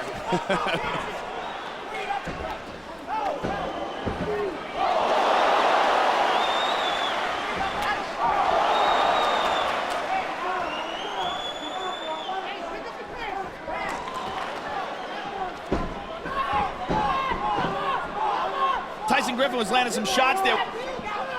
He got a good knee and a couple of good punches in. May gain himself Good a couple uppercut. of much-needed points here early in round 3, Joe. Good leg kick by Griffin and a counter right hand by Guida. Now the jab by Guida. See if Griffin goes back to the jab that was effective before. Good shot by Guida. He's got a hold of that leg. He's never been able to take him down full. What he's been able to do is take him down in the transitions as these guys are scrambling. Neither one of these guys has actually been able to take the other guy down with just a regular shot. And that just shows you how technical this fight is, that they're exchanging positions and looking for the advantage. Guida's got him down here. And then, but you know, it's so fleeting for a second, and then Tyson's scrambling. If you're looking for a tape And he rolls. to tell people, Joe, what mixed martial arts is all about, this would be a good one right here. Yeah, look at this. That's good like that. No hand down, there you go. Elbows from Tyson Griffin. What a bizarre position this is. He's got a heel hook. I don't think he's in the right position for this, but he is in the position for an inside heel hook or and an a couple of ankle lock. hammer punches. The hammer fists are raining down. Oh, and right back up is Guida. Don't touch his And push Guida's out. got to spin off. Oh, great back fist. And again. McCarthy just telling Guida to let go of the fence. That was what the warning was. Throwing back fists a moment ago was Clay Guida. Guida on both top connected. In Tyson's half guard. 2 minutes, 32 seconds remains in the third and final round. Now, if Guida can stay on top and do some damage here, and as soon as I say that, Tyson stands up. Well, the fight between Tyson, Griffin, and Frankie Edgar was a memorable, fast-paced look fight at that this. night, and this is equally as impressive. He transitions to the back, and immediately Griffin rolls to guard. This is crazy. He's got a hold of his leg again. Guida's starting to take over just a bit here Guida in pulls round it out. 3, at least Guida for now. mounts. Guida mounts. He's got half guard. Half guard now. See if he can pass. If Guida can stay on top, he can eke out this decision. Trying to get that left leg out of guard. He's got a get to minute the full 49 mount. seconds. If he can stay on top, I think he can win this fight. But that's a big if. Well, the thing is, as you saw, Joe, Griffin was so good at scrambling early, but now the cardio's down a bit. Now it's that much more difficult. Good elbow from the bottom by Griffin. Elbow! Body Guida punch trying to by answer. Guida. Looking to pass again. Tyson Griffin with that Cesar Gracie Jiu-Jitsu background doing a good job of keeping Guida in his guard. But Guida throwing punishment anyway. Every time Guida grabs a hold of those legs, it gives Tyson a chance to scramble and move. Looks for the up kick. Wow, hammer fist by Clay Guida. Guida looking to pass here. Looking for side control. He's almost there. Griffin's got an outstanding guard. This may be the difference in this fight right now, the last 30 to 45 seconds that Guida has turned in, if he can maintain this position. Clay Guida looking to pass again. He's in half guard here. We said this kid is in superior condition, and you see it displayed here with this furious pace still nearly the entire 15 minutes into the fight. 20 seconds remain. Oh, Tyson Griffin trying to roll here. 15 seconds remains. If Guida can stay on top, I think he's got this fight. Joe, we said going into the third round it was still anybody's contest in which to reign supreme, and Guida has taken over. Guida's going off. Guida trying to cement the victory. Wow, we'll find out if he has. What a battle!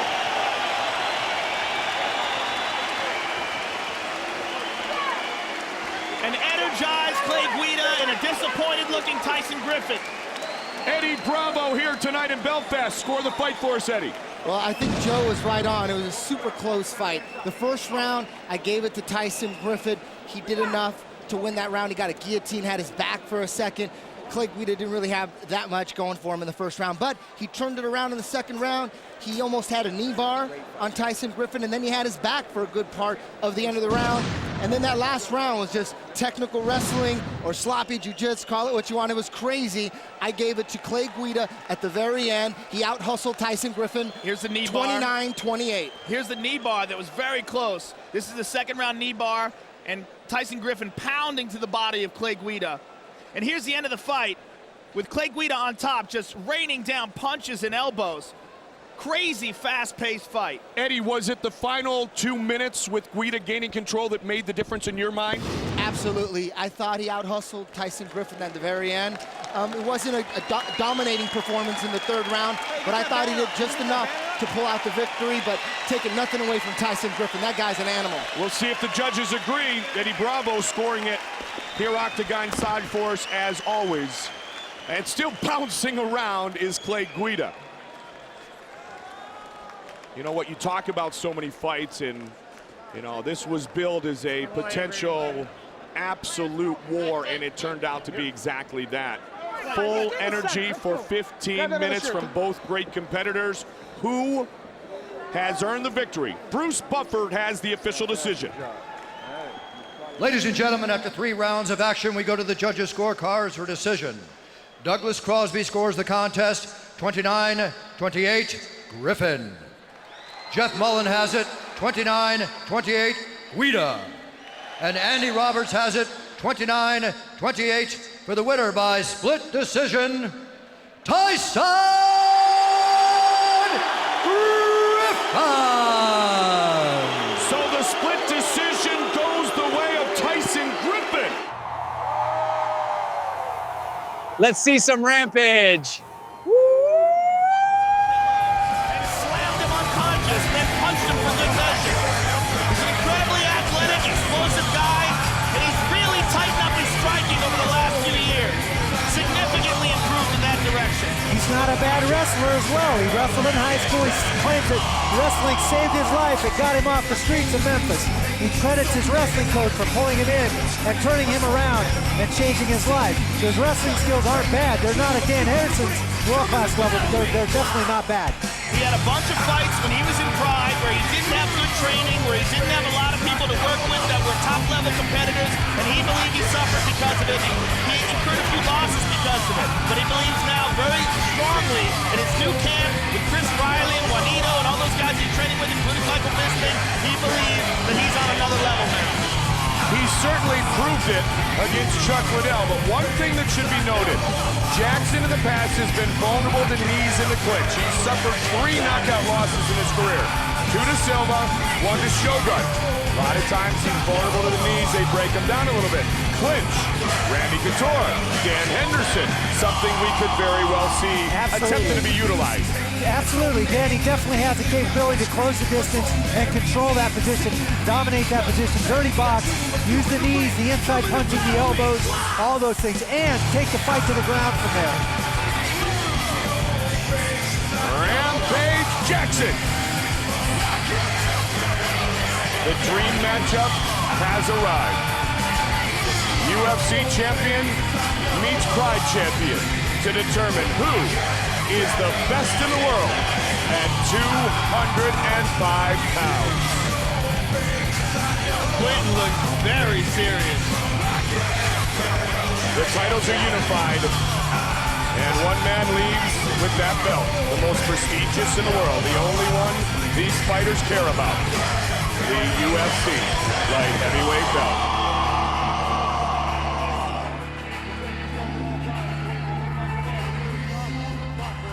Our tale of the tape for this, the main event of the evening.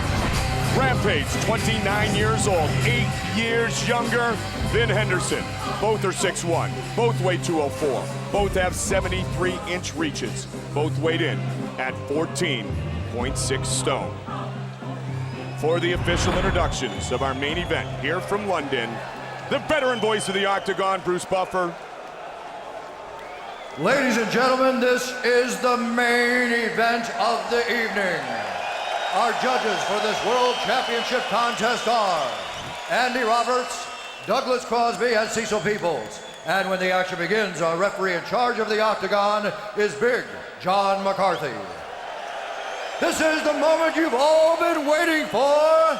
2 warriors have now entered the ultimate proving ground for fighters, the Octagon. And now, live from the sold-out O2 Arena in London, England, it's time! 5 rounds for the unified light heavyweight championship of the world. Introducing first, the champion fighting out of the blue corner. This man is a mixed martial artist holding a professional record of 22 wins with 5 losses. He stands 6 feet 1 inch tall, weighing in at 204 pounds, 14.6 stone. Fighting out of Temecula, California, ladies and gentlemen, the reigning 205-pound Pride champion, Dangerous Dan Henderson!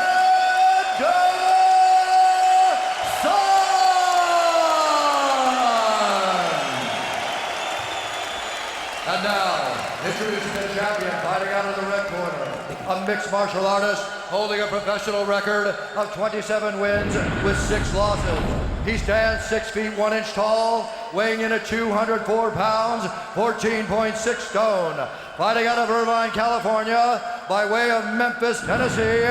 Ladies and gentlemen, the reigning, defending UFC light heavyweight champion of the world, Quinton Rampage Jackson!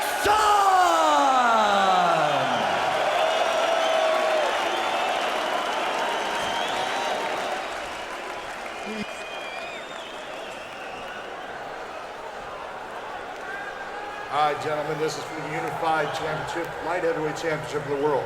Do I have any questions from the champion in the blue corner? Do I have any questions from the champion in the red corner?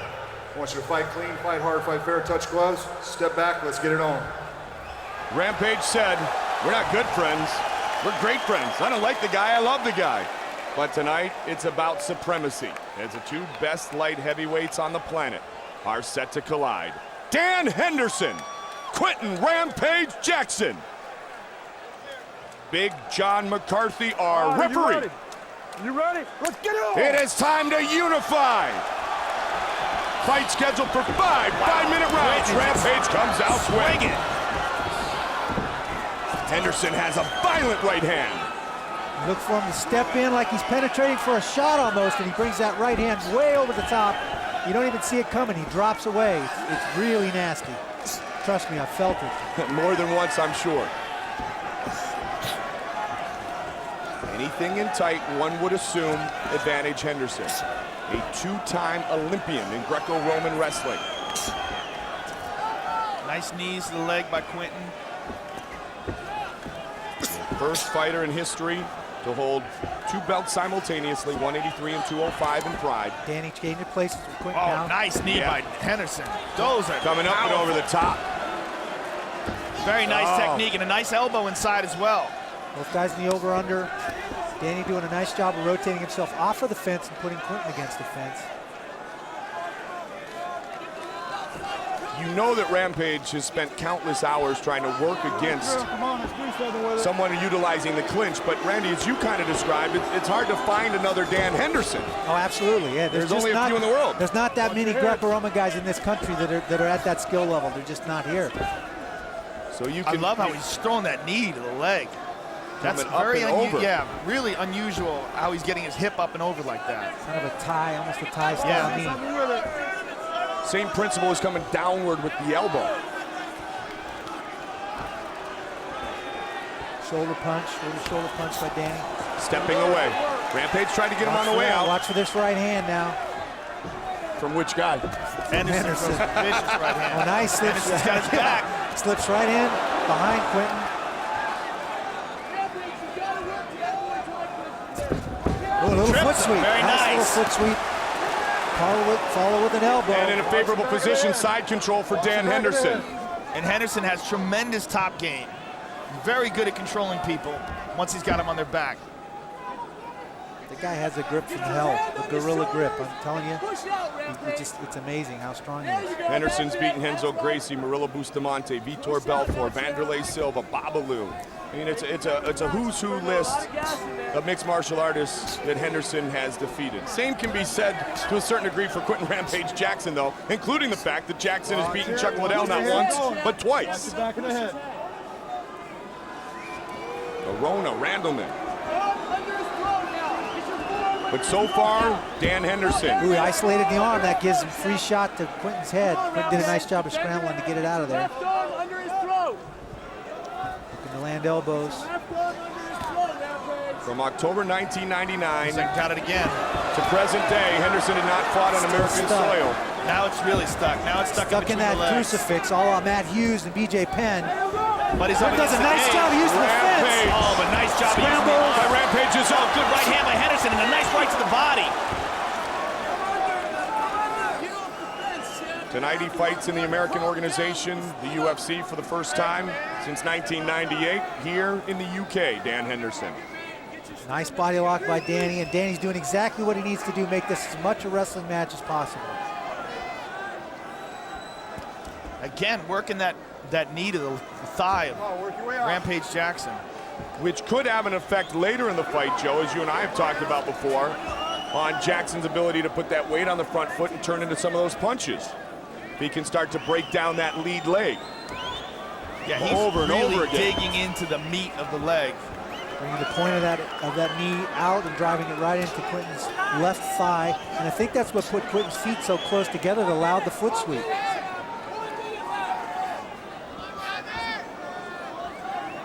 You've used the expression over and over again. You've also demonstrated it for us a few hundred times, Randy. That is imposing your will on your opponent. That's what Henderson's doing here. Exactly what he needs to do is come out and get in his face, close the distance, use the fence, use those Greco skills, not allow Quinton any space to use the box. Good right hand. Oh, left hook. Exchange. Quinton got cracked there. That left hook landed on the butt. Good knee by Quinton. Under 30 seconds remains in round one. Our main event here tonight. Back to the body lock is Danny. Over 20,000 in attendance. Come on, work through it.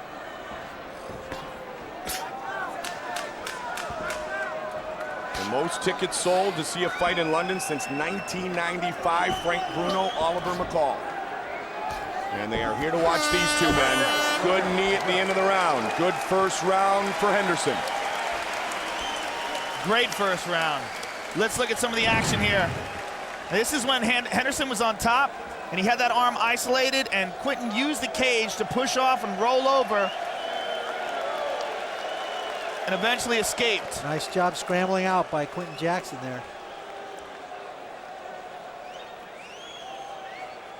Boom. Here's a nice uppercut and a left hook. Just Dan Henderson just swinging punches in there. Rampage got a little bit of a hook in, or a little bit of an uppercut, pardon me, in there. Matt Lindland.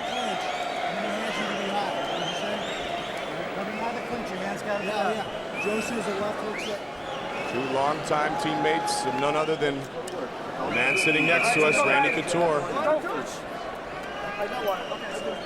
Juanito Navarro talking to his light heavyweight champion, Quinton Jackson, second round. Remember, this fight scheduled for 5 5-minute rounds. It's the championship fight. Round two, Rampage really came bolting out in round one, looking to exchange. A little bit quieter start here to round two. Rampage then come darting out in a full sprint. Yeah, a little more measured. I think that's what he needs to do. He's got to pick his shots and not get that distance closed by charging in. Henderson doesn't have to fear the takedown, so he may open up with some kicks. Good uppercut there by Rampage. It was the attempt of that nice overhand right by Danny, and it missed. Quinton slipped right inside of it. Now, you made an interesting comment, Randy, before that sometimes Dan Henderson gets a little overexcited about the ability to throw that big right. He gets away from his game plan. Is that something he needs to keep in check here? Well, he definitely needs to do that tonight because Quinton's dangerous in the standing position, I think. And as long as he keeps imposing his will and getting into that wrestling match, that Greco match, that pummel match, he's going to be great. He's going to have a great night. He stands out here in range and starts to develop confidence in his ability to hit Quinton, and he puts himself at risk. Nice. And there you go, right back into Wrestling 101. Really and nice. right back into side control. And immediately passes. Nice body lock. Great transition right to the cross-side position. Watch the back of the head, Quinton. 37 years old, Dan Henderson. Way younger than that heavyweight champ. Dan's got his right arm isolated. He's going to try and look to step over that right arm with his leg and trap it between his legs.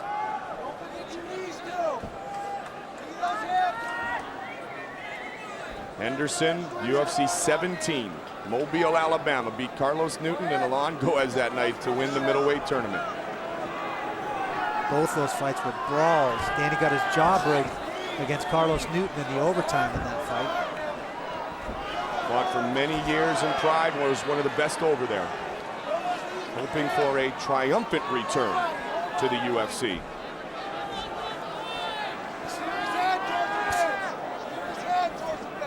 Come on, gentlemen, work.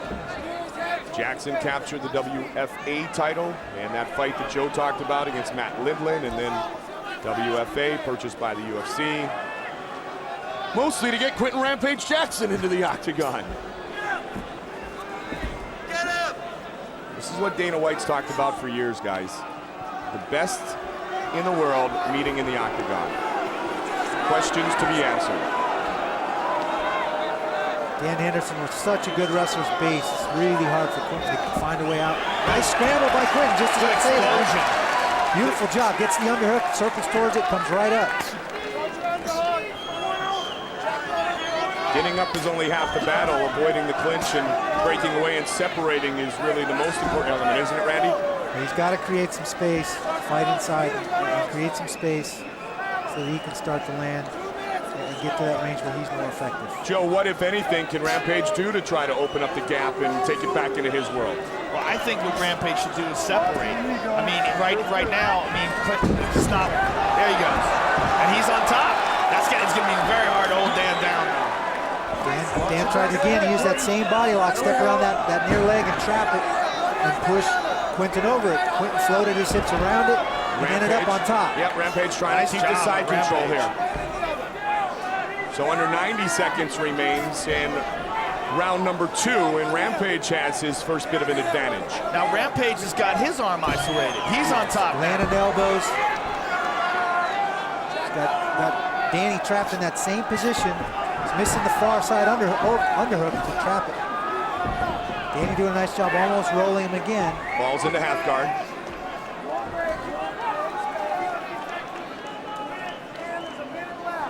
Minute remains in the second round. Four-time world champion Sugar Shane Mosley visited Quinton Rampage Jackson up at camp as he got set for this big battle tonight. Quinton loves to throw those elbows to the body. Yeah, they hurt. Yeah, it's one of the ways he stopped Chuck Liddell in the first meeting. Short ribs, man. Hit you right in the short ribs. Let's go. And it is a long and impressive list of accomplishments in the career. Grappling, wrestling, and mixed martial arts of Dan Henderson. I'm impressed with Quinton's ability to hold Dan down. He's doing a nice job. He's standing in the half guard, sitting on that bottom leg. We call it wrestling a bottom leg Turk. Keeping him there. And scoring some much needed points here. Randy, sometimes when you're on top, you don't even like to pass. You like to hold that leg and keep that position. Gives me something to hang on to. I feel more precarious in full cross-side position. Guy has more angles and ways to squirt out from under you. Rampage finally able to score some points. Good ending in the latter part of that round, for sure.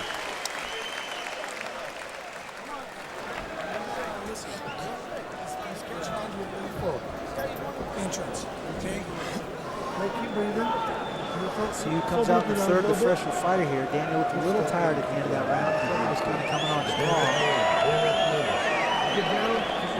Well, undoubtedly, he's pushed his physical level to one that he had never attained previously. His cardio is better than it's ever been. Juanito has taken in places that he didn't even want to go. The Big Bear training camp, that isolation and that altitude suits him well. Henderson's used to fighting these big guys. There's been a lot of fights with a lot of big guys. They're right on down the list, so. Yeah, Nogueira in that fight was walking around somewhere around 230 pounds. Dan's got a lot of heart. I mean, he takes fights against heavyweights. And in Pride, they have wacky matchups, or used to have wacky matchups like that. Third round. Rampage in the dark trunks. Henderson in the white trunks. Rampage may feel a bit more confident now.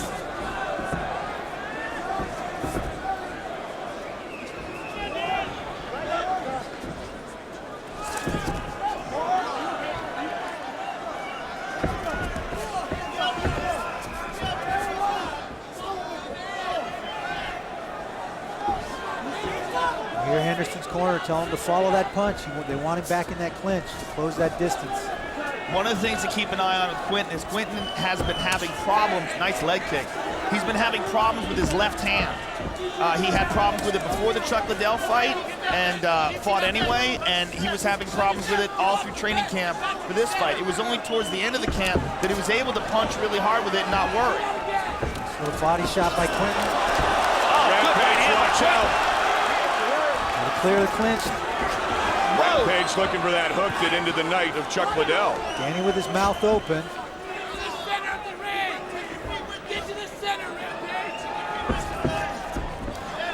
The knee, and now it's Rampage who takes him down. And side control immediately again.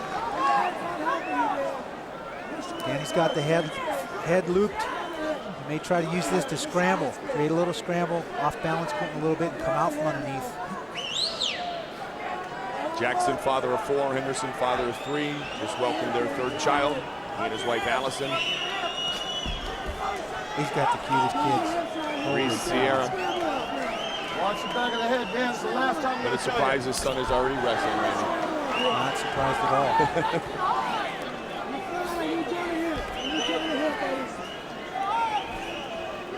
Rampage has switched the momentum up a little bit, Joe. Knees to the body by Rampage. I'm really impressed with Rampage's grappling.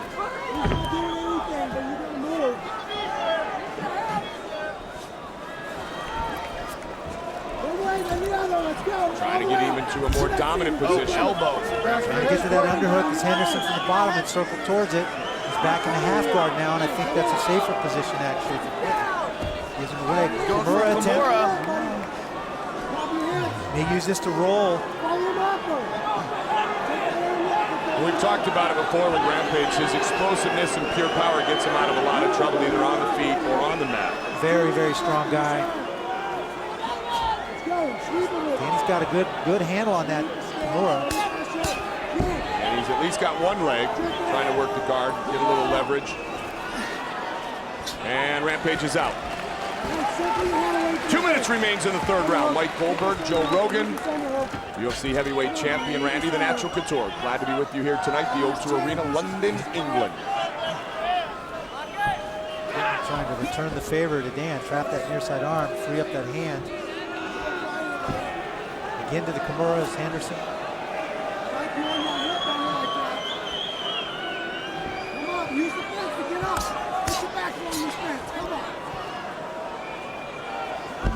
Jackson is looking for a straight He's going to force him to roll.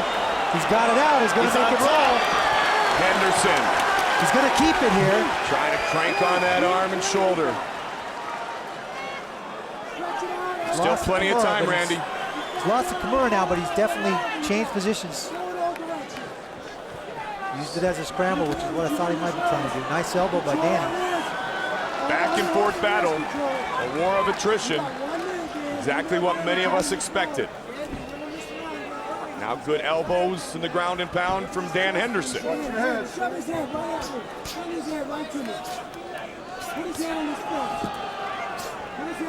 And right in front of Henderson's corner. Matt Lindland there. One of the few times you probably hear your corner during a fight. It's the odd chance that you end up right in front of him. Is it as comforting as it would appear to be? It does help. Hearing that voice, it encourages you, gives you things you can't necessarily see on the inside that they can see on the outside. Nice pass by Dan now. Quentin tried to use the cage to stand up, and doing doing so. 15 seconds remains in the 3rd round. Dan let him turn and didn't keep the hooks from that mount position. Look for Quentin to stand up here. Rampage stands up. Good knee. And it was answered. Rampage. Jackson coming forward. Oh, Henderson just ducked underneath. Rampage exploded. Great round. That one's going to be a hard round for our judges to score. Same thing I'm telling you. Watch the back of the head. Elbow into the back of the head. Next time I'm going to start calling it. Now they head into the championship rounds. Both these men are very tired. Where's the water? Let's take a look at the end of the round here. This is where Henderson had his back and they're scrambling. He throws that knee. Quentin throws a knee of his own, and they both unload. Successfully ducking those punches, but there's some serious bad intentions on them. Absolutely. Wake up next Tuesday. Now, as this fight goes into the later rounds, Randy, who do you give the advantage to?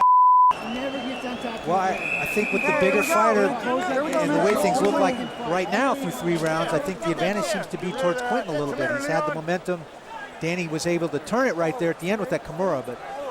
And you know, guys, interesting that you could say that Rampage has never been to the championship rounds, Randy, as you know, 4 or 5, and I guess Henderson hasn't in the octagon either, but in Pride, with that 10-minute first round, these guys have actually gone very deep into the clock, if you will, both men. Yeah, they've gone 20-minute fights before, both never 25, but the 20-minute fights for sure. Good jab by Quentin to start off the round. That 10-minute first round with Pride was brutal.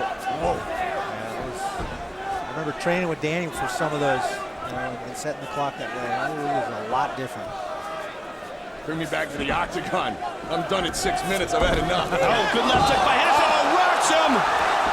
Jackson just rocks Henderson. I didn't see what he got hit with. Quentin's back was in front of us. Looked like Jackson got hit, but he must have thrown something at the same time because Henderson's the one that went down. Armbar attempt. Look at this. Armbar attempt to Jenks out of it. That power just pulled right out. And now Rampage looking to explode. Rampage passing. Watch the armbar again.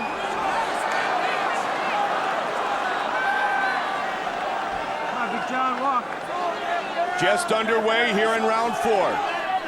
If he can extend his hips here, it looks like he's got the arm trapped. He's got him stacked. Can he extend and put the pressure on that elbow? Elbow down! Elbow down! He's got to really use that leg to hook the neck. Out He let again. it go. He's very tired at this point in time, too. In between rounds, Dan was breathing very heavy. This is a grueling fight. Are you surprised at how much Quentin's been able to hold Dan down? I know. I mean, Danny's very, very good at getting up when he decides he wants to get up. He's doing that now. Gone to quarter position. Look for him to hand control and stand up. Picking the ankle and rolling him back over, taking his base away. Jackson. Going for that Kimura again. Back into half guard. Jackson caught him with that left hook, guys.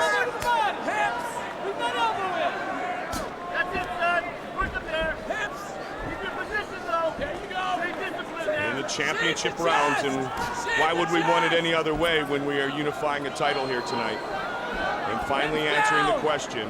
We started 205, who's the greatest in the world? We'll get Fedor in here to probably fight this guy right next to us. Randy already knows, and bring some more middleweights in like Anderson Silva, and find some welterweights. How about Brock Lesnar? There you go. A subject for another time. Come on, gentlemen, get easy. Jackson doing a very, very nice job of maintaining a top position on Dan Henderson.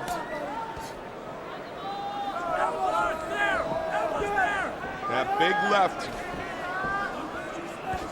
A big scoring punch here in round 4 for Jackson.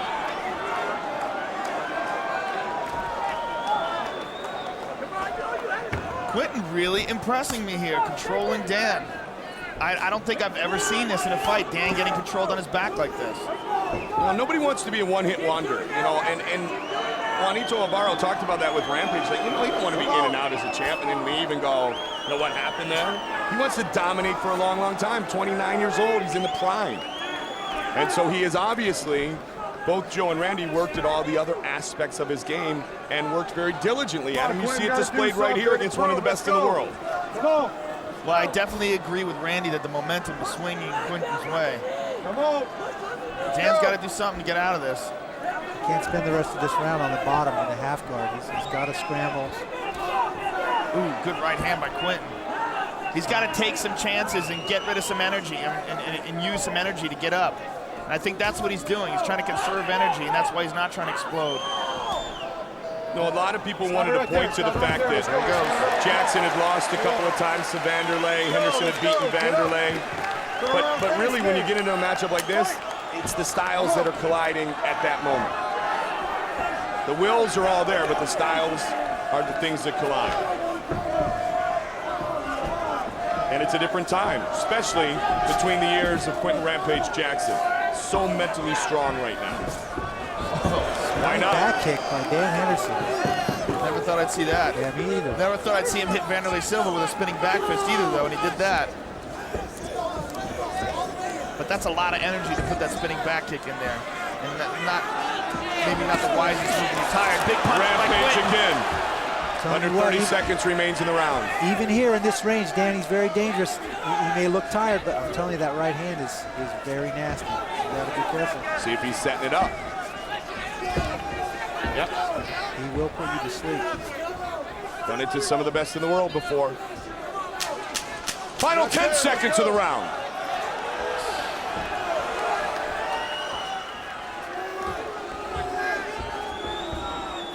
Nobody takes the risk in the last 10 seconds. This is the left hook that knocked down Henderson. It's more like he was off balance, it looked like. Let's take a look at it again. It looks like his positioning was bad. See, yeah, that's exactly what it was. You see his legs are together when he threw that punch, glancing and moving away from it. Really, when you look at that replay, Henderson's left hook had more of an impact on Jackson than Jackson's did on Henderson. Yeah, but he had bad foot positioning. Because he's being so wild and stepping in and running, he put in a position where his feet were crossed. You got it right now. He's to die. You got it. Throw those combos. Find a way to get on top. Do not settle for bottom. Nothing. Scramble your ass. I'm going to be yelling. Good advice by Matt Lindland. Do not settle for the bottom. Let's go, guys. Come on, let's go. This is it. It's do or die here. Yeah, swing big, you miss big, and that's what Dan did and got him out of balance. He got caught with a glancing blow that knocked him down, but I don't think it hurt him at all. I did notice at the end of the round, Quentin Jackson going back to his corner, looking at his left hand and shaking it. That is the hand that he's been having problems with. Danny Henderson's got a pretty hard head. You know what? Quentin's going to put that aside for the next 5 minutes and use it, I'm sure. The 5th and final round of this, our main event of the evening.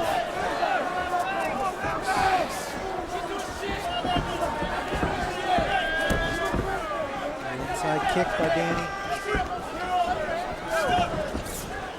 Trying to set up that right hand again. Oh, big there by Rampage landed that. Rampage. And Dan immediately comes back. You just see his heart. I mean, as soon as he gets hit, he's like, no. Immediate return. Absolutely. Rampage packs so much power in those hooks.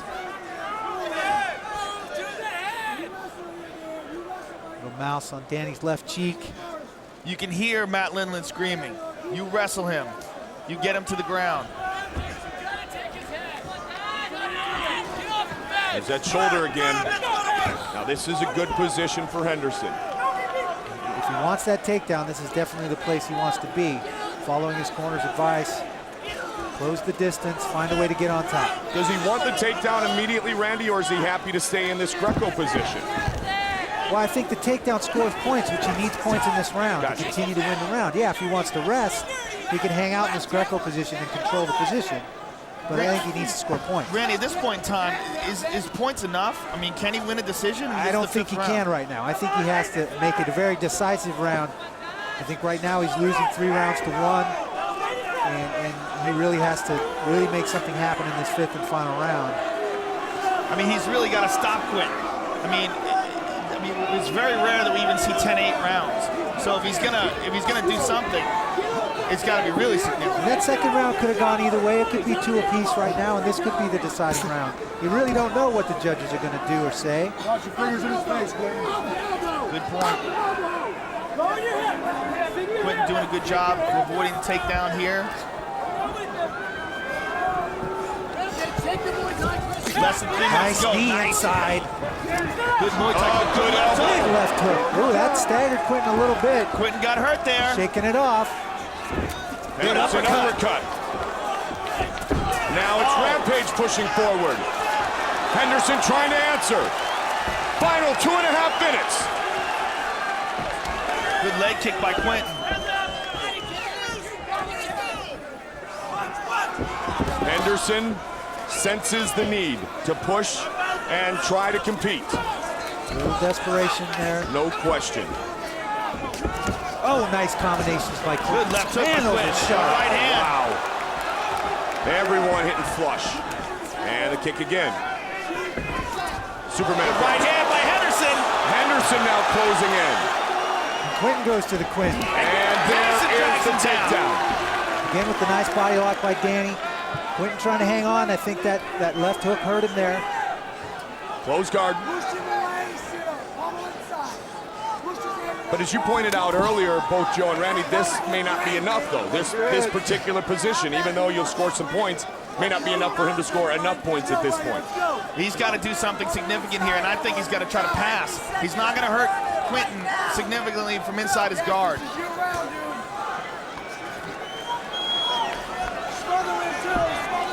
But then the worry is when you start to try to pass, you open yourself up, and Quentin could scramble and get up. Quentin's gotta scramble up here. I don't think he can afford to leave it in the judge's hands.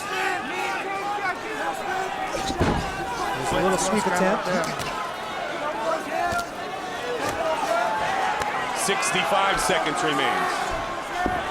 Danny doing a nice job of stacking Quentin in here, trying to posture up, create some space to land some good strikes. Quentin creating distance with his feet and sitting up now.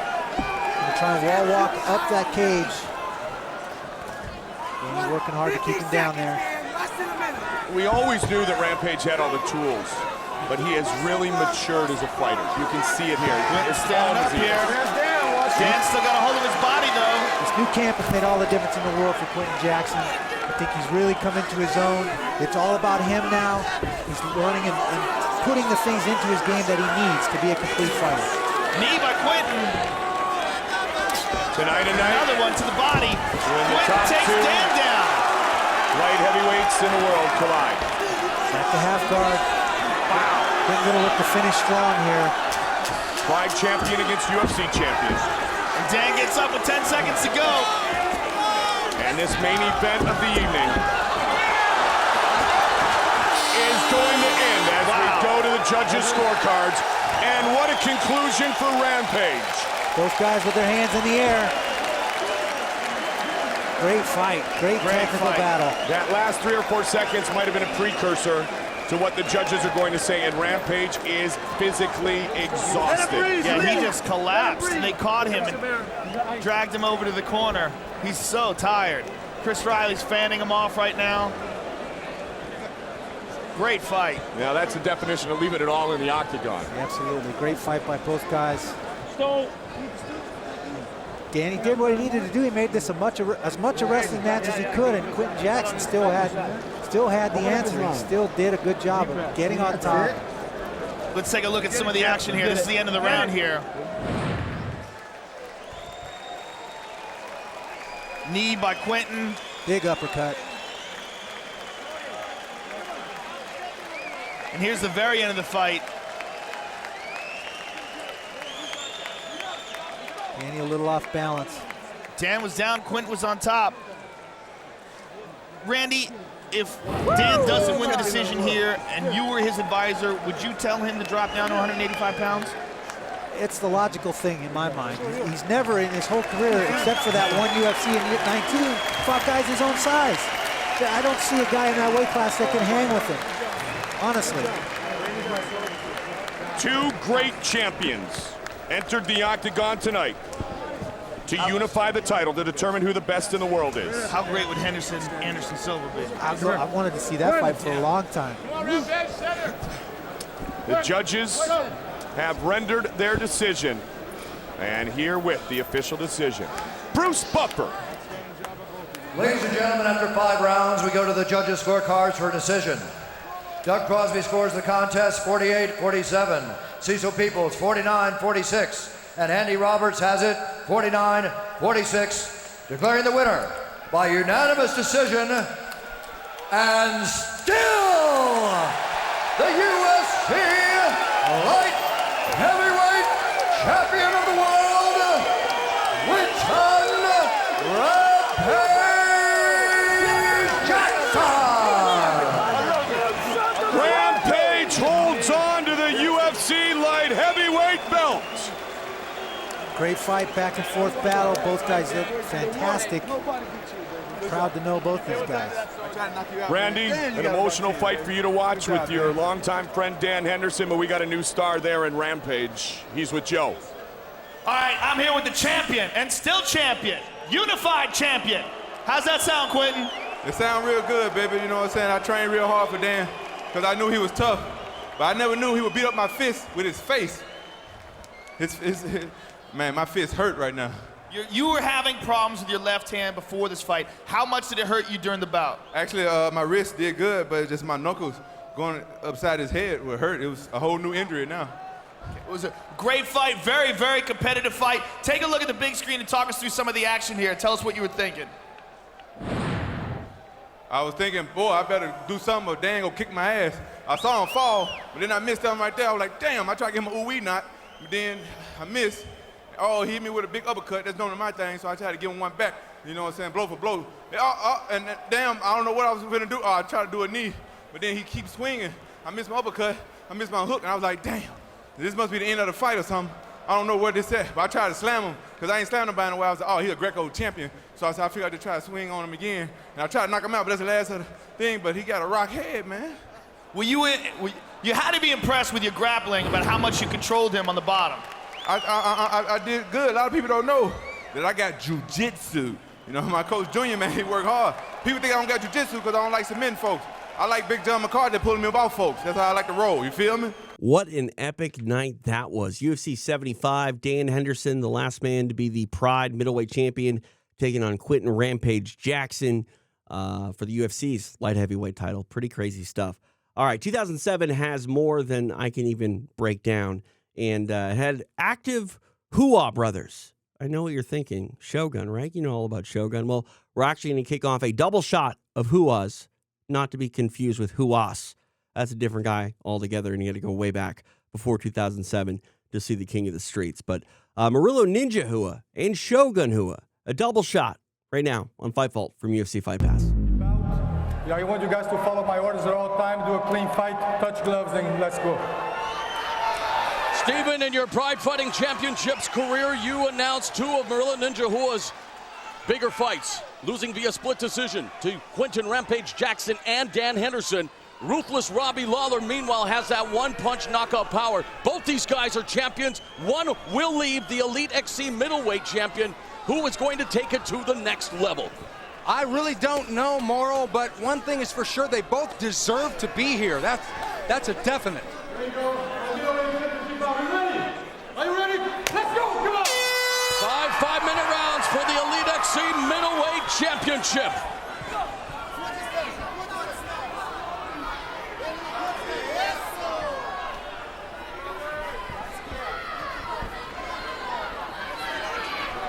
Oh, they know. They know that one punch will turn the outcome of this. Lawler possesses lights out knockout power. We've seen Ninja Hua stop Smoking Joe Villasenor to become the Elite XC middleweight champion. But don't forget, Bill, as well, the Brazilian Jiu-Jitsu pedigree of Ninja. I think a little bit of respect being shown here. Nice takedown. And there's the wrestling of Robbie Lawler coming out of the Militich camp. Yeah, and Hughes told us that they worked extensively on the ground game at the camp. Of course, Matt Hughes, former UFC welterweight champion, in his corner. They have now formed the hit squad. Hughes intensive training near St. Louis. There's a right hook by Lawler. Ninja back on his feet, trying to get back in the game. Ninja being the aggressor standing. He's got to keep his chin down, though. He's got to keep his guard up also. One of the things Ninja did at the early part of his career was leave his chin up just like that.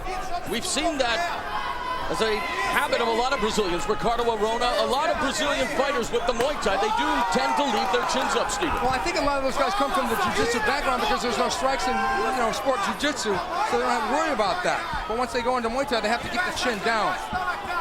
Really a basic fundamental of striking, and Ninja Hua there, high kick, blocked by Lawler. Looks like Lawler's kind of lulling Ninja into a comfort level on his feet there. Nice low kick by Ninja Hua. Lawler did say that he was going to take his time because he felt that the area that he's improved the most is in his conditioning, but Ninja didn't think so. And talking to Matt Hughes, man, he says that now Lawler understands what a belt really means. He says he's matured a lot, he's got better conditioning, and he's really ready for this test. And if you think that Ninja Hua, if he says he doesn't think that Lawler's conditioning has improved, then you would expect the Brazilian champion to press the action, push the pace. Push the pace, yes, but save a little bit for later. And that's what he's doing. That was a good down right hand by Ninja. Why do tomorrow what you can do today, Fight Professor? Absolutely. Because that's what makes excitement in mixed martial arts when they go for it. Midway through the opening round. Combination thrown by Hua. Lawler's cutting him off, trying to impose his will now. Yeah, Ninja is kind of single-shotting. He's not really throwing combinations. Nice right hand. Using an effective jab.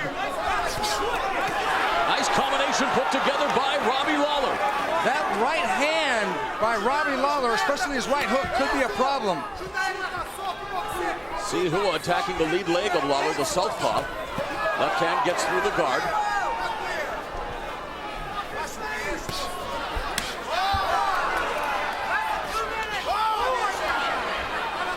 Into the clinch. Watch the left hand over the top. Ninja now pressing the action along the fence. Lawler able to circle out. I think Ninja should go with a low kick a lot more here. Definitely. He just heard you. And he read your mind. Yeah, because he should stay on the boxing exchanges. He just ate a nice uppercut from Lawler, but answered right with a right hand. Robbie Lawler doing a good job of controlling the octagon, cutting it off for the most part. Ninja's doing well moving to his left, though. Hope I don't get sued for that. There's an inside cut kick by Murillo Ninja Hua. He should concentrate on kicking the legs of Robbie, because once Robbie starts worrying about getting his legs kicked, he's not going to move in and try and drop those heavy punches. Hua's done a good job with those low kicks, like you said, Stephen, and he begins to resort again, but immediately Lawler putting together a nice combination. It's Hua single shooting, Lawler coming back with effective combinations. What do you score higher, the kicks to the leg or the combinations by ruthless Robbie Lawler? I would have to say the kicks to the leg are doing most of the damage, because what's going to happen, and that's going to hurt his leg. What's going to happen is Robbie's going to start thinking about his legs, drop his hands, and he's going to get caught with a punch. Ninja is executing perfectly here. High kick by Robbie Lawler. I think Ninja's seen a couple of those before. Wanting to put an exclamation point on round number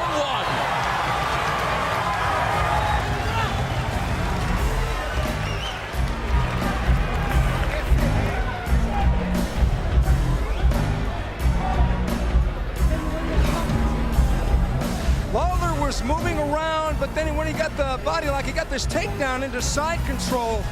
But Ninja took his time and eventually got guard out of this position. So Lawler wanted to see what he could do here, especially with that right elbow. But Lawler had something else up his sleeve besides takedowns, and he throws that right hook, and it's slipping around the guard of Ninja. And Lawler kept it up, including a couple pretty hard shots with kicks, but it was blocked by Ninja. No, they both talked about standing on their feet. Only 15 seconds of that round was spent on the mat. Gotta love the exchange of gamesmanship there at the end, too, and he blocked that high kick. Both of them giving their best Karate Kid impersonation. There you go, second round, you ready? You ready? Let's go!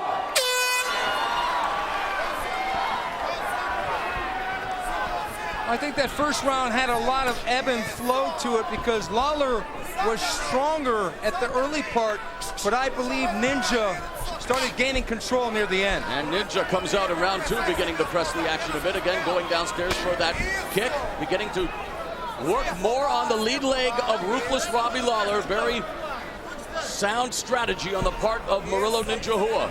You take away that lead leg, you take away a lot. Notice how Ninja's throwing a lot more jabs here. The idea is to throw the jab, and Robbie doesn't know whether the right hand's coming next or the right low kick. Is Lawler waiting to launch that heavy left hand? Absolutely. Lawler connects. You better not wait too long.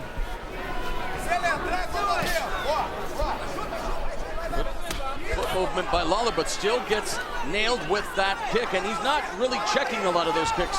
No, he's not. He only checked one in the first round. Single leg pickup, nice escape by Robbie Lawler, circling away, now hits him with the hard left hand. Ninja's got to be sure to keep those hands up when they get in close like this. Good right hook by Lawler. Left elbow thrown by Ninja. Ninja telegraphing that shot. Good sprawl. Really telegraphed it, and he rocks him with an uppercut. Ninja nods his head saying, okay, And now they're throwing caution to the wind here in round number 2. That shot came all the way from Curitiba. Lawler saw it all the way from Iowa.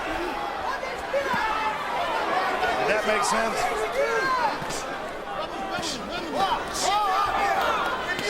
Body shot by Hua. Oh, beautiful tactic.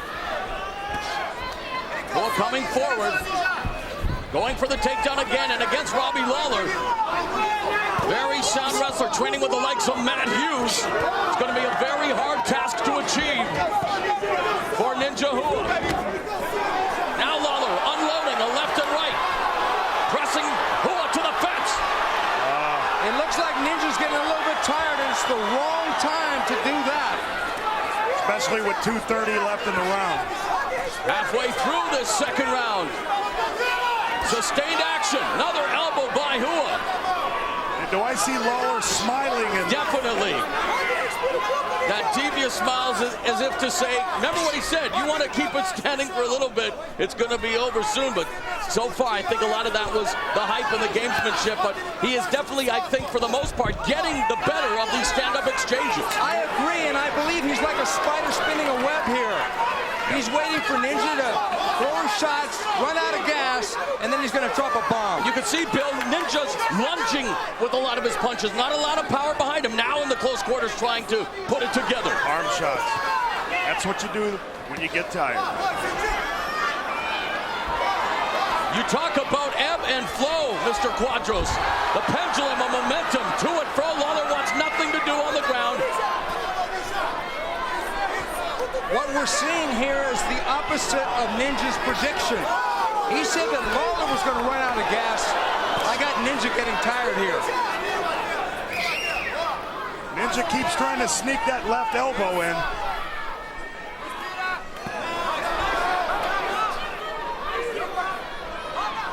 This is exactly the kind of fight that Robbie Lawler wants. He loves the brawl.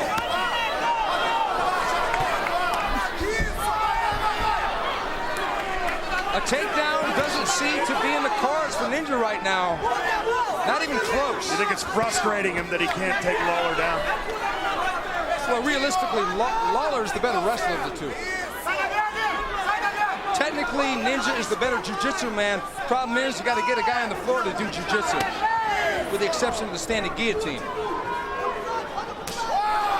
Body kick by Hua. Follows it up with the left-right. Lawler avoiding most of that attack, and Lawler really just very methodical. Hua slaps another inside cut kick to Robbie Lawler. Final 15 seconds of this second round. And remember, championship fights, and we got 5 rounds. Will Robbie Lawler's conditioning last the 5 rounds? That's always been a question mark, but he does appear to be in tremendous shape. And again, knowing what's at stake, working with the likes of Miletich and now the hit squad, they're ready to go.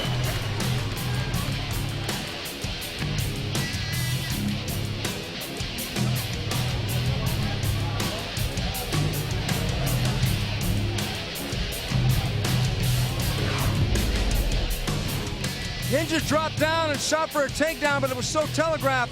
Robbie almost didn't even have to sprawl. It just turned sideways and ended with a really nice punch combination. Ninja shook it off, but he knew it's going to take more than that to get Ruthless down. And is Hua getting tired? We're seeing him get taken down just off a simple standing ankle pick.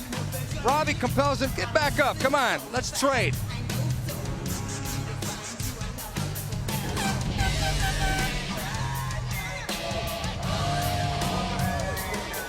Well, we stated earlier, gentlemen, that this belt means everything to Hua.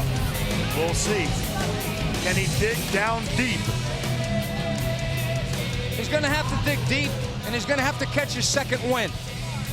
Meanwhile, Robbie Lawler giving the thumbs up sign, feeling that this fight is totally going the way he wants it to. Let's go, come on! Third round underway, scheduled for 5 for the Elite XC Middleweight Championship. To me, Ninja has to downshift here, but Robbie Lawler is in cruise control. But if he downshifts, does he take himself out of that shoot-a-box game? The shoot-a-box game is an aggressive game. Oh, great kick, punch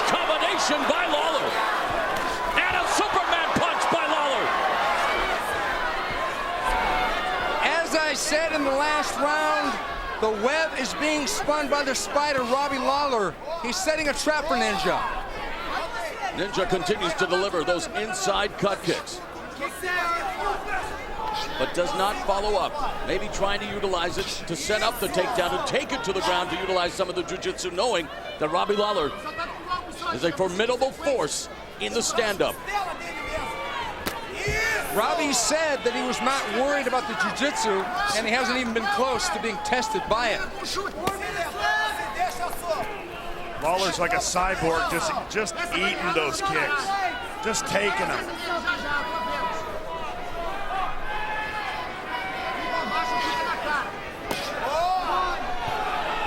Lawler finally starting to check those kicks. He's figuring out the timing on Ninja's leg attack. And a high head kick by Lawler.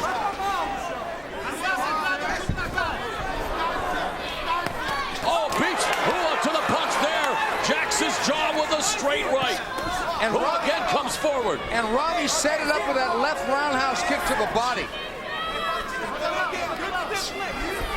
Hua goes downstairs to the body, is hit with an uppercut. Drops his hands momentarily, and now a combination by Lawler, beginning to pick apart Marilla Ninja Hoods on the canvas.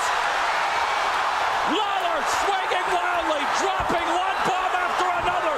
2 minutes gone in this third round. Hammer fist, holy knockout, Batman. We've got a new Elite XC middleweight champion. Whoa!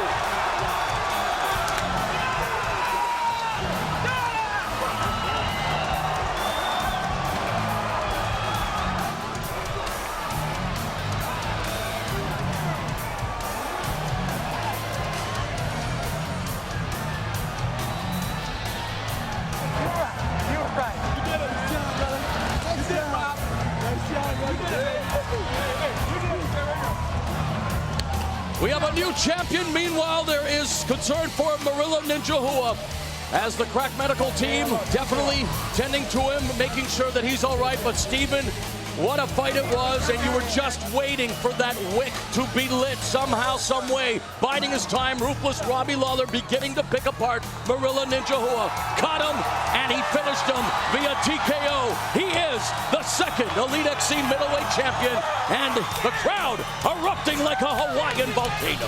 We knew that Lawler was dangerous with his punches, but it was the kicks to the body that set up the opportunities and got Ninja's back to the fence, where Robbie finished him.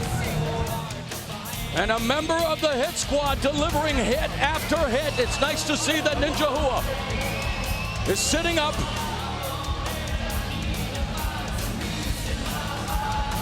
And what a fight it was, ending here in the third round. And he'll be helped up by members of Shooter Box.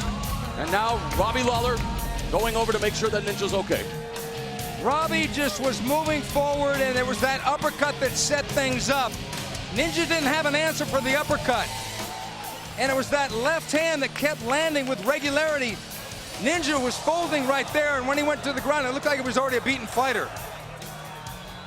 Robbie picked his shot with that huge overhand right and just blasting away. Ninja was a beaten man here. What had been a very close fight up till that point ends in emphatic fashion. Ruthless Robbie Lawler becomes the new Elite XC middleweight champion.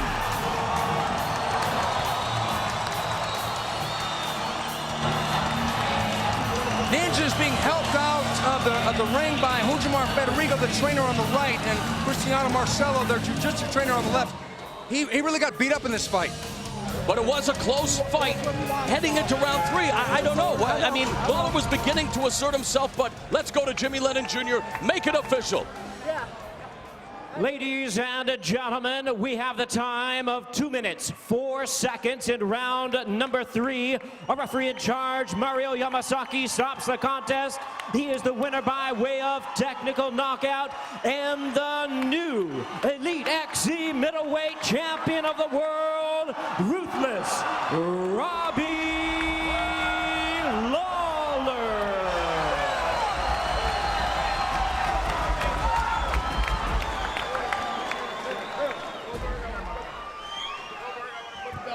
Okay, guys, here we are with the new champion, Robbie. It looks like you're collecting some belts here in Hawaii. I talked to Hughes earlier. He said you had matured as a fighter, and I'll be damned if he wasn't right.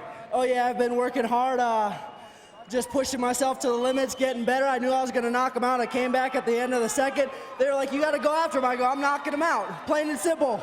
Thanks, Hawaii. Okay, now here, if we look up at the screen, you're going to see the end of the match, the knockout. He wasn't hitting me with any good hands. I was blocking most of them, and I just knew corner him and do what I always do when I come out here. What up, Hawaii? What up? Bam! Sit down, boy! And now, 3 rounds in the UFC light heavyweight division. Introducing first, fighting out of the blue corner. This man is a Muay Thai kickboxer who holds a professional record of 16 wins with 2 losses. He stands 6 feet 1 inch tall, weighing in at 205 pounds. Fighting out of Curitiba, Brazil. Ladies and gentlemen, tonight he is making his octagon debut, Mauricio Shogun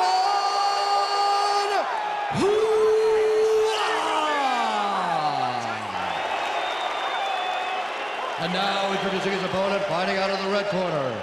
This man is a freestyle fighter who holds a professional record of 14 wins with 4 losses. He stands 6 feet 3 inches tall, weighing in at 205 pounds.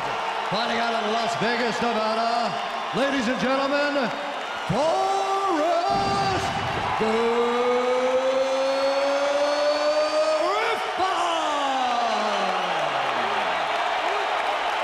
And when the action begins, our referee in charge of this contest is Steve Mazzagatti.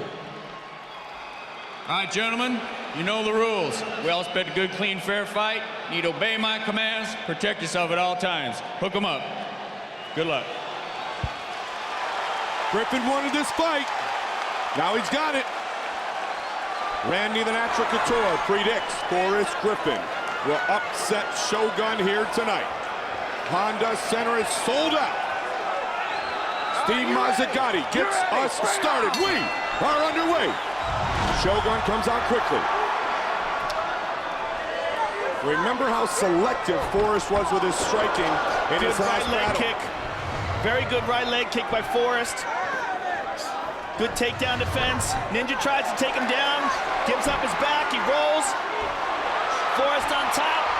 Forrest got to watch the up kick and his arm and neck. Passes. Forrest gets his back. Griffin Ninja with rolls. a great pace early. Excuse me, Shogun. I keep calling him his brother's name.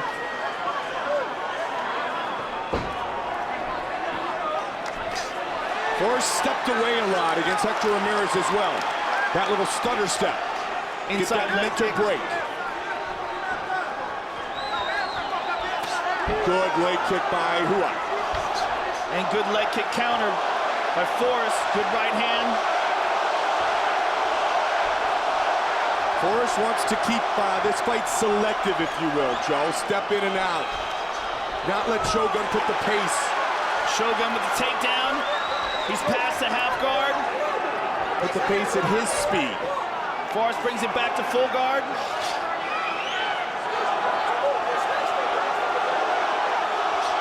They love Forrest Griffin here. I can't tell if that's Forrest or Shogun.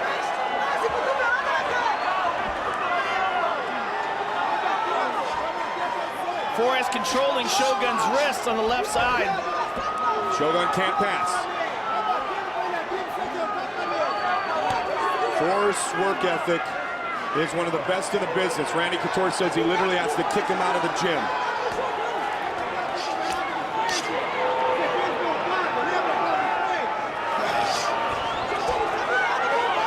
Shogun trying to posture up. Oh, good wrist control by Forrest Griffin. Great control by Forrest. Great avoiding any significant damage so far. Now he blocked the hammer fist as well, Joe. Yeah, he's doing a great job there of doing that. Shogun can't pass again. Close guard utilized by Forrest Griffin. I'm impressed so far with Forrest's guard. I'm impressed with his wrist control and elbow from the bottom. Yep. You know, a lot of what Forrest's problem was going into, like, say, the Tito Ortiz fight was thinking that he belonged there. And I think that Tito Ortiz fight taught him a lot. Absolutely. I think he realized in losing a fight, a very close decision, which a lot of people thought that he should have won. And he's up. Uppercut. Again, he used the underhook from half guard to get up. Inside leg kick by Forrest, avoids a takedown. Gotta watch the knees with Shogun. High kick. Forrest. Nice leg kick by Forrest. Shogun pushing forward. Good exchange, both men. And the takedown by Griffin. Shogun attempts a sweep, but Forrest gets his back. Shogun's gonna try to roll for a knee bar. He likes to roll into guard. Good elbow from the bottom by Shogun. Both men striking from the bottom effectively here. Both men deliver a strike.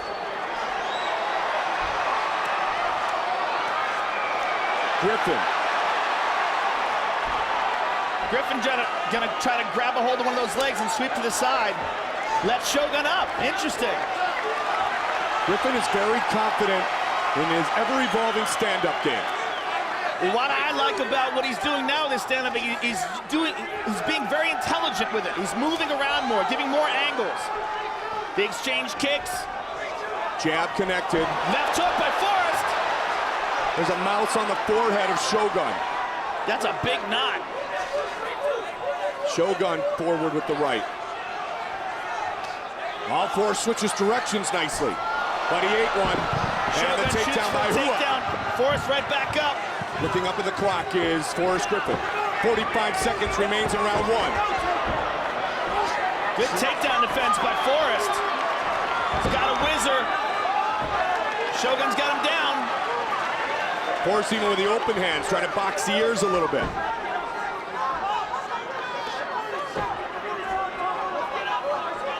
Griffin training with Extreme Couture now.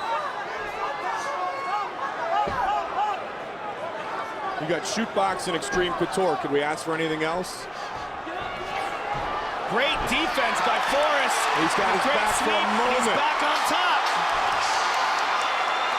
Final seconds of round number one.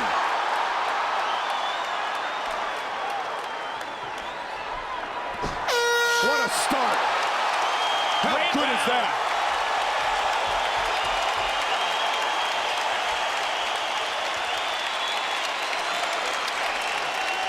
Let's take a look at some of the action in that first round. Here's a takedown by Forrest Griffin. Forrest with a trip. Winds up on top. And here's a left by Shogun. And a left by Forrest.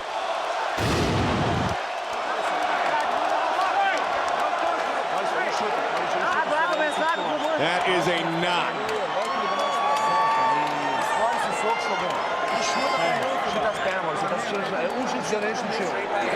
I need you to stay on top.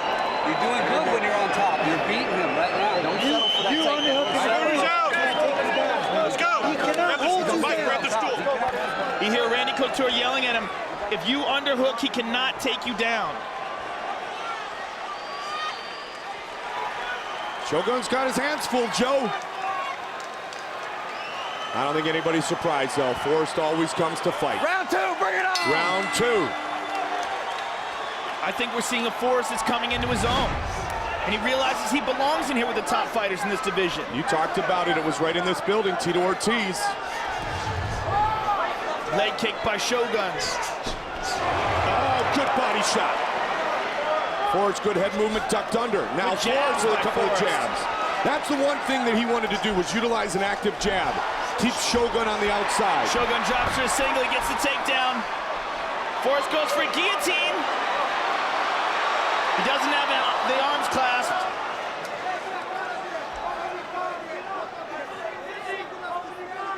Forrest is really doing an excellent job of avoiding damage in his full guard. And a lot of younger fighters can really learn from this example. He does a great job of protecting himself from hammer fist, punches. He controls the posture. See, look at that. Utilizing, pardon me, that close guard again. He's doing a great job of frustrating him by really grabbing a hold of the wrist, controlling his arms. Forrest came in super confident for this big good right fight. hand by Shogun.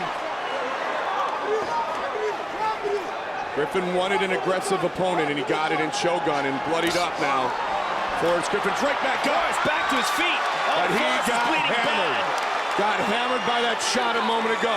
Forrest has a significant amount of scar tissue on his face. And the takedown. He sweeps the leg and takes Hua down. Some of these UFC vets say, yeah, welcome to the octagon, Pride guys, but that doesn't mean you're going to walk right into our house and win. He's cut big time. It's hard to see how bad that cut is. A lot of times cuts in the face tend to bleed very badly. Just avoided the knee. It's at the bridge of the nose, it would appear, Joe. Forrest is no stranger to being cut and hurt in a fight, though. Kind of right in the middle of the forehead, is if we can tell from this angle. Stuffs the takedown, spins, takes Shogun's back. If he can pop his leg out, he's got his leg out. Forrest right in front of his corner. Mike Pyle and Randy Couture. Shogun takes a deep breath. And lets the hands go down for a moment. Oh, and again. That's not a good sign, and Forrest is going to feed off that. Forrest is going to turn the heat up. You hear his corner screaming that he's gassing. Inside leg kick by Forrest. He is. Look at his hands, Joe, and look at the way he's breathing. This is a serious pace these guys are setting. Griffin, a workaholic, as we talked about. He should not gas. Should being the key. Well, this is, this is a sprint. It's almost impossible to not get exhausted in this kind of a fight. But Shogun seems to be the more tired fighter at this point. Griffin ducks under again. Now the blood's kind of traveling into his right eye. You saw him wince there, Joe. With a lot of fighters, that could throw them off, but it's not going to throw off Forrest. Like I said, he's been there before, and he eats a left hook. Body shot by Griffin. High kicks are going nowhere. Wow, Shogun looks almost exhausted here. Forrest has really got to turn it up. He can steal this round. Really solidify it. Stuff that takedown again. He pulls out. Wow. Now he's on top. This is all Forrest Griffin. Forrest has got his back. Shogun slips out. Half guard.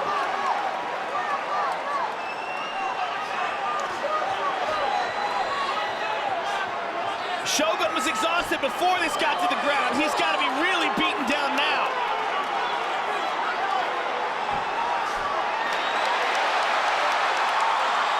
Forrest Griffin maintaining this position, landing some good shots. 35 seconds remains in the round. Shogun looked up at the time. He is exhausted. Griffin, can he finish here?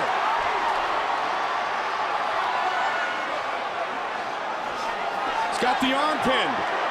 Got the arm between the legs, Joe, and he's teeing off. Mazzagatti on top of the action. See, Mazzagatti took a good look at him there. Forrest Griffin maintaining this position. He looked up at the clock. He knows there's 10 seconds to go. He's going to try to turn it on now. His arms are so tired, though. You see how slow those punches are coming. What a great finish to round two by the Ultimate Fighter. What an exciting fight. Quentin Rampage Jackson watching closely. Very interested observer right there. Let's take a look at the elbow that cut Forrest Griffin. Here it is right here. Bang! Right on the bridge of the nose. See his reaction, his facial expression? Like, oh, man. It's actually, oh, wow. That's nasty. Stitch is one of the best in the world, though. That's a brand new cut. That's not even over scar tissue. Couple more deep breaths for me.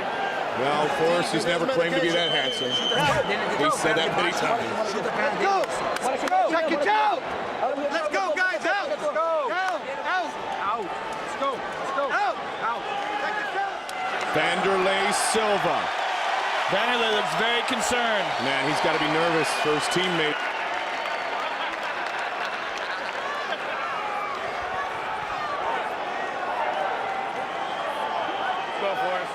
Third and final round.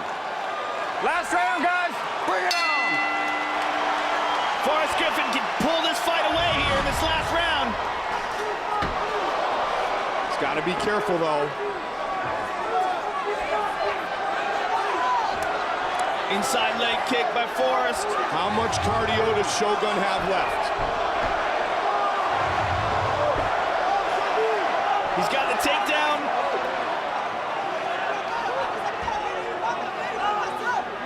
Forrest grabbing a hold of the leg, looking for a triangle.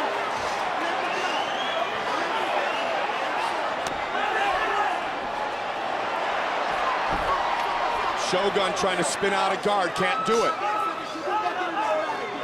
Very good guard. I was going to say, and Griffin's ground defense probably looks as good as we've seen it, Joe. Yeah. He obviously trains in all areas.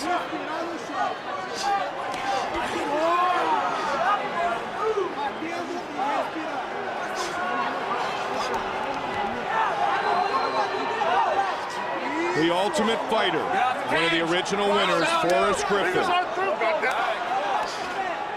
You hear Steve Mazzagatti tell him to get off the cage, but all he's trying to do is push off of it. Forrest is saying, stand us up. He's not doing anything.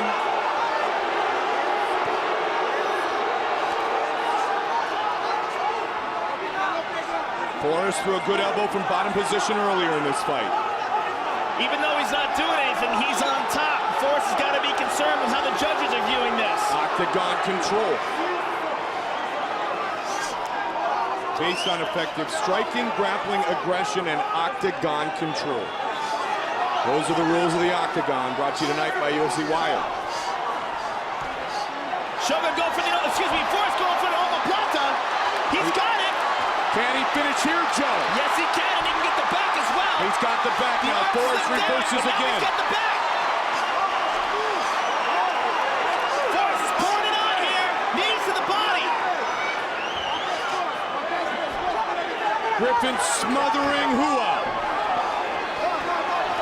Shogun's got a hold of that leg. He's trying to take Forrest down, but he winds up on the bottom.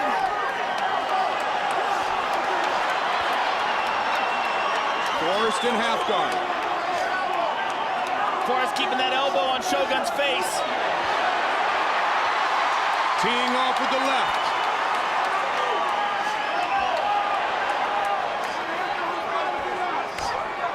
Couture predicted rampage over Liddell.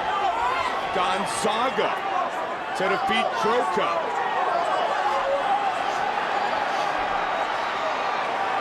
Rampage to beat Henderson.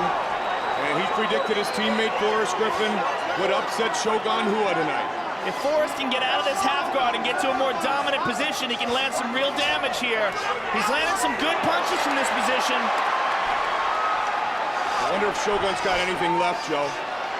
Well, Forrest is making him work. He gives up his back again.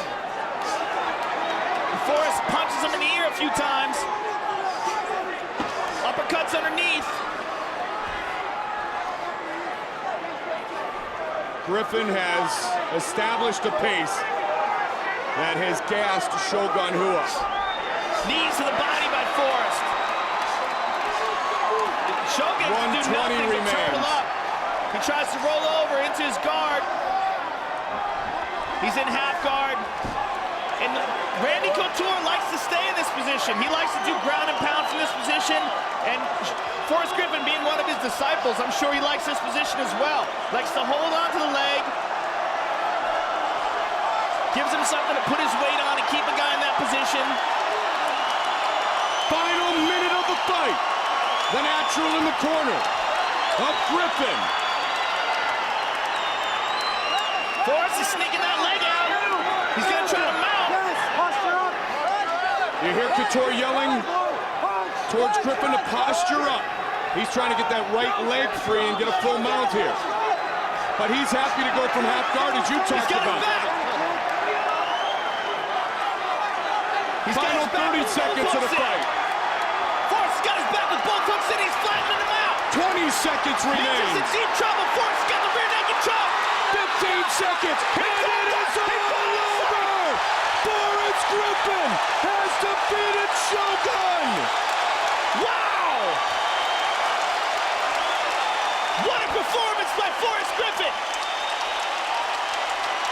Forrest Griffin has pulled off the upset. And Mike, this is what we were talking about all along. Forrest Griffin just needed to believe that he belongs in there with the top fighters in the world.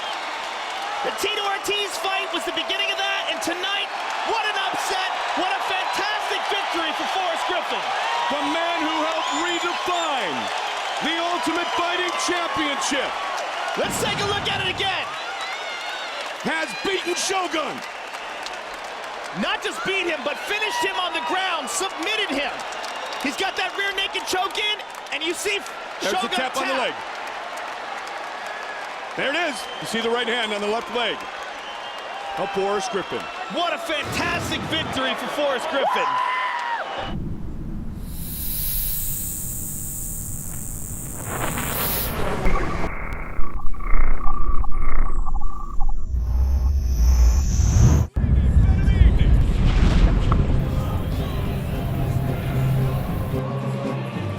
Roger Huerta, 24 years old. Clay Guida, 26 years old. Huerta is 2 inches taller. Roger Huerta will enjoy a 2-inch reach advantage. For the official introductions of this, our main event of the evening, the veteran voice of the Octagon, Bruce Buffer. Ladies and gentlemen, this UFC bout is sanctioned by the Nevada State Athletic Commission, with Chairman John Bailey and Commissioners Skip Avancino Jr., Bill D. Brady, T.J. Day, and Pat Lundvall, and Executive Director Keith Kaiser. Our doctors at Octagon side are Steve Brown, David Watson, William Berliner, and Al Capana.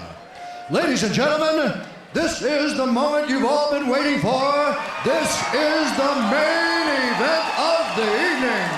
Two of the finest UFC welterweight warriors have now entered the Octagon to face off against each other here at the Palms Hotel and Casino in Las Vegas. And now, it's time! 3 rounds in the UFC welterweight division. Introducing first, fighting out of the blue corner, a freestyle fighter holding a professional record of 22 wins with 5 losses. Standing 5 feet 7 inches tall, weighing in at 155 pounds, fighting out of Johnsburg, Illinois. Play the Carpenter! Guida! And now, the lightweight fighting out of the red corner. This man is a freestyle fighter holding a professional record of 21 wins with 1 loss. He stands 5 feet 9 inches tall, weighing in at 155 pounds, fighting out of Minneapolis, Minnesota, Roger El Matador Huerta! And when the action begins, our referee in charge of the Octagon is Big John McCarthy. All right, gentlemen, I expect a good, clean, hard fight. You went over the rules in your locker rooms. Do I have any questions from you, Clay? Any questions from you, Roger? I want you to touch glove. Go back to your corners. Let's get it on. Roger Huerta, Clay Guida. Nobody better in the history of the UFC inside the Octagon as a referee than Big John McCarthy. Here we go. You ready? You ready? Let's get it on. Our main event is underway. Guida in the normal stance. In the southpaw stance is Roger Huerta. High kick. Mike Goldberg, Kenny Florian, Joe Rogan.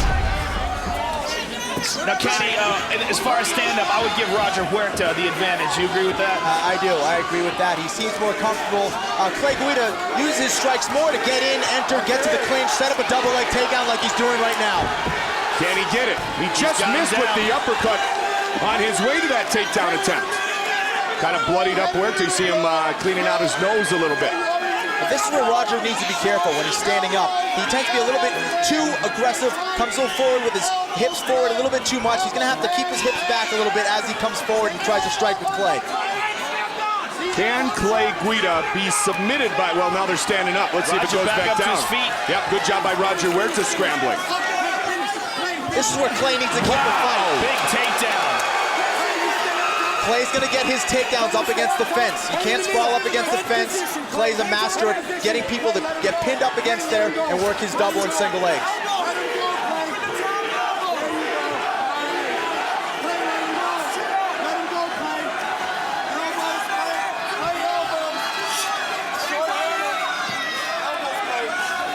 Now, we said earlier, neither one of these guys likes to be on their back. Nope. And Roger Huerta is the one who's tasting it first.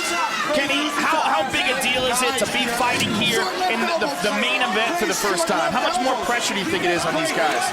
It's huge. It could get to a fighter's head. You know, you think it's a big deal, and all of a sudden, you know, it hits you. You realize what's at stake. Both these guys want to be champions in this division. You know, it's a very competitive division. You're under the lights. You're the final fight of the night. There's a lot of pressure in there. Guida absolutely relentless. Roger Huerta towards a leg trying to finish it. Roger Huerta looking for a submission. Guida's okay. Now he's trying to take his back. Guida transitioned to half guard a moment ago. Now he's going to knee the midsection of Roger Huerta. Roger's trying to stand up. Clay's got no hooks, though. Huerta able to scramble. And now he'll take top position for the first time. This is where Roger does most of his best work, right here on top and ground and pound. Oh, good knee. Good job by Roger. Captured by Guida. The difference knee to a downed opponent. Yes, the knee to a downed opponent. The knee to the ground. It looked like the same position, but it wasn't. Clay Guida's feet were on the ground. Roger had a knee on the ground. That's a warning from John McCarthy. Take a look at it. You okay? You sure you're okay? All right. You see Roger had one knee to the ground there, which is an illegal strike. Back to the feet. Southpaw Huerta. Good right hand by Huerta. And another one. Roger Huerta told me he's emotional, he's hungry, he's focused. He's different mentally for this fight than he has been in the past. Oh, good head kick. Roger's playing a good strategy right here. As a southpaw, he's throwing all the right strikes right now. He just got hit by Guida and another right. Guida has power. It makes you wonder how Guida can even see with all that hair on his face. Oh, man, Guida looking for the hook. And a jab catches Huerta.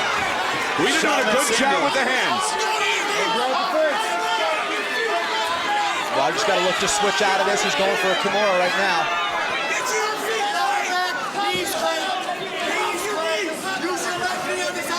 Kenny, the pace that Clay Guida keeps in a fight is probably his most impressive quality. Agree or disagree? Oh, absolutely. And, you know, Clay Guida keeps that same. Clay Guida and Roger Huerta both have that same pace, that same mentality, and we're seeing a very dynamic, fast-paced fight right now. That's going back and forth.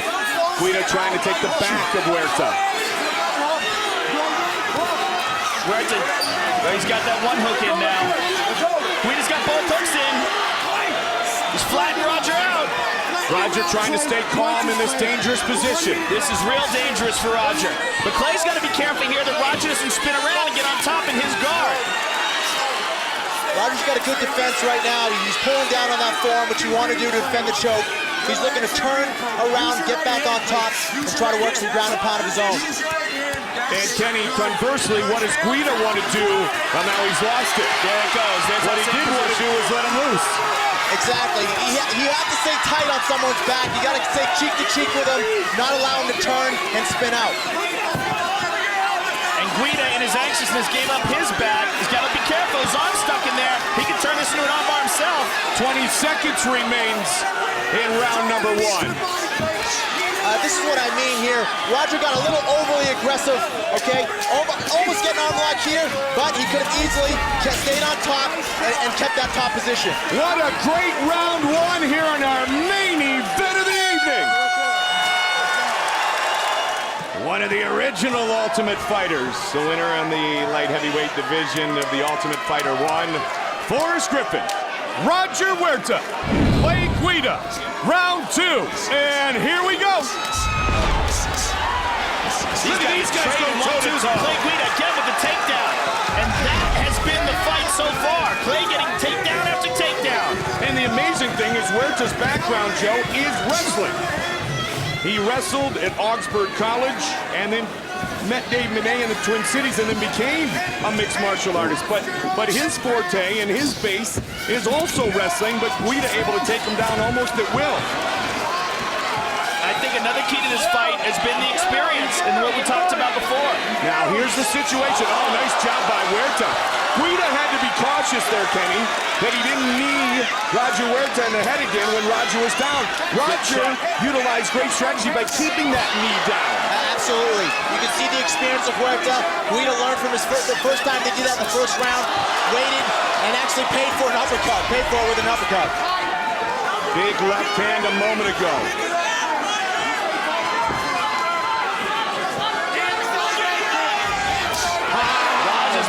Another huge head kick. Roger with the inside leg kick that Dave Manet told him to look for. And you know what? Even if Guida is catching these on the arms, they are hurting. It's very difficult going against a southpaw, seeing that left leg come around. Roger's doing a great strategy right here. How would you know that? I know a southpaw too. I know you do. Good takedown by Guida. Again, Guida. Guida is dominating these rounds with those takedowns. That's got to play in the judges. And remember, this is not a title fight, so it is scheduled for 3 5-minute rounds. Clay's doing a good job of baiting him into the striking game. He's changing his levels beautifully and getting him down with that double leg. And once he has him down, there's no rest. Constant punches, constant movement by Clay Guida. Kenny, much like Clay Guida, you have fought the best in your weight division in your UFC career. How much confidence does that give you, win or lose, when you know you're going up against other elitists? Got his back again. It keeps you calm. It keeps you the confidence going, knowing that whoever comes your way, if you face the toughest, in your division, whoever comes your way, you're going to be ready for it, and you're going to use that experience in that next fight. And we can see it, Joe, from Guida so far. He is consistently out-wrestling Roger Huerta in these exchanges. This is what he had to do. This is what this fight was going to come down to. Who is going to win the wrestling? So far, Clay Guida has the answer. Guida with the jab. Huerta catches another one. Huerta trying to put combinations together, though, but he continues to eat the jab. Clay needs to use more head movement. He's getting caught with those straight punches. Huerta frustrated. You see the look in his face there, Kenny. He's frustrated because he cannot prevent Clay Guida from taking him down. He got hit with some big shots there too, Mike. Clay Guida is the quicker fighter. He's the better wrestler. That's been the difference so far. He was the betting favorite coming into this fight, and that surprised a lot of people considering the hype behind Roger Huerta. But if you look at who these guys have faced, it makes sense. Well, I said at the very top of the show, Joe, and Kenny, I said that Roger Huerta tonight can validate his stardom and silence the critics. It might not happen, though, if Guida continues to fight the way he is. Absolutely. Guida's keeping an unbelievable pace. He's been consistent with his takedowns. He's out-wrestling Roger right now. Roger needs to come up with an answer for his takedowns. Sean Shirk, the champion, BJ Penn, Joe Stevenson to fight for a title in the lightweight division soon, yourself included. You know, Tyson, Griffin, Frankie, Edgar, and big combinations by Huerta. Yeah, throwing down. Both guys land there. Matt Danzig with a right hand. Joining the party tonight. Huerta is in big trouble. He got rocked by Guida. Huerta got rocked. He was in big trouble right there. Shoulder slams. Roger's doing a good job of holding him down, stopping the ground and pound, and now Guida's right back at it again. 37 seconds left in the round. And this is Clay Guida style, relentless striker when he's on top. How did Huerta make it through that right that just crushed him? He passed, nope. Almost to the full mount. Oh, big right hand again. Huerta's taking some shots. He needs to put his feet in the hips, push away and reset, and get back to his feet.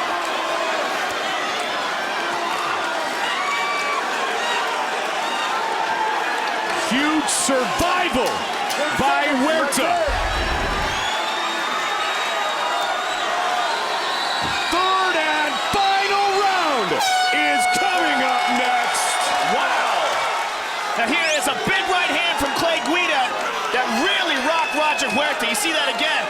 Roger was badly hurt by that punch, and Clay relentless with the elbows and the hammer strikes after that. Third and final round, are you ready?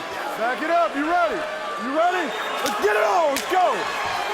Let's get it on. third and final round. Another right hand by Guida. Huerta wants to keep this fight on the feet. And a knee. That knee caught Guida flush. Flying knee by Huerta. Guida might be hurt. Roger Huerta pushing forward. That time he avoids the takedown and again. Huerta with the uppercut. Guida is in big trouble. Can Huerta avoid being taken down? Yes. Oh, Huerta spins out of it. Very nice. And he's got Guida's back. Roger Huerta looking to finish. He's got his back. He's got the choke in deep. He's got that choke. He's got it underneath the neck. Guida's in trouble. Guida's in big trouble here. Roger Huerta wins! What a comeback for Roger Huerta! Validation! Wow! I think it all started off with that knee that hurt him. He got hurt really badly. That knee definitely caught him. That changed the whole fight. It changes really quick out there. One punch, one kick, one knee. That's all it takes to change the pace of the fight. Let's take a look at it. And here's the end. This is after he was already hurt. You see Roger spins around, gets his back, sinks the hooks in, gets the choke underneath the neck, and just Guida forced to tap.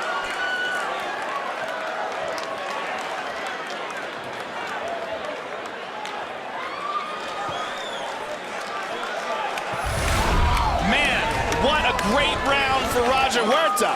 2 rounds in the hole. It looked like he was going to lose a decision. And you know, in between rounds, Guida's corner said, "You're leading on the scorecards. Just win this round." But he couldn't. Roger Huerta validates his stardom. What a great main event with our official decision, Bruce Buffer. Ladies and gentlemen, let's have a big hand for these 2 UFC lightweight warriors. Big John McCarthy is called to stop to this contest at 51 seconds of the 3rd round, declaring the winner by tap out due to a rear naked choke, Roger El Matador Huerta! Roger Huerta and Guida, 2 guys doing big things in 2007 inside the UFC's octagon, and 2 guys I got to see prior to 2007 on my local scene in the Midwest. I think I saw Roger Huerta fight in an extreme challenge card, like a one-night tournament. He was still in Augsburg College wrestling. It's crazy. But Guida, I saw him win his 2nd fight ever, 3rd fight ever, with a headlock in a barn in Rochester, Minnesota. Sounds like I'm making this stuff up, but I am not. I assure you that. Looking at the list here, what is next? Ooh! Our tale of the tape for this historic light heavyweight matchup. Liddell 38, Silva 31, Liddell 6'2", Silva 5'11", 204, 205, the official weigh-in, and a 76-inch reach to a 74-inch reach for the Iceman, Chuck Liddell. Wow, I'm ready to get this big one underway, and to do so, once again, from Bruce Buffer.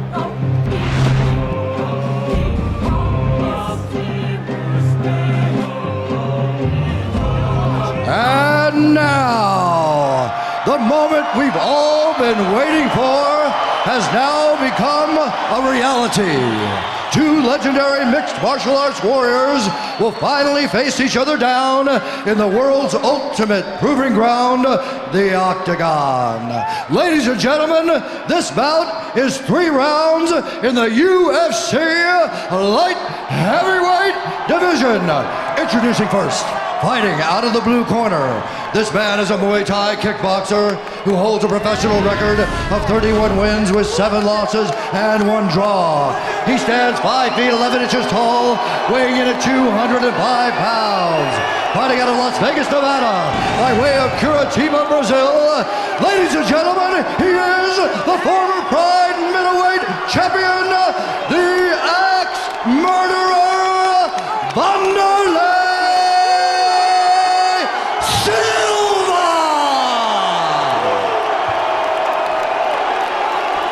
And now, fighting out of the red corner, this man is a kickboxer, holding a professional record of 20 wins with 5 losses.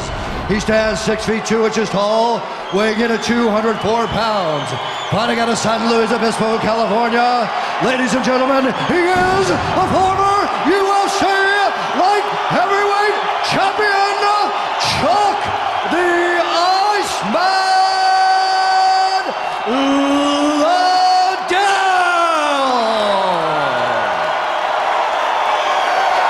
When the action begins, our referee in charge of this contest is Herb Dean. Okay, gentlemen, we've been over the rules. Protect yourself at all times. Follow my instructions at all times. We're gonna have a nice, clean fight.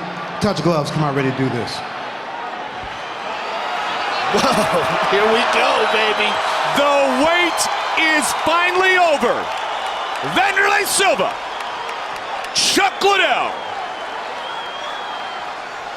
inside the octagon. Herb Dean, our referee. You ready to fight? You ready? Let's do it. Get ready, world.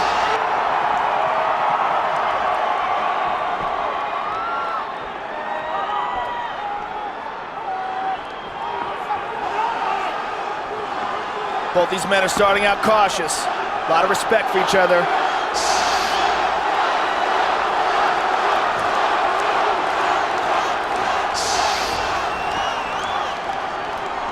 Chuck loves to explode with that big right hand. Wanderlei likes to get inside and utilize those vicious knees in the Muay Thai clinch. Chuck has a significant reach advantage in this fight. And you see, Chuck loves to counter. He likes the aggressive style of a guy like Wanderlei who wades in like that. Chuck's ability to be in retreat mode and deliver a knockout blow is better than anybody's in the world. If you don't believe me, ask Babalu. Yeah, he can deliver knockout power from very odd angles.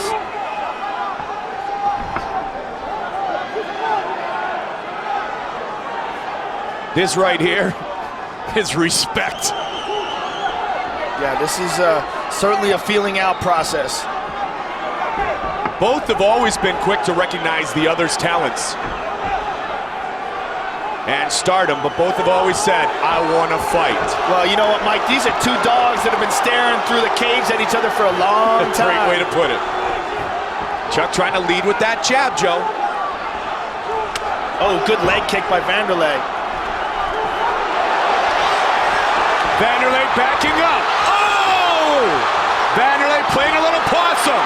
Wanderlei trying to counter. Chuck looking early for a finish. Chuck going for the head kick. Wanderlei laid back and then exploded. Chuck trying to set up that big right hand again. Chuck is stalking Wanderlei here. Chuck pushing big right hand by Chuck. Coming over the top. Man, did he throw it into that one. Chuck's really using the jab right now. And the one thing that was talked about in breaking down this fight by the many who have done it is that Chuck wanted to maintain a distance, create angles, and not let Wanderlei get inside. And he's keeping Wanderlei away with the jab, Joe. Well, his advantage surely is the reach and his counterpunching ability. Wanderlei's advantage is his versatility, his leg kicks, and if it goes to the ground, Wanderlei has an advantage in submissions. I believe that Chuck has the advantage in knockout power with one punch as well. Wanderlei tries to answer.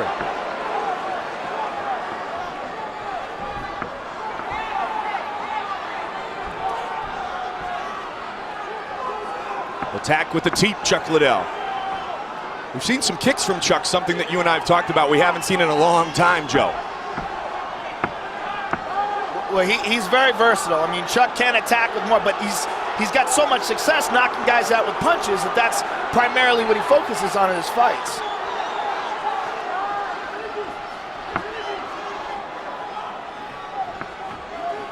Caught him, 1-2, boom, boom.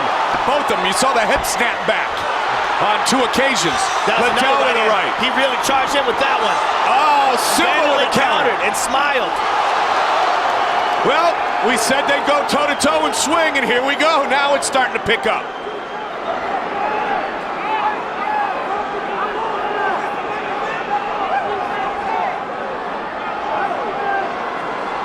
If I was in Wanderlei's corner, I would be telling him to concentrate on leg kicks. That's what we saw in the Keith Jardine fight. The Keith was very effective after landing a lot of kicks. Absolutely. But Wanderlei is being drawn into a punching exchange with Chuck, where I think he has a disadvantage. Remember, this is a non-title fight, so it is scheduled for 3 5-minute rounds. 40 seconds remains in round 1.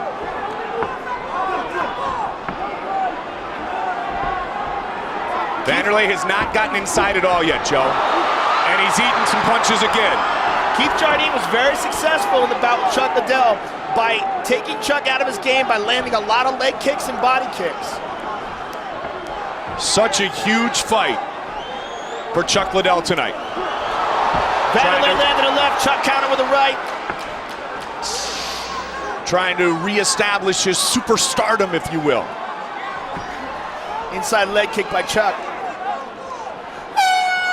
Round 1 complete.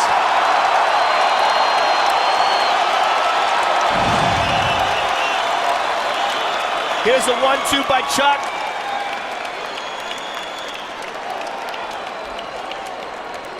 Neither one of these punches that we've seen, none of them are landing full force and flush. But that's the first round. These guys got to settle in. O tempo inteiro não anda pra tua esquerda, sacou? Vai pra tua direita, foge da mão direita dele. Isso. Foge da mão direita dele. I would love to hear what John Hackleman is telling Chuck Liddell here. You got three punches together. Circle, put them together. You're pulling your right hand back.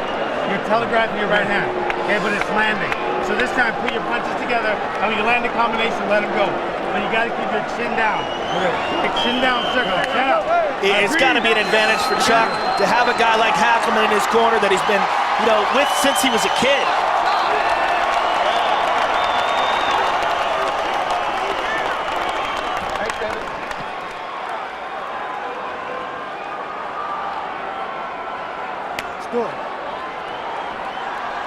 Second round. All right, the first round feeling out process is over. Now here's Silva. He comes back with that vicious assault. You can't think that Wanderlei was happy with round 1, Joe. And he's going to look to turn up the tempo here in round 2.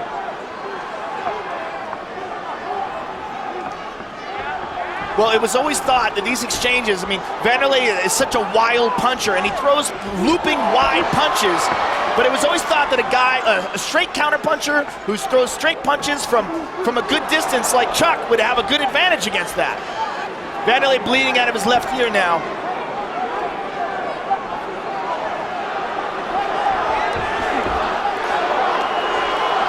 You almost just sit back and go, this is an unbelievable moment because they're finally going toe-to-toe. Wanderlei Silva, Chuck Liddell. Kicks again. You heard John Hackleman say to start to put some combinations together. Chuck trying to do that. Wanderlei counter with some nice punches there. I talked to John Hackleman last night, Joe, and he just said, Chuck is ready. I'm kind of surprised that Wanderlei's not throwing more kicks. Wanderlei starting to score here a little bit. This is basically like a wild boxing match. Knockout or be knockout. There you go. There's inside kick by Chuck. And Wanderlei has not gotten into a clinch situation that we saw so effective against Rampage. There's a kick. Body kick by Wanderlei. And again, it's funny, Eddie Bravo shared with me a conversation he had with Liddell way back in 2001. He said, there was one fighter that you would utilize your wrestling skills against. Who would it be? And Chuck said Wanderlei Silva. But that doesn't seem to be the game plan here tonight for Chuck. Well, you know what? Chuck has become much more confident in his knockout ability. And oh, Chuck is down, but just for a moment. That's a slip. The crowd reacted, though. Nearing the midway point of this colossal confrontation. Good body and again kick with the by body Wanderlei. kick, Wanderlei. Wanderlei constantly pressing Chuck. Nice left hook by Wanderlei. Wanderlei starting to score, as I mentioned earlier here. Chuck trying to come over the top again, left and right.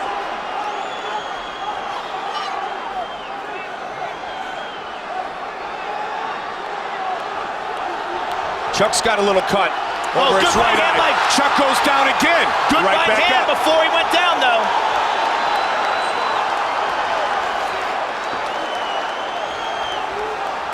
Wow, the expression in the eyes has just changed on Chuck Liddell, too. He's even gotten more intense, it would appear.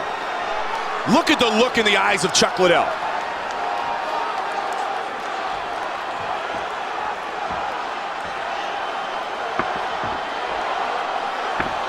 Good jab by Chuck. Good left by Wanderlei. There's a leg kick. Chuck still, though, is the one doing the stalking, Joe.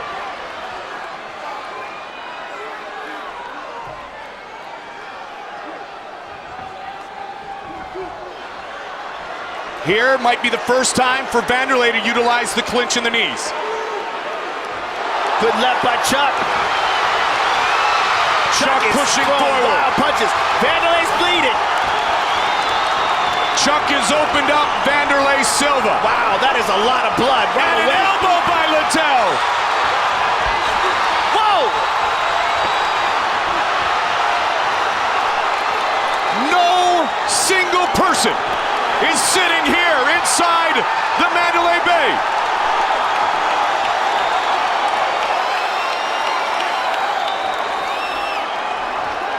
Wanderlei is bloody. Good right hand by Wanderlei. Now Chuck's bleeding. Wanderlei again, combinations. Wanderlei. Under 30 seconds remaining in the round. Oh, big right hand that by one Chuck. buckled him. Chuck again, looking to finish. Swinging uppercuts. Liddell's got a leg. Chuck and a takedown.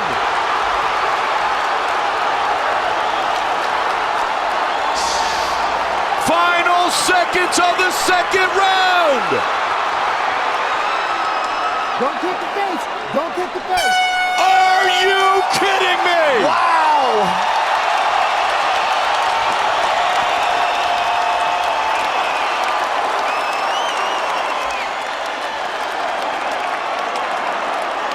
What a round. The second half of that round was crazy. You see Wanderlei Silva's cut. He has a tremendous amount of scar tissue all around his eyes. A lot of that from the old Valley Tudo days. Wanderlei fought a lot of bare-knuckle fights in Brazil. All right, Chuck, put your combinations together. Let's get an ice splits this round, okay? Ice splits. He's 10 times more tired than you are. Suck it up and breathe. Here's a look at some of the exchanges. I mean, tremendous amount of exchanges in that round. There's a left-right. That was the right hand that Chuck landed very well, but then he slipped trying to move away.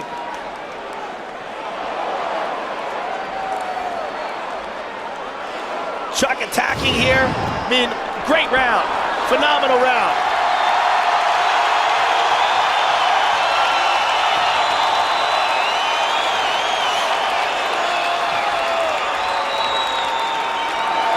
Third and final round. Takedown, Chuck Liddell. Right away.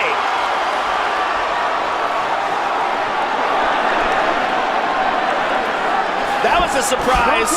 Wanderlei back to his feet. Chuck tried to clip him on the way up. That was a shock right there. Just something else for Wanderlei to think about. Exactly. Just Chuck showing people he's capable of a lot more than you're used to. For sure. Now all of a sudden he's got to think about the takedown. Inside leg kick Silva. Head kick. Blocked by Chuck. Wanderlei still putting combinations together. Both men are in excellent condition coming into this fight, as we mentioned earlier.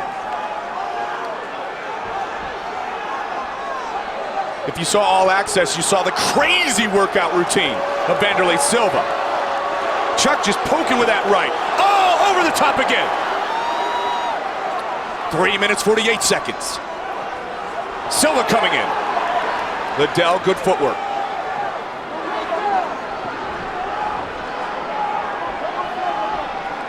Joe, it's like Chuck Liddell has his swagger back. Yeah, he looks very confident coming into this third round. Good left hand by Wanderlei. That's when Wanderlei's the most dangerous, when he's windmilling those punches in the exchanges.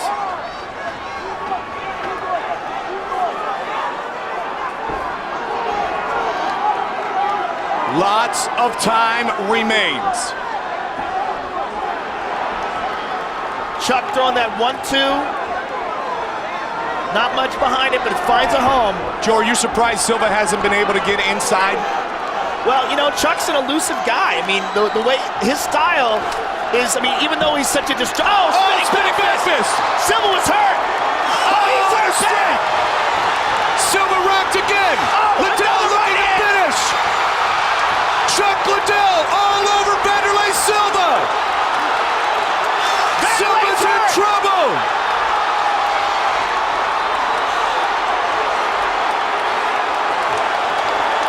Chuck Liddell looked up at the time, 2 minutes and 30 seconds to go. Wanderlei is badly hurt. Spinning back fist Chuck Liddell. That started it out.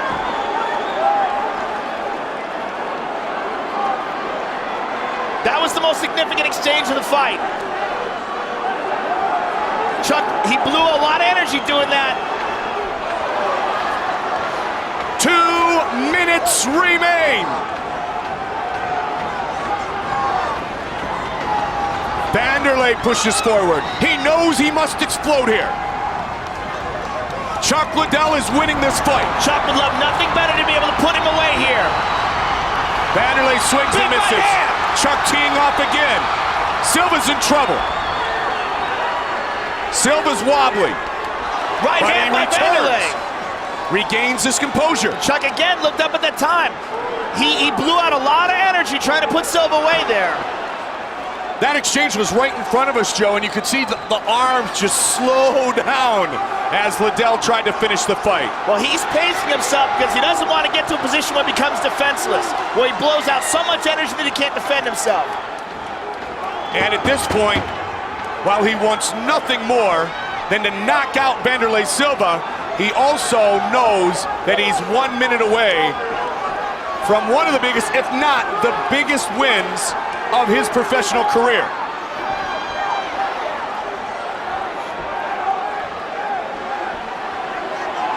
Wanderlei still pressing. You gotta admire the guy's heart. 45 seconds. We never doubted the heart of either of these warriors. And it's just a treat to be here in person to watch this fight. 30 seconds.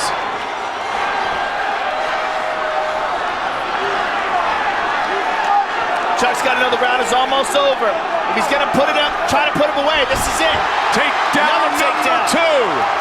15 seconds.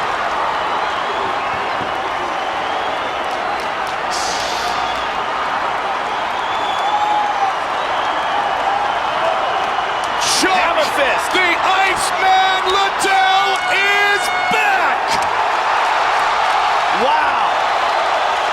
Huge victory for Chuck Liddell. Huge victory for Chuck Liddell. The Iceman returns. There was a lot of pressure on Chuck coming into this fight. And he came through in flying colors. To his championship form.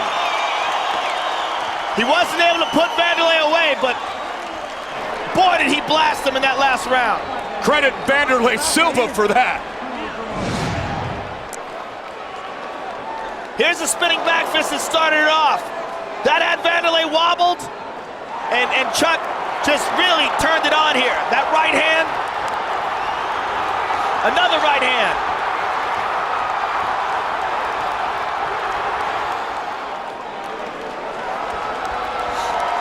The arms will be raised again for the long-time UFC light heavyweight champion. And what heart, spirit, and courage shown tonight by Wanderlei Silva. We have been treated to the two most dominant 205-pound fighters in mixed martial arts history finally meeting here tonight. Dana White has wanted this one for a long time, and it lived up to its billing. Bruce Buffer has the official decision. Ladies and gentlemen, after 3 rounds of action, we go to the judges' scorecards for a decision. Tony Weeks scores the contest 29-28. Adelaide Bird has it 30-27. And Dave Hagen scores the contest 30-27, declaring the winner by unanimous decision, Chuck the Iceman Liddell. Could be the finish. He brings him down hard. Matt Hughes like a submission, and it's all over. Matt Hughes is once again the welterweight champion. Please, I want the belt so bad. Give it to me. Big kick. Dead George here. St-Pierre trying to finish it. George St-Pierre is the new welterweight champion. This sport is so crazy. You just never know what's going to happen. UFC welterweight championship.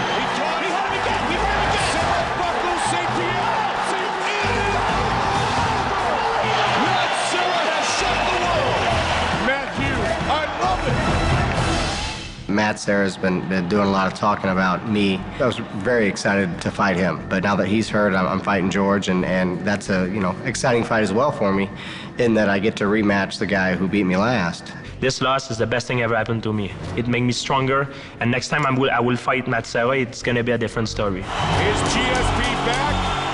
You better believe he is. I'm in the best shape of my life. I'm sharper than ever, stronger than ever, more powerful than I've ever been. Now it's a rubber match. It's the 3rd time that we're gonna fight each other, and a lot of stuff happened outside of the ring and inside of the ring. I'm not impressed by your performance, and I look forward to fight you in the near future.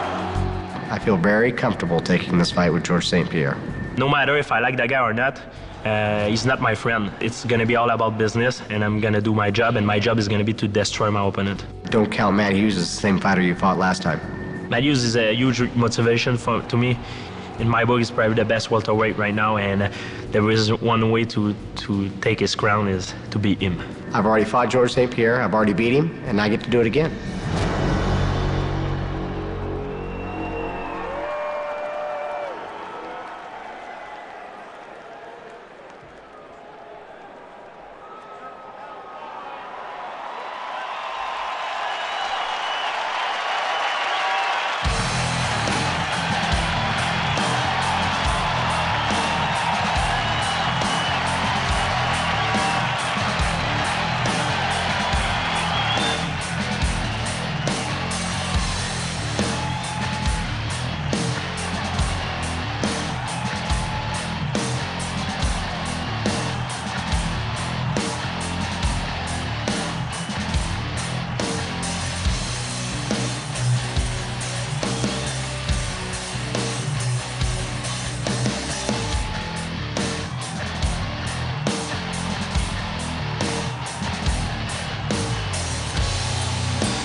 UFC history, Matt Hughes.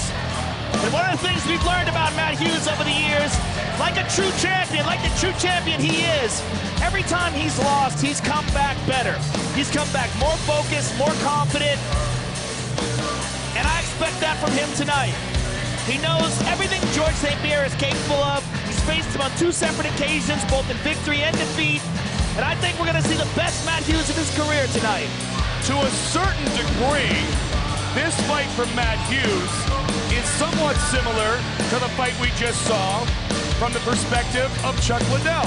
Because even though Hughes came back and he beat Chris Lytle, who's a worthy opponent, he was truly dominated by GSP in the last matchup. And some are saying maybe Matt's better days are behind him, and he, as Chuck just did, wants to prove the naysayers wrong. Well, in all fairness, that fight was after the most impressive performance of his entire career. We absolutely destroyed Royce Gracie, and everybody thought that he was the greatest fighter ever. I mean, styles make fights, decisions during those fights affect the outcome greatly. The decision to stand, the decision to try to take it to the ground, the decision to try to be elusive. I mean, I think Matt Hughes, tonight, he's going to take a completely different approach than we saw in the second fight. I don't think these fights are going to be even remotely similar. Not only the win against Royce Gracie, but the defense of his title, Joe, against BJ the Prodigy Penn. And a fight where he was tested, very much so. In the first 2 rounds, he was in a lot of trouble with BJ Penn. Here he is, the most decorated welterweight in UFC history, Matt Hughes. You can tell a lot by the way Matt looks coming into this fight. He looks very focused and very confident.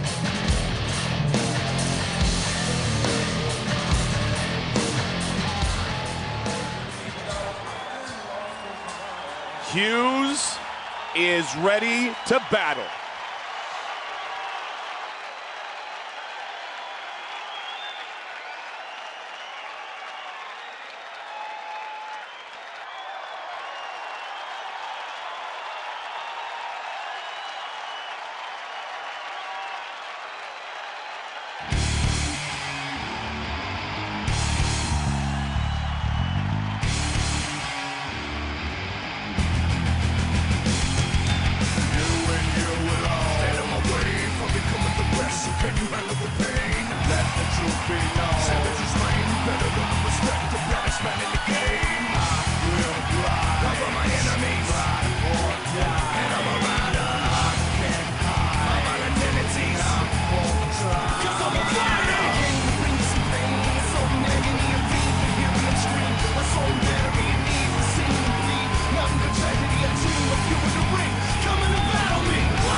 St-Pierre, possibly the most athletically gifted guy in all of mixed martial arts.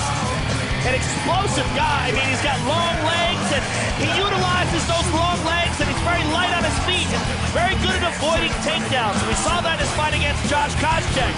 Now, the word from his training camp is that he was training with guys like Rashad Evans and with some really tough fighters, and he was taking them all down at will, which is very impressive considering George has no high school or college wrestling in his background. He basically learned wrestling as a martial art when he was competing as a mixed martial artist. That's almost unheard of, to have a guy so successful in one aspect of sport without, really any competition, a formal competition the way we're used to in the States.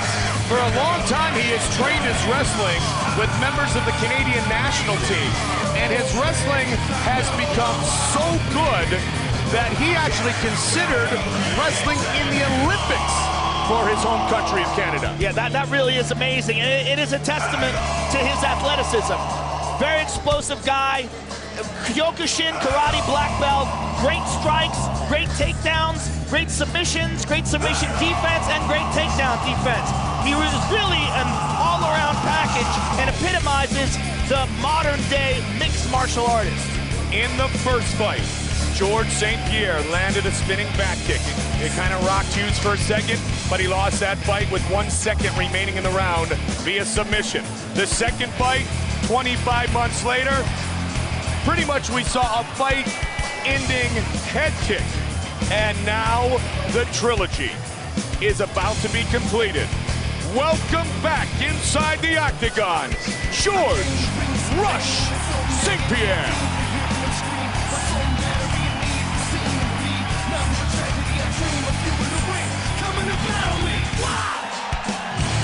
They are fighting for the interim welterweight title.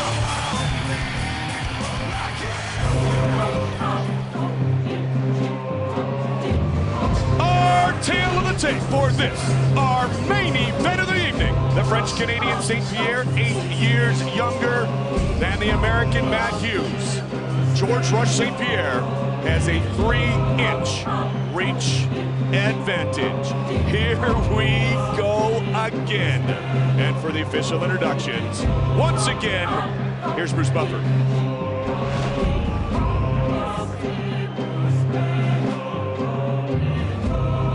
Ladies and gentlemen, this UFC championship bout is sanctioned by the Nevada State Athletic Commission, with Chairman John Bailey and commissioners in attendance Skip Avancino Jr., Bill D. Bradley, T.J. Day, and Pat Lundvall. Our three judges scoring this championship bout are Glenn Trowbridge, Nelson Hamilton, and Jeff Mullen, and Executive Director Keith Izar. Our lead physician at Octagon side is Dr. David Watson. And when the action begins, our referee in charge of the Octagon is Steve Mazzagatti. Ladies and gentlemen, two former UFC champions have now entered the Octagon to go to war against each other for the third time. And now, live from the sold-out Wanderlei Bay Resort and Casino in Las Vegas, it's time! 5 rounds for the UFC Interim Welterweight Championship. Introducing first, fighting out of the blue corner. This UFC warrior holds a professional record of 43 wins with 5 losses. He stands 5 feet 9 inches tall, weighing in at 170 pounds. Fighting out of Hillsboro, Illinois. Ladies and gentlemen, he is the former UFC welterweight champion,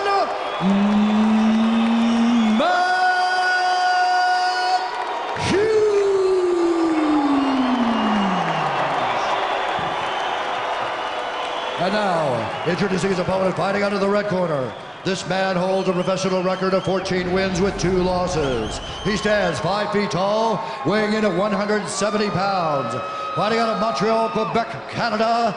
Ladies and gentlemen, he is the former UFC welterweight champion, George Rush St-Pierre.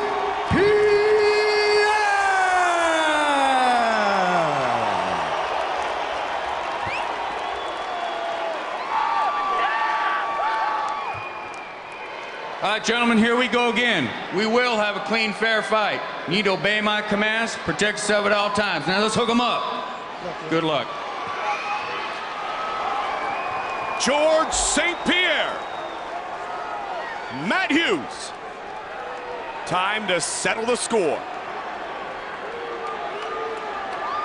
Interim welterweight title to be delivered to the victor. All right, here we go. Bring it on, come on. We are underway.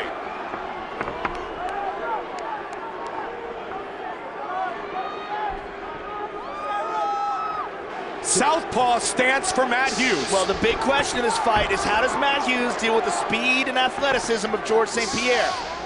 And when you saw, he went immediately for that ankle. It looks like to take him down.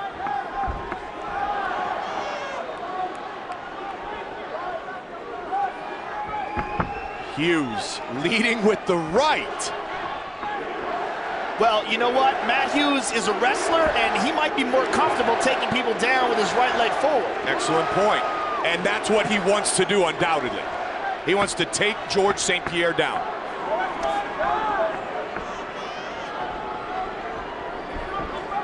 The problem is, to get close enough to take him down, he's got to get in the danger zone. And again, he reaches.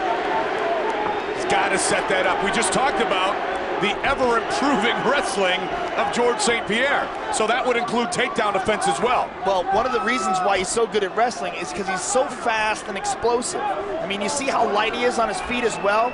A lot of guys, when they fight in the octagon, they're good strikers, they make the mistake of being flat-footed. George is constantly moving, always on the balls of his feet, always moving around, and because of that, it's very, very difficult to grab a hold of him and take him down. Joe, in preparing for this matchup and the many articles and things that I read.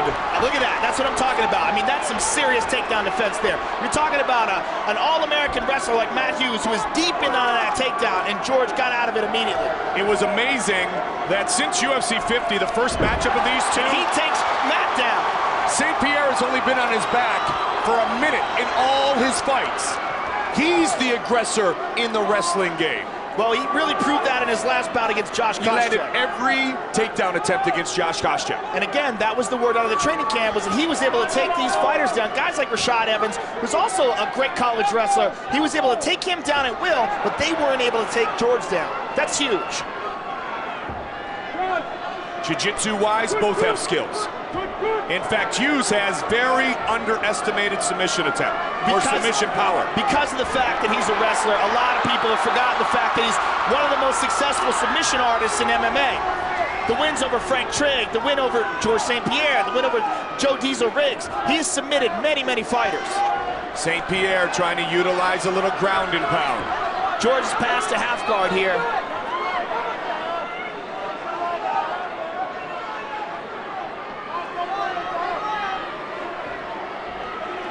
Ground and pound St-Pierre. Taking a page out of the game plan of Matt Hughes. Matt back to full guard here. He's pressed up against the cage. This is considered a title fight, Joe, so it is scheduled for 5 5-minute rounds. Matt's throwing his legs up looking for a submission. St-Pierre has been submitted just one time in his career. That, of course, was by Matt Hughes. And for Matt Hughes,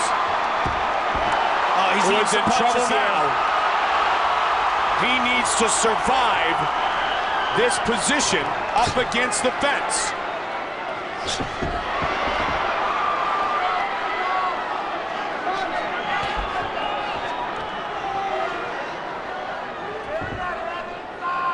In 48 fights, Hughes has been submitted just 3 times.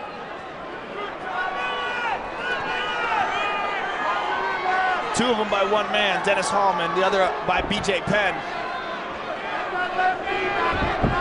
Matt's doing a good job of controlling George's posture and eliminating too much damage. They warn him about the strikes to the back of the head. Full mount St-Pierre. Look at this slam that he's doing where he comes up, brings Matt with him, and then slams him down, trying to get Matt to release that body lock. St-Pierre warned again. He's got to be careful where he hits Matt Hughes. Full mount, Matt continues to hold on with his great strength, trying to survive this first round. George has got to be careful now. He's been warned 3 times, Joe. He's digging that elbow, and he's finally managed to break it loose. And Matt gets it back again. 10 seconds remains in round number 1. A dominant round for George St-Pierre. All about St-Pierre. He has the back. He him over. He's got his back. We're going to hear the horn, though. He's got an arm. Dominant round for George St-Pierre. And remember, the first fight ended by submission with 1 second remaining in the round. That was complete, total domination by George St-Pierre. He's seeing those shots because you're throwing those punches like a fake. You got to throw them like you mean them. When you're on the ground, you need to ball up tighter. Don't get stretched out between your arm and your leg. That's how he got mounted. When he's up high, you drop down onto that calf for that single. You know what I'm saying? Drop really low. I know, you're all right. I know. That's Jeremy Horn. Strike a little, put him down. Remember, George? And Greg Jackson. If he goes southpaw, right and right. He's got some Vaseline on his head. He's got a big gob of Vaseline on his right eyebrow that they're going to have to wipe off. Steve Mazzagatti sees it. I'm amazed that he's not doing anything about that. Checking the fighters. And here we go, second round. Southpaw again. Funny when Jeremy Horn said, "You're all right," Matt said, "I know."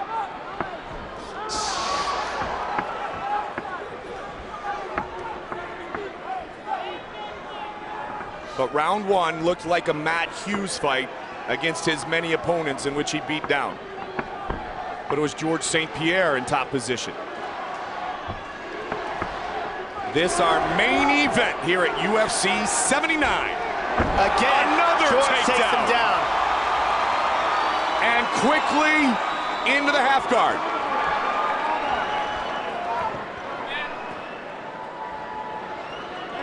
This does not bode well for Matt Hughes. The fact that George is able to take him down so easily, and what happened in the first round when he did take him down.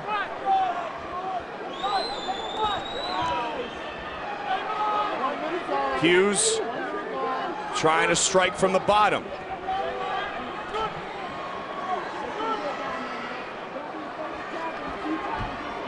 St-Pierre in the full guard of Matt Hughes. Well, Matt's doing a good job of keeping him in that full guard.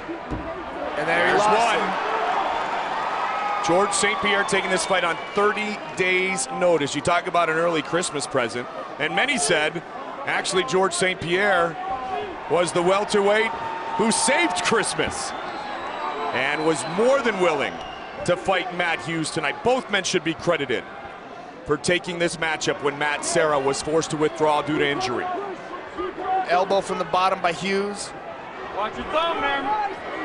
St-Pierre wants that rematch against Serra. Hughes wants Serra as well.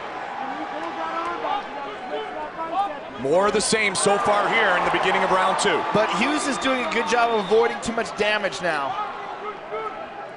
Because he's able to keep George in full guard here. Now George is trying the can opener by pulling back on Matt's head like that. What he's trying to do is get Matt to release his legs. By putting pressure on the neck, it gets a guy to open the guard up. So because George is looking for that, it makes me think George is looking to pass. The legs are open now. Body head from St-Pierre. Matt gets back to full guard. Midway point of the round.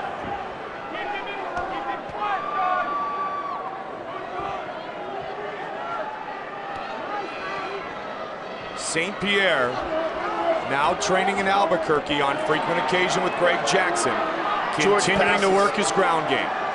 George has passed the side control. Matt is trying to control one of his wrists here.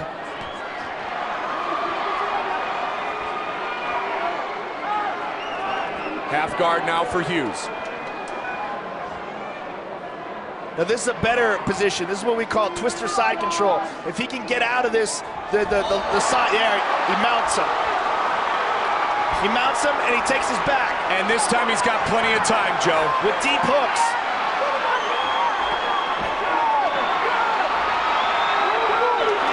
Hughes is really tough to choke out, we know that. He's completely dominating him on the ground. When Matt tried to turn over into his guard, George is having none of it. Stuffs him back up against the cage.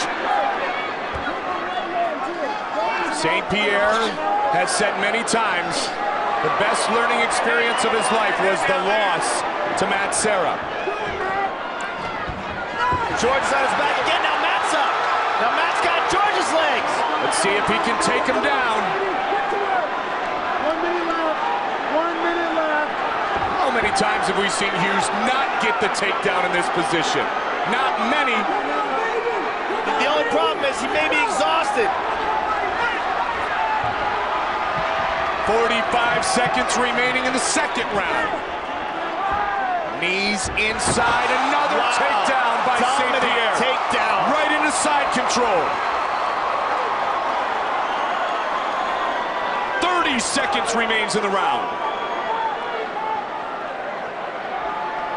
Matt Hughes is really getting overwhelmed in this fight. George just stepped over for a triangle. 20 seconds. He's got a Kimura on one side and a possible triangle on the other. Trying to submit Hughes. Not quite yet. And it's all over. Wow. It is all over. George Rush St-Pierre defeats Matt Hughes again. Wow. You want to talk about a dominating victory. It might not have been as quick as the second fight, but it was just as dominant, if not more dominant. George just completely outclassed Matt Hughes in this fight.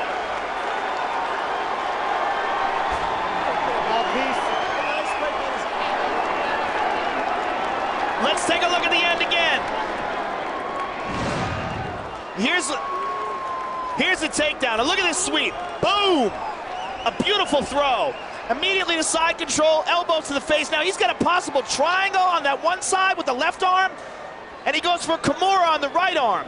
Now as he pops the Kimura out, Matt Bridges tries to roll him over, leaves that arm extended. George takes it, rolls with it, straightens that arm out completely, and Matt is in deep, deep, deep trouble. He taps verbally, and Steve Mazzagatti separates him. I mean, George had turned him, got a better grip on the lip, and he's saying, I'm tapping, right there. Unbelievably dominant victory for George St-Pierre. And he can break dance as well. St-Pierre spent a lot of time training with Renzo Gracie, and the jiu-jitsu skills reign supreme here tonight. Bruce Buffer with the official decision. Ladies and gentlemen, referee Steve Mazzagatti has called a stop to this contest at 4 minutes 54 seconds of the second round, declaring the winner by verbal tap out due to an arm bar. And now, the interim UFC welterweight champion, George Rush